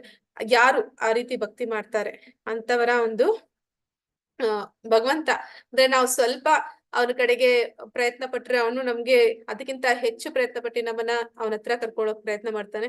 ನಾವು ಸ್ವಲ್ಪ ಪ್ರೀತಿ ಅವನ ಮೇಲೆ ತೋರಿಸಿದ್ರೆ ಅವನ ಅಪಾರ ಪ್ರೀತಿನೇ ತೋರಿಸ್ತಾ ಇದ್ರು ಕೂಡ ಅವನ ನಮ್ಮ ಮೇಲೆ ಪ್ರೀತಿಯನ್ನ ತೋರಿಸ್ತಾನೆ. ಯಾವಾಗ ನಾವು ಅವನ ಕಡೆಗೆ ಸ್ವಲ್ಪ ಪ್ರೀತಿ ತೋರಿಸ್ತೀವಿ, ಅವ್ನು ನಮ್ಮ ಮೇಲೆ ತುಂಬಾ ಅಂದ್ರೆ ಅಪಾರವಾದ ಪ್ರೀತಿಯನ್ನ ತೋರ್ತಾನೆ. ಪತ್ರಂ ಪುಷ್ಪಂ ಫಲಂ ತೋಯಂ ಯೋ ಮೇ ಭಕ್ತ್ಯಾ ಪ್ರಯಚ್ಛತಿ ತದಹಂ ಭಕ್ತಿ ಉಪಹೃತಂ ಅಶ್ನಾಮಿ ಪ್ರಯತಾತ್ಮನಃ. ಯಾರಾದರೂ ನನಗೆ ಪ್ರೀತಿ ಮತ್ತು ಭಕ್ತಿಗಳಿಂದ ಒಂದು ಎಲೆ, ಒಂದು ಹೂವು, ಒಂದು ಹಣ್ಣು ಅಥವಾ ಒಂದಿಷ್ಟು ನೀರನ್ನ ಅರ್ಪಿಸಿದರೆ ಸಾಕು, ನಾನು ಅದನ್ನು ಸ್ವೀಕರಿಸುತ್ತೇನೆ. ಅಂದ್ರೆ ಇಲ್ಲಿ ಚಪ್ಪನ್ ಭೋಗ್ ಅಂತ ಹೇಳ್ತಾರೆ, ಅಂದ್ರೆ 64 ತರ ಆ ರೀತಿ ಅನೇಕ ಅಂದ್ರೆ ನಮ್ಗೆ ಒಂದು ಆ ಶಕ್ತಿಯನ್ನ ಭಗವಂತ ಕೊಟ್ಟಿದ್ರೆ ಅವನಿಗೆ ಅದೆಲ್ಲವನ್ನು ಕೂಡ ಮಾಡಿ ಅರ್ಪಿಸ್ಬೋದು. ಅಂದ್ರೆ ನಾವು ಏನು ಭಗವಂತನಿಗೆ ಅರ್ಪಣೆ ಮಾಡ್ತೀವಿ ಅದರಲ್ಲಿ ಈರುಳ್ಳಿ ಮತ್ತು ಬೆಳ್ಳುಳ್ಳಿಯ ಪ್ರಯೋಗ ಇರೋದಿಲ್ಲ. ಮತ್ತೆ ಭಗವಂತನಿಗೆ ಅವನು ಹೇಳ್ತಾ ಇದ್ದಾನೆ ಇಲ್ಲಿ ಎಲೆ, ಹೂವು, ಹಣ್ಣು, ಒಂದಿಷ್ಟು ನೀರು ಅಂತ ಅವುಗಳಿಂದ ಆದಂತಹ ಪದಾರ್ಥಗಳನ್ನೇ ನೀಡ್ಬೇಕೆ ಹೊರತು ಎಲ್ಲೂ ಭಗವಂತ ನನಗೆ ಮೀನು, ಕೋಳಿ, ಮಾಂಸ ಆ ರೀತಿ ಕೇಳಿಲ್ಲ. ಅಂತದನ್ನ ಅವನು ಭಗವಂತ ಸ್ವೀಕಾರನೂ ಮಾಡೋದಿಲ್ಲ, ಅವನಿಗೆ ಅದು ಇಷ್ಟನೂ ಆಗೋದಿಲ್ಲ. ಇತರ ಜೀವಿಗಳು ಅವರು ಕೂಡ ಭಗವಂತನ ವಿಭಿನ್ನಾಂಶರೇ ಆದ ಕಾರಣ ಅವರಿಗೆ ನೋವನ್ನ ಕೊಟ್ಟು ನಾವೇನಾದ್ರೂ ಮಾಡಿದ್ರೆ ಅದನ್ನ ಒಪ್ಪೋದು ಇಲ್ಲ. ಹೀಗೆ ಭಗವಂತ ಅವನು ಏನನ್ನ ಕೇಳ್ತಾ ಇದ್ದಾನೆ ಅಂದ್ರೆ, ನೀನದನ್ನ ನನಗೆ ಯಾವ ರೀತಿ ಕೊಡ್ಬೇಕು? ಪ್ರೀತಿ ಮತ್ತೆ ಭಕ್ತಿಯಿಂದ ಕೊಡಬೇಕು. ಭಾವದಿಂದ ಕೊಟ್ರೆ ಮಾತ್ರ ಭಗವಂತ ಅದನ್ನ ಸ್ವೀಕಾರ ಮಾಡ್ತಾನೆ. ಹಾಗೆ ಯಾರೇ ಎಂತ ಕಡುಬಡವರೇ ಆದ್ರೂ ಕೂಡ ಭಗವಂತನ ಭಕ್ತಿಯಲ್ಲಿ ಮಾಡುವುದು ಅದು ಸುಸುಖಂ ಅಂತ ನೋಡಿದ್ವಿ. ಹಾಗೆ ಭಗವಂತನನ್ನ ಸುಪ್ರೀತಗೊಳಿಸೋದಕ್ಕೆ ಸಾಧ್ಯ ಇದೆ. ಯತ್ ಕರೋಷಿ ಯದ್ ಅಶ್ನಾಸಿ ಯಜ್ ಜುಹೋಷಿ ದದಾಸಿ ಯತ್ ತಪಸ್ಯಸಿ ಕೌಂತೆಯ ತತ್ ಕುರುಷ್ವ ಮದರ್ಪಣಂ. ಕುಂತಿಯ ಮಗನಾದ ಅರ್ಜುನನೇ, ನೀನು ಏನನ್ನೇ ಮಾಡು, ಏನನ್ನೇ ಭುಂಜಿಸು, ಏನನ್ನೇ ಅರ್ಪಿಸು ಅಥವಾ ಕೊಟ್ಟು ಬಿಡು, ಮತ್ತು ಯಾವುದೇ ತಪಸ್ಸನ್ನು ಮಾಡು, ಅದನ್ನು ಕಾಣಿಕೆಯಾಗಿ ನನಗೆ ಅರ್ಪಿಸು. ಅಂದ್ರೆ ಏನನ್ನೇ ಮಾಡು, ಅಂದ್ರೆ ನಾವ್ ಏನೇ ಕೆಲಸ ಮಾಡ್ತಾ ಇರ್ಲಿ ಅದನ್ನ ಸರ್ವಂ ಕೃಷ್ಣಾರ್ಪಣಮಸ್ತು, ಅಂದ್ರೆ ನಾವು ತಪಸ್ಸು ಮಾಡ್ಲಿ, ದಾನ ಮಾಡ್ಲಿ, ಏನನ್ನೇ ಮಾಡ್ಲಿ, ಅದನ್ನು ಮಾಡುವಾಗ ಎಲ್ಲವೂ ಕೂಡ ಭಗವಂತನಿಗೆ ಅರ್ಪಣೆ ಆಗ್ಲಿ ಅಂತ ಹೇಳಿ ಅದನ್ನ ಭಗವಂತನಿಗೆ ಅರ್ಪಿಸಿ ಮಾಡಿದ್ರೆ, ಅದನ್ನ ಭಗವಂತನಿಗೆ ಕಾಣಿಕೆಯಾಗಿ ಕೊಟ್ರೆ ಆ ಒಂದು ಏನು ನಾವು ಮಾಡ್ತೀವಿ ಅದು ನಮ್ಮನ್ನ ಭಗವಂತನಿಗೆ ಹತ್ತಿರವಾಗಿಸುತ್ತೆ. ಮತ್ತೆ ನಾವು ಭಗವಂತನ ಹತ್ರ ಹಾಕ್ತಾ ಇದೀವಿ ಅಂತಂದ್ರೆ ಭಗವಂತ ನಮ್ಮ ಎಲ್ಲ ಒಂದು ಕುಶಲವನ್ನ ನೋಡ್ಕೋತಾನೆ. ನಂತರ ಕೊನೆಯಲ್ಲಿ ದೇಹತ್ಯಾಗ ಆದ್ರೆ ನಾವು ಭಗವಂತನ ಧಾಮಕ್ಕೆ ಹೋಗುವ ಅಂದ್ರೆ ಕರ್ಕೊಂಡು ಹೋಗುವ ಜವಾಬ್ದಾರಿ ಕೂಡ ಅವನೇ ತಗೋತಾನೆ. ನಂತರ ನಾವು ಅಲ್ಲಿ ಹೋದ್ಮೇಲೆ ಕೂಡ ಭಗವಂತನ ಒಂದು ಸೇವೆಯಲ್ಲಿ ಸದಾ ಆನಂದದಲ್ಲಿ ಇರ್ಲಿಕ್ಕೆ ಸಾಧ್ಯ ಆಗುತ್ತೆ. ಹೀಗೆ ಭಗವಂತ ಹೇಳ್ತಾ ಇದ್ದಾನೆ, ನೀನ್ ಏನನ್ನೇ ಮಾಡು, ಅಂದ್ರೆ ನೀನು ಆಹಾರವನ್ನ ಸ್ವೀಕಾರ ಮಾಡ್ತಾ ಇದೀಯಾ, ಅದನ್ನ ಭಗವಂತನಿಗೆ ಅರ್ಪಿಸಿ ನೈವೇದ್ಯ ಮಾಡಿ ಆ ನೈವೇದ್ಯ ಅಂದ್ರೆ ಆ ಒಂದು ಪ್ರಸಾದವನ್ನ ಸ್ವೀಕಾರ ಮಾಡು, ಅದನ್ನ ಭುಂಜಿಸು. ಮತ್ತೆ ಏನನ್ನೇ ಅರ್ಪಿಸು, ನೀನ್ ಏನನ್ನೇ ದಾನ ಮಾಡು, ಯಾರಿಗಾದ್ರೂ ಮಾಡು. ಅಂದ್ರೆ ಯಾರಿಗೆ ಮಾಡ್ತೀಯಾ ಅದು ಮುಂದೆ ನಾವು ನೋಡ್ತೀವಿ. ಸರಿಯಾದ ವ್ಯಕ್ತಿಗೆ ಸರಿಯಾದ ಸಮಯದಲ್ಲಿ ಸರಿಯಾದ ಒಂದು ಕಾರಣಕ್ಕಾಗಿ ಮಾಡುವಂತಹ ಒಂದು ದಾನಗಳಿರ್ಬೋದು ಅಥವಾ ತಪಸ್ಸಿರ್ಬೋದು, ಎಲ್ಲವನ್ನು ಕೂಡ ಕೃಷ್ಣನಿಗೆ ಅರ್ಪಿಸು. ತಪಸ್ ಮಾಡುವಂತವನು ಅವನು ಒಂದು ಜ್ಯೋತಿಯನ್ನೋ ಅಥವಾ ನಿರಾಕಾರ ಬ್ರಹ್ಮನನ್ನೋ ಕುರಿತು ಮಾಡುವಂತದ್ದಲ್ಲ. ತಪಸ್ಸು ಅಂತಂದ್ರೆ ಸಮಾಧಿ. ಸಮಾಧಿ ಅಂದ್ರೆ ಅವನು ಕೊನೆಯಲ್ಲಿ ಅವನು ಕೃಷ್ಣನನ್ನ ಧ್ಯಾನಿಸುವಂತದ್ದು. ಆ ರೀತಿ ಭಗವಂತನಿಗಾಗಿ ಮಾಡಿದಾಗ ಆ ಭಗವಂತ ಅದನ್ನ ಕಾಣಿಕೆಯಾಗಿ ಕೊಡು ನನಗೆ ಅಂತ ಇಲ್ಲಿ ಹೇಳ್ತಾ ಇದ್ದಾನೆ. ಆ ರೀತಿ ಮಾಡೋದ್ರಿಂದ ಏನಾಗುತ್ತೆ, ನಾವು ಭಗವಂತನಿಗೆ ಹೆಚ್ಚು ಹೆಚ್ಚು ಹತ್ತಿರವಾಗ್ತೀವಿ. ಈ ರೀತಿಯಲ್ಲಿ ನೀನು ಕರ್ಮ ಬಂಧನದಿಂದ ಮತ್ತು ಅದರ ಶುಭಾಶುಭ ಫಲಗಳಿಂದ ಬಿಡುಗಡೆ ಹೊಂದುತ್ತೀಯೇ. ಆ ರೀತಿ ಮಾಡೋದ್ರಿಂದ ಏನಾಗುತ್ತೆ ಅಂತ ಹೇಳ್ತಾ ಇದ್ದಾನೆ, ನಿನಗೆ ಈ ಬಂಧನ ಇಲ್ಲ, ಈ 3 ಗುಣಗಳ ಬಂಧನ ಅನ್ನುವಂಥದ್ದು ಇಲ್ಲ, ಆ ಕರ್ಮ ಬಂಧನ ಕೂಡ ಇಲ್ಲ. ಅಂದ್ರೆ ನೀನ್ ಮಾಡಿರುವಂತಹ ಕೆಲಸದಿಂದ ಆ ಪುಣ್ಯ ಪಾಪಗಳ ಪ್ರತಿಕ್ರಿಯೆಗಳು ಇರೋದಿಲ್ಲ. ಅದರಿಂದ ಏನಾಗುತ್ತೆ, ಈ ತ್ಯಾಗ ತತ್ವದಿಂದ ನಿನ್ನ ಮನಸ್ಸು ನನ್ನಲ್ಲಿ ನೆಲೆಸುತ್ತೆ. ಅಂದ್ರೆ ಹಾಗೆ ಭಗವಂತನಿಗೆ ಎಲ್ಲವನ್ನೂ ನೀಡ್ತಾ ಇದ್ದಾಗ, ಅಂದ್ರೆ ನಾವು ಸಂಪಾದನೆ ಮಾಡ್ತೀವಿ, ಮನೆಯಲ್ಲಿರುವಂತಹ ಒಂದು ನಮ್ಮ ಕುಟುಂಬದವ್ರನ್ನ ನೋಡ್ಕೋತೀವಿ, ಅವರಿಗಾಗಿ ನಾವು ಎಷ್ಟೇ ಖರ್ಚು ಮಾಡ್ತೀವಿ, ಅವರಿಗಾಗಿ ನಾವು ಎಷ್ಟೇ ಶ್ರಮ ಪಡ್ತೀವಿ. ಯಾಕೆ ಅದೆಲ್ಲ ಮಾಡ್ತೀವಿ ಅಂದ್ರೆ ನಮ್ಗೆ ಅವ್ರ ಮೇಲೆ ಪ್ರೀತಿ ಇದೆ. ಹಾಗೆ ನಾವು ಭಗವಂತನಿಗಾಗಿ ಅದನ್ನೆಲ್ಲ ಮಾಡಿದಾಗ ನಾವು ಹೃದಯದಲ್ಲಿ ಭಗವಂತನ ಮೇಲೆ ಪ್ರೀತಿಯನ್ನ ಬೆಳೆಸ್ಕೋತೀವಿ. ಮನಸ್ಸಿನಲ್ಲಿ ನನ್ನಲ್ಲಿ ನೆಲೆಸಿ ನೀನು ಮುಕ್ತನಾಗುತ್ತೀಯೆ, ಅಂದ್ರೆ ಈ ಬಂಧನದಿಂದ ಮುಕ್ತಿಯನ್ನ ಪಡಿತೀಯ, ಮತ್ತೆ ನನ್ನ ಬಳಿಗೆ ಬರ್ತೀಯ. ಆ ರೀತಿ ಮಾಡೋದ್ರಿಂದ ನೀನು ಭಗವಂತನ ಹತ್ರಕ್ಕೆ ಹೋಗೋದಕ್ಕೆ ಸಾಧ್ಯ ಆಗುತ್ತೆ ಅಂತ ಹೇಳಿ ಭಗವಂತ, ಇದೆಲ್ಲವೂ ಕೂಡ ರಹಸ್ಯ ಜ್ಞಾನ, ಇದನ್ನ ನಾವು ಬೇರೆ ಎಲ್ಲೂ ತಿಳ್ಕೊಳ್ಳಿಕ್ಕೆ ಸಾಧ್ಯ ಇಲ್ಲ. ಅಂತಹ ಒಂದು ರಹಸ್ಯ ಜ್ಞಾನವನ್ನ ಭಗವಂತ ಈ ಅಧ್ಯಾಯದಲ್ಲಿ ನಮಗೆ ತಿಳಿಸ್ಕೊಡ್ತಾ ಇದ್ದಾರೆ. ಸಮೋಹಂ ಸರ್ವಭೂತೇಷು ನಾಮೇ ದ್ವೇಷೋ ಅಸ್ತಿ ನ ಪ್ರಿಯಃ ಯೇ ಭಜಂತಿ ತು ಮಾಂ ಭಕ್ತ್ಯಾ ಮಯಿ ತೇತೇಷು ಚಾಪ್ಯಹಂ. ನನಗೆ ಯಾರ ವಿಷಯದಲ್ಲಿಯೂ ಅಸೂಯೆ ಇಲ್ಲ, ನಾನು ಯಾರ ಪರವಾಗಿಯೂ ಪಕ್ಷಪಾತ ಮಾಡುವುದಿಲ್ಲ, ನಾನು ಎಲ್ಲರ ವಿಷಯದಲ್ಲಿಯೂ ಸಮಾನನಾಗಿ ಇರುತ್ತೇನೆ. ಆದರೆ ಯಾವಾತನು ನನ್ನ ಭಕ್ತಿ ಸೇವೆಯನ್ನು ಮಾಡುವನೋ ಆತನು ನನ್ನ ಸ್ನೇಹಿತನು, ನನ್ನಲ್ಲಿ ಇದ್ದಾನೆ ಮತ್ತು ನಾನು ಅವನಿಗೆ ಸ್ನೇಹಿತ. ಭಗವಂತ ಹೇಳ್ತಾ ಇದ್ದಾನೆ, ನಾನು ಯಾವುದೇ ರೀತಿ ಪಕ್ಷಪಾತ ಮಾಡೋದಿಲ್ಲ ಅಂತ. ಕೆಲವರು ಹೇಳ್ತಾರೆ, ಹೇಗೆ ಕೆಲವೊಬ್ರು ಶ್ರೀಮಂತರಾಗಿರ್ತಾರೆ, ಕೆಲವೊಬ್ರು ಬಡವರಾಗಿರ್ತಾರೆ, ಕೆಲವೊಬ್ರು ಸುಂದರವಾಗಿರ್ತಾರೆ, ಕೆಲವೊಬ್ರು ಕುರೂಪಿಗಳಾಗಿರ್ತಾರೆ, ಕೆಲವೊಬ್ರು ಜ್ಞಾನವನ್ನ ಪಡೆದಿರ್ತಾರೆ, ಕೆಲವೊಬ್ರು ಅಜ್ಞಾನಿಗಳಾಗಿರ್ತಾರೆ. ಇದೆಲ್ಲ ಯಾಕೆ ಆಗುತ್ತೆ ಅಂತಂದ್ರೆ ಅವರವರ ಕರ್ಮ, ಇಂದಿನ ಜನ್ಮದಲ್ಲಿ ಅವರು ಮಾಡಿರುವಂತಹ ಪಾಪ ಪುಣ್ಯ ಕರ್ಮಗಳ ಅನುಸಾರ ಅವರಿಗೆ ಅಂತಹ ಒಂದು ದೇಹ ಅಥವಾ ಅಂತಹ ಒಂದು ಪರಿಸ್ಥಿತಿಯಲ್ಲಿ ಅವರು ಜನ್ಮವನ್ನ ಪಡೆದಿರ್ತಾರೆ. ಆದ್ರೆ ಎಂತದೇ ಜನ್ಮದಲ್ಲಿ ಪಡೆದಿದ್ರು ಕೂಡ ಆದ್ರೆ ಭಗವಂತ ಹೇಳೋದಿಲ್ಲ ಇವನು ನನ್ನ ಶತ್ರು ಅಥವಾ ಇವನು ನನ್ನ ಆದ್ರೆ ಅವನ ಒಂದು ನಾಸ್ತಿಕ ಸ್ವಭಾವದಲ್ಲಿ ಇರುವಂತವನು, ರಾಕ್ಷಸಿ ಸ್ವಭಾವದವನು ಅಂತ ಹೇಳಿ ಅಂದ್ರೆ ಅವನಿಗೆ ಸೂರ್ಯನ ಬೆಳಕು ಶಾಖರ ಕೊಡೋದಿಲ್ಲ ಅಂತ ಹೇಳೋದಿಲ್ಲ, ಅಥವಾ ಅಂತವರಿಗೆ ಭಗವಂತ ಮಳೆ ಸುರಿಸೋದಿಲ್ಲ ಅಂತ ಹೇಳೋದಿಲ್ಲ, ಅಂತವರಿಗೆ ಭಗವಂತ ಗಾಳಿ ಕೊಡೋದಿಲ್ಲ ಅಂತ ಹೇಳಲ್ಲ, ಅಂತವರಿಗೆ ಆಹಾರ ಪದಾರ್ಥಗಳನ್ನ ಒದಗಿಸೋದಿಲ್ಲ ಅಂತ ಹೇಳೋದಿಲ್ಲ. ಎಲ್ಲರಿಗೂ ಕೂಡ ಸಮಾನವಾಗಿ ಅವನು ನೋಡ್ಕೋತಾನೆ, ಪಕ್ಷಪಾತವನ್ನ ಅವನು ಮಾಡೋದಿಲ್ಲ. ಆದ್ರೆ ಅವನ್ ಏನ್ ಮಾಡ್ತಾನೆ, ಅವರ ಎಲ್ಲ ನಿರ್ವಹಣೆಯನ್ನ ದೇವತೆಗಳಿಗೆ, ಶಕ್ತಿಗಳಿಗೆ ಒಪ್ಪಿಸಿ ಬಿಟ್ಟಿರ್ತಾನೆ. ಆದ್ರೆ ಭಕ್ತಿ ಯಾರು ಮಾಡ್ತಾ ಇದ್ದಾರೆ ಅಂತವರ ಒಂದು ಅಂತವರ ಪಕ್ಷಪಾತವನ್ನ ಭಗವಂತ ಮಾಡ್ತಾನೆ. ಹೇಗೆ ಮಾಡ್ತಾನೆ ಅಂತಂದ್ರೆ ಎಲ್ಲರಿಗೂ ಕೂಡ ಭಕ್ತಿ ಮಾಡೋದಕ್ಕೆ ಅವಕಾಶವನ್ನ ಕೊಡ್ತಾನೆ. ಆ ಭಕ್ತಿಯ ಒಂದು ಯಾರು ಪ್ರಯೋಜನ ಪಡಿತಾರೆ ಅಂತವರಿಗೆ ಭಗವಂತ ತಾನು ತನ್ನನ್ನೇ ಕೊಟ್ಕೋತಾನೆ. ಅಂದ್ರೆ ಅಂತವರ ಒಂದು ಜವಾಬ್ದಾರಿನ ತಾನೇ ಸ್ವತಃ ಸ್ನೇಹಿತನಾಗಿ ಅವನು ನಿರ್ವಹಣೆ ಮಾಡ್ತಾನೆ. ಅದನ್ನ ಇಲ್ಲಿ ಭಗವಂತ ಹೇಳ್ತಾ ಇದ್ದಾನೆ. ಕೃಷ್ಣನು ಎಲ್ಲರಿಗೂ ಸಮಾನನಾಗಿರುತ್ತಾನೆ. ಆದರೆ ಅದೇ ಸಮಯದಲ್ಲಿ ತನ್ನ ಭಕ್ತರ ಕಡೆಗೆ ಪಕ್ಷಪಾತವನ್ನು ಹೊಂದುವುದು ಹೇಗೆ ಅಂದ್ರೆ ಭಗವಂತ ಸೃಷ್ಟಿಯನ್ನ ಮಾಡಿದ್ದಾನೆ, ಮತ್ತೆ ಎಲ್ಲವನ್ನು ಕೂಡ ದೇವತೆಗಳಿಗೆ ನಿರ್ವಹಣೆ ಮಾಡೋದಕ್ಕೆ ಕೊಟ್ಟಿದ್ದಾನೆ. ಎಲ್ಲರನ್ನೂ ಅವರು ಸಮಾನವಾಗಿ ಕಾಣ್ತಾರೆ. ಆದ್ರೆ ಯಾರು ಅದನ್ನ ಒಂದು ತಿಳ್ಕೊಂಡು ಭಗವಂತನ ವಿಷಯವಾಗಿ ಆಸಕ್ತಿಯನ್ನ ಬೆಳೆಸ್ಕೊಂಡು ಭಗವಂತನಲ್ಲಿ ಭಕ್ತಿಯನ್ನ ಪ್ರೇಮವನ್ನ ಬೆಳೆಸ್ಕೋತಾರೆ, ಅಂತವರ ಒಂದು ಪಕ್ಷವನ್ನ ಅಂದ್ರೆ ಅಂತವರನ್ನ ನೋಡ್ಕೊಳ್ಳುವಂತಹ ಕೆಲಸವನ್ನ ದೇವತೆಗಳು ನೋಡ್ಕೊಳ್ಳೋದಿಲ್ಲ, ಅದನ್ನ ಸ್ವತಃ ಕೃಷ್ಣನೇ ಮಾಡ್ತಾನೆ. ನಾವು ನೋಡಿದ್ವಿ ಅರ್ಜುನಾಚಾರ್ಯರ ಒಂದು ಕಥೆಯ ಮೂಲಕ. ಅಪಿ ಚೇತ್ಸು ದುರಾಚಾರೋ ಭಜತೆ ಮಾಂ ಅನನ್ಯ ವಾಕ್ ಸಾಧುರೇವಸ್ಯ ಮಂತವ್ಯ ಸಮ್ಯಕ್ ವ್ಯವಸ್ಥಿತೋ ಹಿ ಸಹ. ಯಾವನಾದರೂ ಅತ್ಯಂತ ಹೀನ ಕಾರ್ಯವನ್ನು ಮಾಡುತ್ತಿದ್ದರೂ ಆತನು ಭಕ್ತಿ ಸೇವೆಯಲ್ಲಿ ತೊಡಗಿದ್ದರೆ ಆತನನ್ನು ಸಾಧು ಎಂದೇ ಭಾವಿಸಬೇಕು, ಏಕೆಂದರೆ ಆತನು ತನ್ನ ನಿರ್ಧಾರದಲ್ಲಿ ಸರಿಯಾಗಿ ನೆಲೆಸಿದ್ದಾನೆ. ಅಂದ್ರೆ ಎಲ್ಲರೂ ಕೂಡ ಪಾಪಿಗಳೇ, ನಾವೆಲ್ಲರೂ ಕೂಡ ಪಾಪಿಗಳೇ. ಆದ ಕಾರಣ ಜೈಲಿನಲ್ಲಿ ಇದ್ದೀವಿ. ನಾವ್ಯಾರು ತುಂಬಾ ಒಳ್ಳೆಯವರು ಅಂತ ಹೇಳ್ಕೊಳ್ಳುವಂತದ್ದಿಲ್ಲ. ಹಾಗೆ ನಾವು ಒಳ್ಳೆಯವರಾಗಿದ್ರೆ ನಾವು ಜೈಲಿನಲ್ಲಿ ಇರ್ತಾ ಇರ್ಲಿಲ್ಲ. ಹಾಗೆ ಎಲ್ಲರೂ ಕೂಡ ಒಂದಲ್ಲ ಒಂದು ರೀತಿ ಭಗವಂತನ ಒಂದು ಏನಿದೆ ಪಾರಮ್ಯಕ್ಕೆ ವಿರುದ್ಧವಾಗಿ ಹೋದ ಕಾರಣನೇ ನಾವೆಲ್ಲರೂ ಈ ಭೌತಿಕ ಜಗತ್ತಿನಲ್ಲಿ ಇರುವಂತದ್ದು. ಆದ್ರೆ ಯಾವಾಗ ನಾವು ಭಕ್ತಿಯಲ್ಲಿ ತೊಡಗ್ಬಿಡ್ತೀವಿ ಆಗ ಭಗವಂತ ಹೇಳ್ತಾನೆ, ಅಂತವನನ್ನ ಸಾಧು ಅಂತಲೇ ಭಾವಿಸು. ಅವನು ಹಿಂದಿನ ಜನ್ಮದಲ್ಲೇ ಆಗಿರ್ಲಿ ಅಥವಾ ಹಿಂದಿನ ಜೀವನದಲ್ಲೇ ಆಗಿರ್ಲಿ, ಅವನು ಎಂತದ್ದೇ ಒಂದು ಪಾಪ ಕಾರ್ಯ ಮಾಡಿದ್ರು ಕೂಡ ಅವನನ್ನ ಮುಂದೆ ನೀವು ಸಾಧು ಅಂತ ಕರಿಬೇಕು. ಯಾಕಂದ್ರೆ ಅವನು ಈಗ ಭಕ್ತಿ ಮಾರ್ಗವನ್ನ ಹಿಡಿದಿದ್ದಾನೆ. ಅವನನ್ನ ನೀವು ಭಕ್ತನಂತಲೇ ತಿಳಿಬೇಕು ಅಂತ ಇಲ್ಲಿ ಹೇಳ್ತಾ ಇದ್ದಾನೆ. ಯಾಕಂದ್ರೆ ಅವನು ಹಿಡಿದಿರುವಂತಹ ಒಂದು ಮಾರ್ಗ ಏನಿದೆ, ನಿರ್ಧಾರ ಏನಿದೆ, ಅದು ಸರಿಯಾಗಿದೆ ಅಂತ ಇಲ್ಲಿ ಹೇಳ್ತಾ ಇದ್ದಾನೆ. ಪವಿತ್ರ ನಾಮವನ್ನು ಜಪಿಸುವ ಶಕ್ತಿಯ ಮೇಲೆ ವ್ಯಕ್ತಿ ಪಾಪ ಕಾರ್ಯಗಳನ್ನು ಮಾಡಬಹುದೇ? ಹೇ ಕೃಷ್ಣ, ಅಂದ್ರೆ ಭಗವಂತನ ನಾಮ ಸಂಕೀರ್ತನೆ ಮಾಡಿದ್ರೆ ಅನೇಕ ಜನ್ಮಗಳ ಪಾಪ ಅದು ನಾಶ ಆಗುತ್ತೆ ಅಂತ ನಾ ಹೇಳಿದೆ. ಅಂದ್ರೆ ಅದು ಪವಿತ್ರೀಕರಿಸುತ್ತೆ ಅಂತ, ಅಂದ್ರೆ ಒಂದು ಪಾಪದ ಬೀಜವನ್ನ ಸುಟ್ಟು ಬಿಡುತ್ತೆ. ಆ ಕಾರಣದಿಂದ ನಾವು ಭಗವಂತನ ನಾಮಸ್ಮರಣೆ ಮಾಡ್ಬೇಕು. ಅವನ ಒಂದು ನಾಮದ ಶಕ್ತಿಯ ಬಗ್ಗೆ ತಿಳ್ಕೊಂಡು ನಾವು ಮತ್ತೆ ಪಾಪಗಳನ್ನ ಮಾಡ್ಬೋದಾ?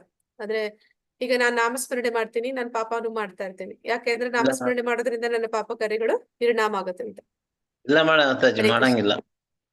ಅದನ್ನ ನಾಮ ಅಪರಾಧ ಅಂತ ಕರೀತಾರೆ. ಅಂದ್ರೆ 10 ಅಪರಾಧಗಳಲ್ಲಿ ಇದು ಕೂಡ ಒಂದು. ಅಂದ್ರೆ ನನಗೆ ಗೊತ್ತಿದೆ, ಪವಿತ್ರ ನಾಮವನ್ನ ಜಪ ಮಾಡೋದ್ರಿಂದ ಅದು ನನ್ನ ಪಾಪಗಳನ್ನ ನಾಶ ಮಾಡುತ್ತೆ ಅಂತ ತಿಳಿದು ನಾವು ಮಾಡಿದಾಗ ಏನಾಗುತ್ತೆ, ಭಗವಂತನನ್ನ ಕರೆದು ನಾವು ತಪ್ಪು ಮಾಡ್ದ ಹಾಗೆ ಆಗುತ್ತೆ. ನಾಮಸ್ಮರಣೆ ಮಾಡೋದಂದ್ರೆ ಅವನ ನೆನೆಸುವಂತದ್ದು, ಅವನನ್ನ ಕರೆಯುವಂತದ್ದು. ಕರೆದು ಬಿಟ್ಟು ಮತ್ತೆ ಅವನಿಗೆ ಕಾಣುವ ಹಾಗೆ ಅವನ ಮುಂದೆ ನಾವು ತಿರುಗಿ ತಪ್ಪು ಮಾಡಿದ್ವಿ ಅಂತಂದ್ರೆ ಭಗವಂತ ಅದಕ್ಕೆ ತೀವ್ರವಾದ ಶಿಕ್ಷೆ ಕೊಡ್ತಾರೆ. ಕ್ಷಿಪ್ರಂ ಭವತಿ ಧರ್ಮಾತ್ಮ ಶಾಶ್ವತ್ ಶಾಂತಿ ನಿಗಚ್ಚತಿ ಕೌಂತೆಯ ಪ್ರಜಾ ನೀಹಿ ನಾಮೇ ಭಕ್ತ್ಯಾ ಪ್ರಣಶ್ಯತಿ. ಕುಂತಿಯ ಮಗನಾದ ಅರ್ಜುನನೇ, ಅವನು ಶೀಘ್ರವಾಗಿ ಧರ್ಮಾತ್ಮನಾಗುತ್ತಾನೆ ಮತ್ತು ಶಾಶ್ವತ ಶಾಂತಿಯನ್ನು ಪಡೆಯುತ್ತಾನೆ. ನನ್ನ ಭಕ್ತನು ಎಂದು ನಾಶವಾಗುವುದಿಲ್ಲ ಎಂದು ಧೈರ್ಯವಾಗಿ ಘೋಷಿಸು. ಅಜಾಮಿಳನ ಕತೆ ನಾವು ತಗೋಬಹುದು. ಅಜಾಮಿಳ ಅವನು ಮೊದಲು ಭಕ್ತನಾಗಿರ್ತಾನೆ, ಮಧ್ಯದಲ್ಲಿ ಅವನು ದಾರಿ ತಪ್ತಾನೆ. ಆದ್ರೆ ಅವನು ಮೊದಲು ಭಕ್ತಿ ಮಾಡಿದ ಕಾರಣ ಭಗವಂತ ಏನ್ ಮಾಡ್ತಾನೆ, ಅವನಿಗೆ ನಾಶ ಅನ್ನೋದಿಲ್ಲ. ಮತ್ತೆ ಅವನಿಗೆ 2ನೇ ಅವಕಾಶವನ್ನು ಕೊಟ್ಟು ಅವನು ನಾಶ ಹೊಂದೋದಿಲ್ಲ, ಅವನನ್ನ ಅವನು ಕಾಪಾಡ್ತಾನೆ. ಅವನಿಗೆ ಅವನು ಅಂದ್ರೆ ಅವನ ಭಕ್ತರು ಯಾವತ್ತು ನಾಶ ಆಗೋದಿಲ್ಲ ಅನ್ನೋದನ್ನ ಇಲ್ಲಿ ಅರ್ಜುನನಿಗೆ ನೀನು ಘೋಷಿಸು ಅಂತ ಹೇಳ್ತಾನೆ. ಇಲ್ಲಿ ನಾವು ಚಿತ್ರದಲ್ಲಿ ಪ್ರಹ್ಲಾದನನ್ನ ಕಾಣ್ತಾ ಇದೀವಿ. ಪ್ರಹ್ಲಾದನನ್ನ ಅವನ ತಂದೆನೇ ಅವನನ್ನ ಹಿಂಸಿಸ್ತಾನೆ. ಆದ್ರೆ ಅವನ ಭಕ್ತನನ್ನ ಸದಾ ಭಗವಂತ ಕಾಪಾಡ್ತಾನೆ ಅನ್ನೋ ಹಾಗೆ ನರಸಿಂಹ ಅವನನ್ನ ಯಾವ ರೀತಿ ಕಾಪಾಡ್ತಾನೆ ಅನ್ನೋದನ್ನ ನಾವು ನೋಡಿದೀವಿ. ಮನ್ಮನಾಭವ ಮದ್ಭಕ್ತೋ ಮಧ್ಯಾಜಿ ಮಾಂ ನಮಸ್ಕರು ಮಾಂ ಏ ವೈಶ್ಯಸಿ ಯುಕ್ತೈವ ಆತ್ಮನಂ ಮತ್ಪರಾಯಣ. ಸದಾ ನನ್ನನ್ನು ಚಿಂತಿಸುವುದರಿಂದ ಮನಸ್ಸನ್ನು ತೊಡಗಿಸು. ಸದಾ ನನ್ನನ್ನು ಚಿಂತಿಸುವುದರಲ್ಲಿ ಮನಸ್ಸನ್ನು ತೊಡಗಿಸು. ನನ್ನ ಭಕ್ತನಾಗು, ನನಗೆ ನಮಸ್ಕಾರ ಮಾಡು ಮತ್ತು ನನ್ನನ್ನು ಪೂಜಿಸು. ಆಗ ನನ್ನಲ್ಲಿ ಸಂಪೂರ್ಣವಾಗಿ ಮಗ್ನನಾಗಿ ನಿಶ್ಚಯವಾಗಿಯೂ ನೀನು ನನ್ನಲ್ಲಿಗೆ ಬರುವೆ.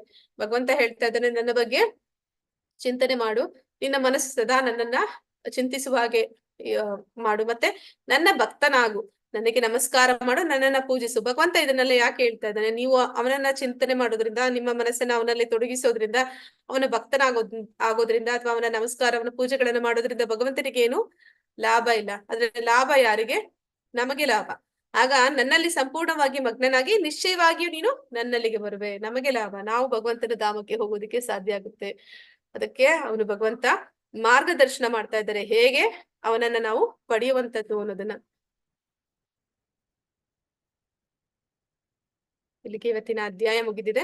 ಕೃಷ್ಣನು ತಾನು ಬಹಿರಂಗಪಡಿಸಲಿರುವ ಜ್ಞಾನವನ್ನು ವೈಭವೀಕರಿಸುತ್ತಾನೆ. ಅಂದ್ರೆ ಅವನು ಹೇಳ್ತಾನೆ, ರಾಜವಿದ್ಯಾ, ರಾಜಗುಹ್ಯ, ಪವಿತ್ರಂ ಅಂದ್ರೆ ಸುಸುಖಂ, ನಂತರ ಅವ್ಯಯಂ ಅಂತೆಲ್ಲ ಹೇಳಿ ಅವನು ಕೊಡ್ತಾ ಅವನು ತಿಳಿಸ್ಲಿಕ್ಕೆ ಇರುವಂತಹ ಜ್ಞಾನ ಅದೆಂತದ್ದು. ಅದೇ ಈಗ ನಾವು ಯಾವ್ದೆಲ್ಲ ಜ್ಞಾನ ತಿಳ್ಕೊಂಡ್ವಿ 9ನೇ ಅಧ್ಯಾಯದಲ್ಲಿ, ಅವೆಲ್ಲವೂ ಎಂತಹ ಜ್ಞಾನ ಅನ್ನೋದನ್ನ ಅವನು 3 ಶ್ಲೋಕಗಳಲ್ಲಿ ಹೇಳ್ತಾನೆ. ಐಶ್ವರ್ಯ ಜ್ಞಾನ, ಈ ಜಗತ್ತಿನೊಂದಿಗೆ ಕೃಷ್ಣನ ಸಂಬಂಧ ಹೇಗೆ, ಪ್ರತಿಯೊಂದು ಕೃಷ್ಣನಿಂದ ಅದು ಸೃಷ್ಟಿಯಾಗಿದೆ, ಮತ್ತೆ ಅವನ ಒಂದು ಜಗತ್ತಿನ ನಿರ್ವಹಣೆನ ಅವನ ಒಂದು ಉಪಸ್ಥಿತಿ ಇಲ್ಲ ಅಂದ್ರೂ ಕೂಡ ಅವನ ಒಂದು ಶಕ್ತಿಗಳು, ದೇವತೆಗಳು ಹೇಗೆ ನಿರ್ವಹಣೆ ಮಾಡ್ತಾ ಇದ್ದಾರೆ ಅನ್ನುವಂಥದ್ದನ್ನ ಹೇಳ್ದ. ವಿವಿಧ ರೀತಿಯ ಆರಾಧನೆಗಳು, ಅಂದ್ರೆ ಯಾರು ಅಜ್ಞಾನ ಅಂದ್ರೆ ಹೆಚ್ಚು ಜ್ಞಾನ ಇಲ್ಲದೆ ಇರೋರು ಏನ್ ಮಾಡ್ತಾರೆ, ದೇವತೆಗಳ ಆರಾಧನೆ ಮಾಡ್ತಾರೆ. ಮತ್ತೆ ಅವರು ಈ ಭೌತಿಕ ಜಗತ್ತಿನಲ್ಲಿಯೇ ಮತ್ತೆ ಹುಟ್ಟಿ ಸಾಯ್ತಾರೆ. ಯಾರೆಲ್ಲ ಶುದ್ಧ ಭಕ್ತರು ಇರ್ತಾರೆ, ಅವರು ದೈವಿ ಪ್ರಕೃತಿ ಆಶ್ರಯದಲ್ಲಿ ಇರ್ತಾರೆ, ಅವರು ಭಗವಂತನ ಒಂದು ಆರಾಧನೆ ಮಾಡಿ ಭಗವಂತನ ಧಾಮಕ್ಕೆ ಹೋಗ್ತಾರೆ. ಮತ್ತೆ ಕೃಷ್ಣನ ಭಕ್ತಿಯ ಮಹಿಮೆಗಳು, ಯಾರು ಶುದ್ಧ ಭಕ್ತರು ಇರ್ತಾರೆ ಅವರು ಭಗವಂತನ ವಿಚಾರವಾಗಿ ತಿಳ್ಕೊಳ್ತಾರೆ, ಮತ್ತೆ ಅವನನ್ನ ಸದಾ ಮನಸ್ಸಿನಲ್ಲಿ ನೆನೆಸ್ತಾರೆ. ಸದಾ ಅವನ ಭಕ್ತಿಯನ್ನು ಮಾಡೋದ್ರಿಂದ ಏನಾಗುತ್ತೆ, ಭಗವಂತ ಪಕ್ಷಪಾತ ಮಾಡೋದಿಲ್ಲ ಅಂತ ಹೇಳ್ತಾನೆ. ಅಂದ್ರೆ ಅವನು ದೇವತೆಗಳಿಗೆ ನಿರ್ವಹಣೆ ಮಾಡೋದಕ್ಕೆ ಕೊಟ್ಟಾಗ ಎಲ್ಲರಿಗೂ ಕೂಡ ಸಮಾನ ಅವಕಾಶವನ್ನ ಕೊಡ್ತಾನೆ. ಭಕ್ತಿ ಮಾಡೋದಕ್ಕೂ ಕೂಡ ಎಲ್ಲರಿಗೂ ಸಮಾನ ಅವಕಾಶ ಸಿಗುತ್ತೆ. ಆದ್ರೆ ಯಾರು ಆ ಭಕ್ತಿಯ ಒಂದು ಪ್ರಯೋಜನ ಪಡಿತಾರೆ ಅಂತವರ ಒಂದು ಏನಂತಾರೆ ಅಂತವರ ಒಂದು ಕುಶಲ ಕ್ಷೇಮವನ್ನ ಭಗವಂತ ಕೃಷ್ಣನೇ ಅವನು ನೋಡ್ಕೋತಾನೆ. ಇದೆಲ್ಲವೂ ಕೂಡ ಭಕ್ತಿಯ ಮಹಿಮೆಗಳು. ಇಲ್ಲಿಗೆ ಇವತ್ತಿನ ಅಧ್ಯಾಯ ಮುಗಿದಿದೆ. ಯಾರಿಗಾದ್ರೂ ಪ್ರಶ್ನೆಗಳಲ್ಲಿ ಇದ್ರೆ ಕೇಳ್ಬೋದು. ವಾಂಛಾ ಕಲ್ಪತರುಭ್ಯಶ್ಚ ಕೃಪಾ ಸಿಂಧುಭ್ಯ ಏವ ಚ ಪತಿತನಾಂ ಪಾವನೇಭ್ಯೋ ವೈಷ್ಣವೇಭ್ಯೋ ನಮೋ ನಮಃ. ಅನಂತ ಕೋಟಿ ವೈಷ್ಣವೃಂದ ಕಿ ಜೈ. ನಾಮಾಚಾರಿ ಹರಿದಾಸ್ ಠಾಕೂರ್ ಕಿ ಜೈ. ಇಲ್ಲಿ ನೆರೆದಿರುವಂತಹ ಎಲ್ಲ ಭಕ್ತರಿಗೂ ಜೈ. ಹರೇ ಕೃಷ್ಣ. ಎಲ್ಲರೂ ಅಟೆಂಡೆನ್ಸ್ ಹಾಕಿರ್ತೀರಿ ಅನ್ಕೊಂತೀನಿ. ಆದ್ರೆ ಸಮಯ ಆಗೋಗಿದೆ. ಪ್ರಶ್ನೆಗಳಿದ್ರೆ ನಾಳೆ ನಾವು ನೋಡೋಣ ಅನ್ಕೋತೀನಿ. ಯಾಕಂದ್ರೆ ಮಾತಾಜಿ ಈಗ ಕ್ಲಾಸ್ ತಗೋಬೇಕು, ತುಂಬಾ ಸಮಯ ಹಿಡ್ದಿದೆ. ಹರೇ ಕೃಷ್ಣ. ಹರೇ ಕೃಷ್ಣ ಮಾತಾಜಿ, ಧನ್ಯವಾದಗಳು. ಹರೇ ಕೃಷ್ಣ ಜ್ಯೋತಿಶ್ರೀ ಮಾತಾಜಿ, ತುಂಬಾ ಧನ್ಯವಾದಗಳು. ಹರೇ ಕೃಷ್ಣ. ಹಾಗಾದ್ರೆ ನಾನು ಕ್ಲಾಸ್ ಕ್ಲೋಸ್ ಮಾಡ್ಲಾ? ಹರೇ ಕೃಷ್ಣ ಮಾತಾಜಿ. ಹರೇ ಕೃಷ್ಣ. ಹರೇ ಕೃಷ್ಣ ಪ್ರಭುಜಿ. ಹರೇ ಕೃಷ್ಣ. ಅಂದ್ರೆ ತುಂಬಾ ಸಮಯ